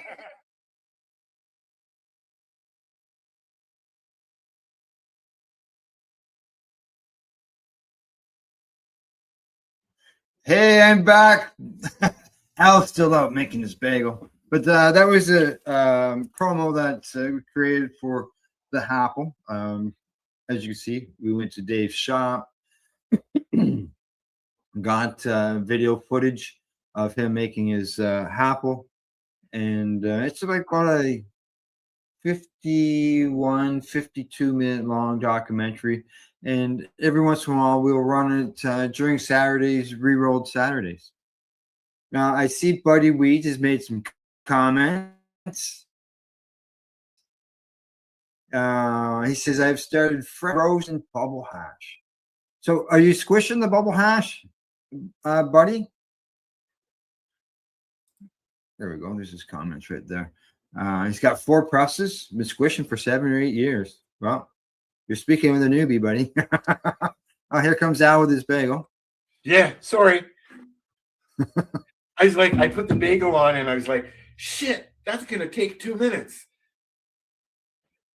Hash rosin. There you go. Yeah, making hash rosin.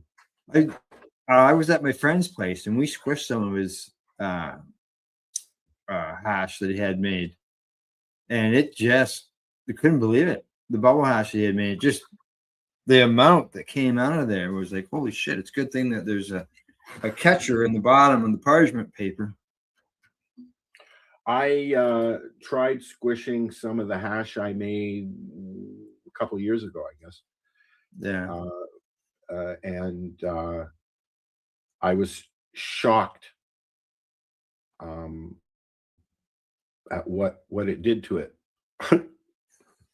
Yeah, Buddy Weeds, he may know my friend, the guy, Mr. Squishy. Mr. Squishy stole my Mr. name. Squishy on Instagram a lot. So, okay, where do we go from there? We did the news is what we're going to do next. All righty. And we've got some talking to do. Here we So, go. I was reading this article this morning, and you won't believe what happened. Tell me.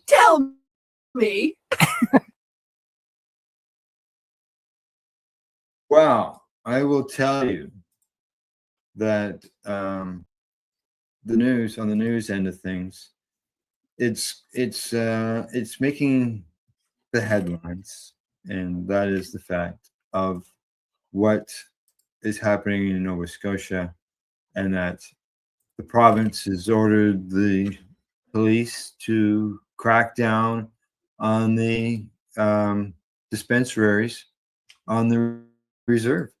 We're trying to get Reserve. somebody. We're trying to get one of those dispensary owners to come on the Four Corner Show. Yeah. They wrote the chiefs and asked them to help them close down the stores. They've done that here in Ontario as well.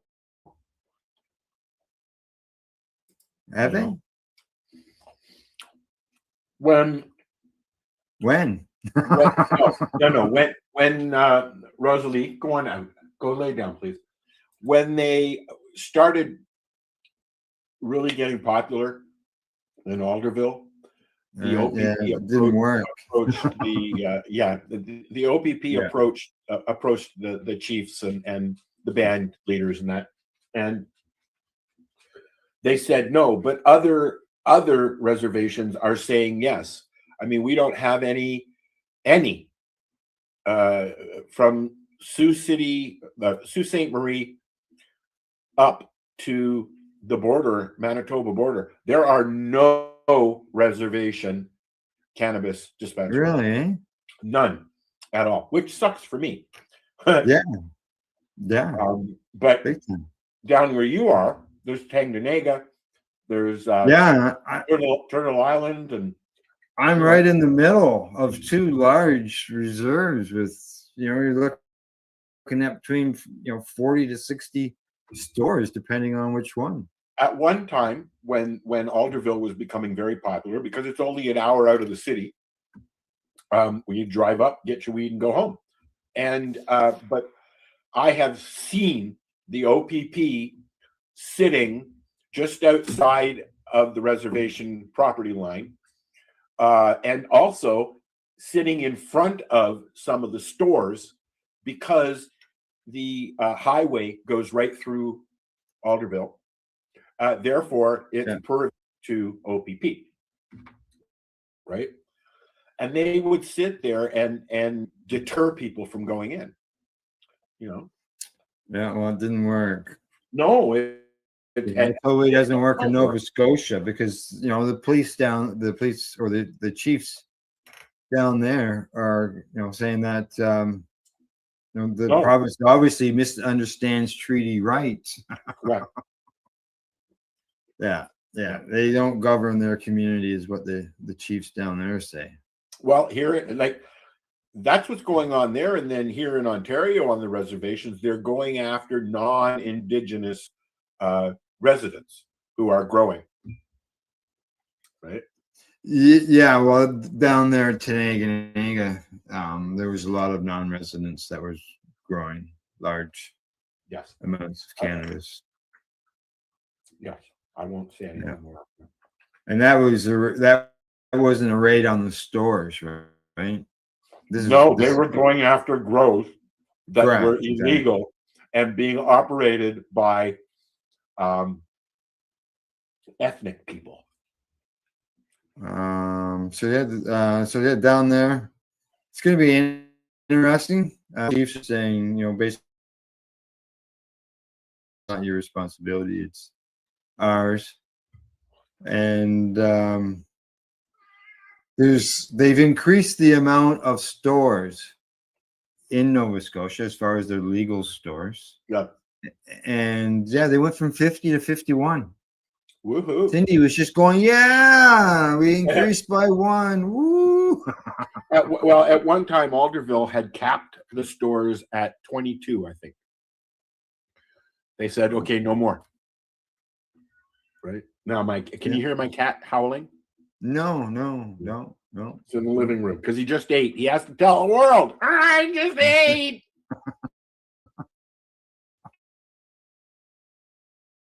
There's no more food in my bowl. I want more.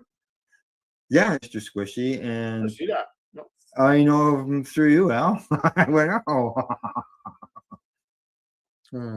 that's good. That's good. Yes. Mr. Squishy and I, we get together every couple of weeks and get together to have a dab. I've met him. Yeah. See, Buddy's got a few words on. I've been to his garage. Yes. Let's see. Yeah, another chief says that Minister Armstrong must understand that the province does not have jurisdiction to govern our communities, nor do they have a complete understanding of what happens in our communities. Therefore, Obviously, there's they somebody, cannot decide what is best for our members. obviously somebody in the government thinks otherwise. Yeah. He says that we hold Aboriginal title, Aboriginal rights, and treaty rights over our territory.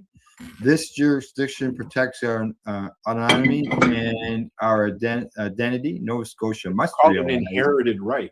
yeah, that a non-collaborative approach has never, nor will it ever be appropriate or acceptable. There are in Wawa, there is a legal dispensary on a reservation. And I believe there's one in Fort. Yeah, I can't remember that Fort something there up near Thunder Bay, but they are legal entities. They're not reservation dispensaries. They're legal stores. The Nova Scotia government saying that they are doing this for public safety. Sure. How many people have died from indigenous cannabis? Just that guy that ran into a tree. There you go. Now they say here that excuse, another chief says that using public safety is a reason to override our inherent rights to self-govern and implement our treaty in a modern economic context is appalling. These are abuses of a colonial power. They say that the province's actions through the Minister of Justice are acts of systematic racism and inciting hate against the Mi'kmaq people, labeling us the problem. And this is narrative to absolutely disgusting. They said the government and police need to focus on illicit drugs like fentanyl and opioids. You think? Yes. Yeah. A legal expert says that he was surprised by the directive, warning it may push legal boundaries in terms of jurisdictional control and indigenous sovereignty. It could also represent political terms in policing. Yeah. This professor says it's not a clear violation. It's kind of a borderline case. It's not, for example, exactly like what U.S. President Donald Trump is doing, targeting specific individuals or operations. But it's a little to that borderline, and that's really the concern then. So, and the Attorney General there says, I disagree. So he's going after them. And people have been holding protests and stuff going on. Yeah, this is the new Attorney General in Nova Scotia who I don't. Yeah, Buddy will know this because he was listening to the show on Friday. Marcel knows him, as does Darcy, and we had a long conversation about the gentleman that Al's talking about on Friday. Yeah. All righty, that is gone. We'll It's not shut that cool. down. It's not Right? cool. I know I gotta watch your time. You've only got a little bit of time there because you've got an appointment you got to get I have to after run. the show. Well, not me, but I have to run Yeah, somebody correct. to the hospital for noon. So Okay, and so I'm just gonna fly through this. okay, you fly and I'll roll. All right, and because I want to get to this one. Ambush registrations stabilized in early 2025, while personal production licenses declined. They declined by 25%, Al. This is Canada? This is in Canada. Yeah. Registration of federal licensed sellers now with Ontario leading with 82,000. Where's the exact numbers here? I know a lot Here of we go. people who have, I know a lot of people who 28%. have been licensed for a long time who have said fuck it. So I get that. 28% of the people aren't growing their own anymore. Have dropped that much. Or 26%. they are and they've just dropped getting their license, which is what's happening. Yeah, we got 161,267 registrations as of March of this year, compared to 160,000 of last year. and they said that originally back in 2019 there was 370,000 people who were registered. Well, it's easier to go into the store and buy what Yeah. you need. Well, that's the thing. That's what they were hoping they would, that's basically what would happen.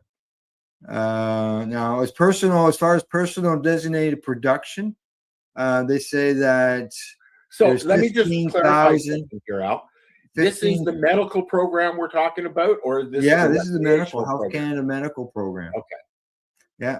They say that personal cultivation of cannabis for their own medical purposes decreased 28%.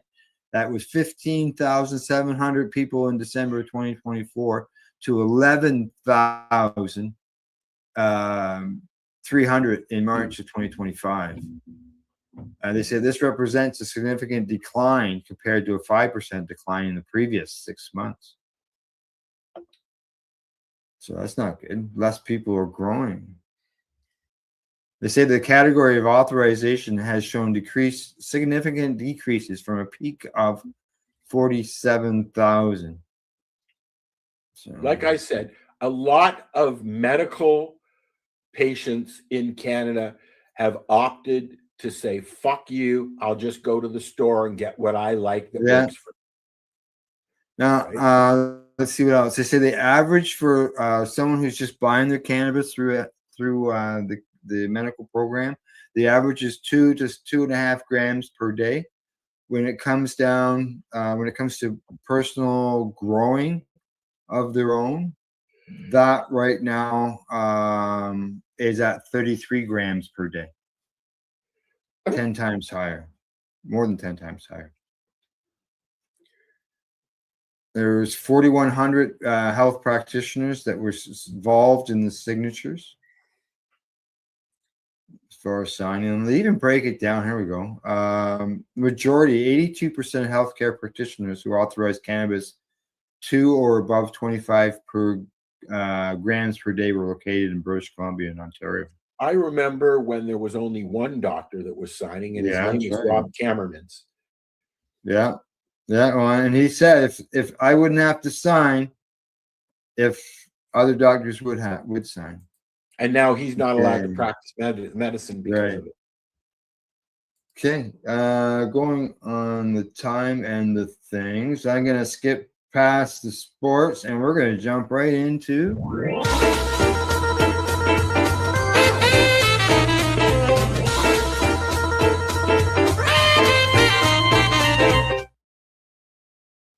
I've had mine since the MNAR, buddy. So, yeah, long time. Yeah, I still have a card from like 2007. I know a few people who had Section 56s in lieu of the program before the program started. Yeah. See, Buddy agrees with this. Nova Scotia's way out of whack. And I never gave up my license. No. I haven't given up my license. No.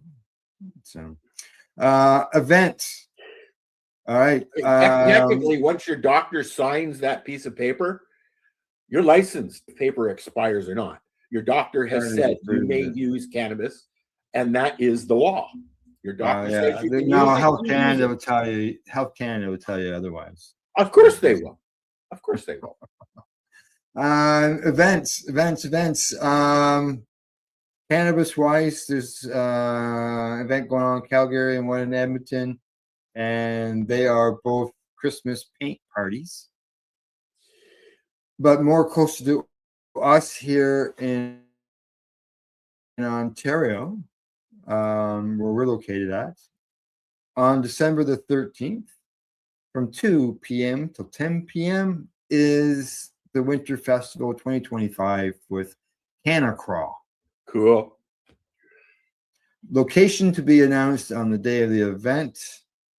Same place it's every other time. Yeah. Now the last, I don't see it here, but on the oh, hang on. No, there's the comments. They had something, I think it was 80 vendors This one? You had a lot of the vendors that go to those. Yeah. event, in Hamilton at our weekly swap meet. Swap. Okay, we'll hit, click. There we go. Canna Crawl. Right there. Winter Festival 2025. Go to the website, cannacrawl.ca. Just click on the button there, get your tickets. Right there explains what the Canna Crawl is. And Rena, as well as Anthony. I like Anthony. Yeah. I get along with Anthony. He's a hoot. He really is. Okay, so Canna Crawl, December the 13th, Hamilton. And one other one that's already happened. Okay. Yeah, buddy, I agree. Cannabis is my way of life. The MJ Bowl down in the US from the MJ BizCon. Yep. They announced their winners. And they say cannabis, California cannabis. Something that the California MJ Bowl winners. There we go. Flower, Decibel Is Garden. this what Steve Bloom posted? What's that? Did Steve? Could Is be, this yes, yeah, it is actually. Yeah. From Celeb I was gonna- Stoner. I got something for you too. I just clicked it on. There we go. I'll put these up on the screen. Yeah, so we can see it right there. Different strains there. Papaya solventless rosin. Yes. Friend of mine made papaya solventless rosin. Squishes it. That's Mr. Squishy. Okay. Dreamstar. New York winners. There on the screen. The vapes, edibles, concentrates, pre-rolls, flour. There you go. MJ Bowl. And before we say goodbye, we had that break. Not just for you to get a bagel, but for me to get this package. Oh, you found it, did you? I found it. Yes, I found it. It was called Wild Card Extracts. Okay, this is from a product review. The strain says FG by CR. Okay, don't know what that means. Yeah. 73%. Here we go. That's total cannabinoids. THC 62%. CBD none. 70% THCA. Got some CBG in there. Corphiphylline, farmine, I think, and limonene are the terpenes. Sweet, creamy, vanilla, orange hops. Yeah, I'd have to agree with that. My first press was some curling. I was a curling iron. Yeah. Wow. February 2023. 3 years. Almost. I've had lots of stuff that's a few years old. Yeah. And although I mean if it's in a I haven't had it for 3 years, just so I want to make sure you know that. if it's in a container and it's out of the sunlight and it's not in a hot room, it should be fine. Yeah, it was in the container. It did leak. It was sticky on the outside and everything, so I cleaned it all up. So, all right, we got 4 minutes. If anything else you want to discuss? Anything on the entertainment end? No. No, not really. I mean, I haven't. I mean, there's some stuff coming up. Right. Apparently, there's a new spin-off coming up of from Game of Thrones, which I don't watch. My sister does. I'm waiting on to see what comes out of the Yellowstone franchise. Oh yeah, they've got some spin-offs starting in the winter season, I think. Mm-hmm. Yeah, but other than that, I've been watching a lot of Mega Machines and things like that. I haven't been watching many shows lately. I'm still watching that series, The Billionaire Bunker. It's starting to get the backstabbings going on. Yeah, this is the people who are in the 900 feet in the ground in a bunker, like that. Billionaire Bunker. That's what they're in there because the world has been scorched by nuclear war and all that stuff. Which is not yet. We'd be dead if it had. Just a bunch of hunky dory. They're just controlling these people. Is all they're doing down there. I've seen similar things where they build condos out of old missile silos. Mm-hmm. I've seen those things. I guess it's the same kind of thing. Under the ground people. People who live under the ground are weird. But then I think that they probably say people that live above ground are weird. Don't get any light. And on that note, yes. All right, it's good to find it.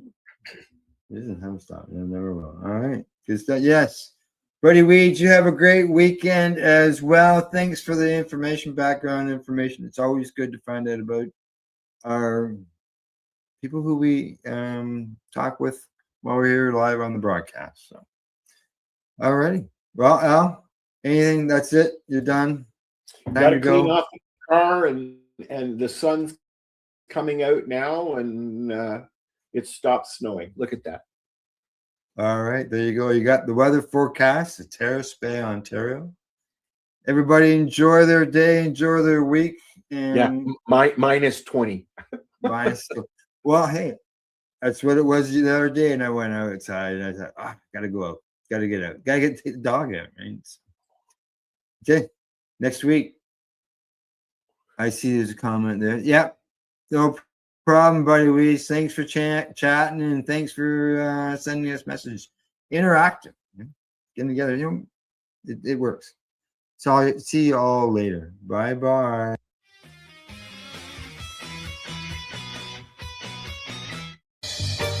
You're watching the 420 Pace, found at 420pace.ca. You're watching the 420 Pace, found at 420pace.ca.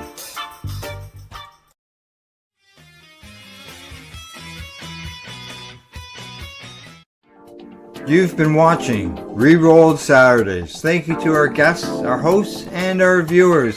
Up next, Rerolled Saturday Nighttime Edition. It gets started at 4 p.m. See you then.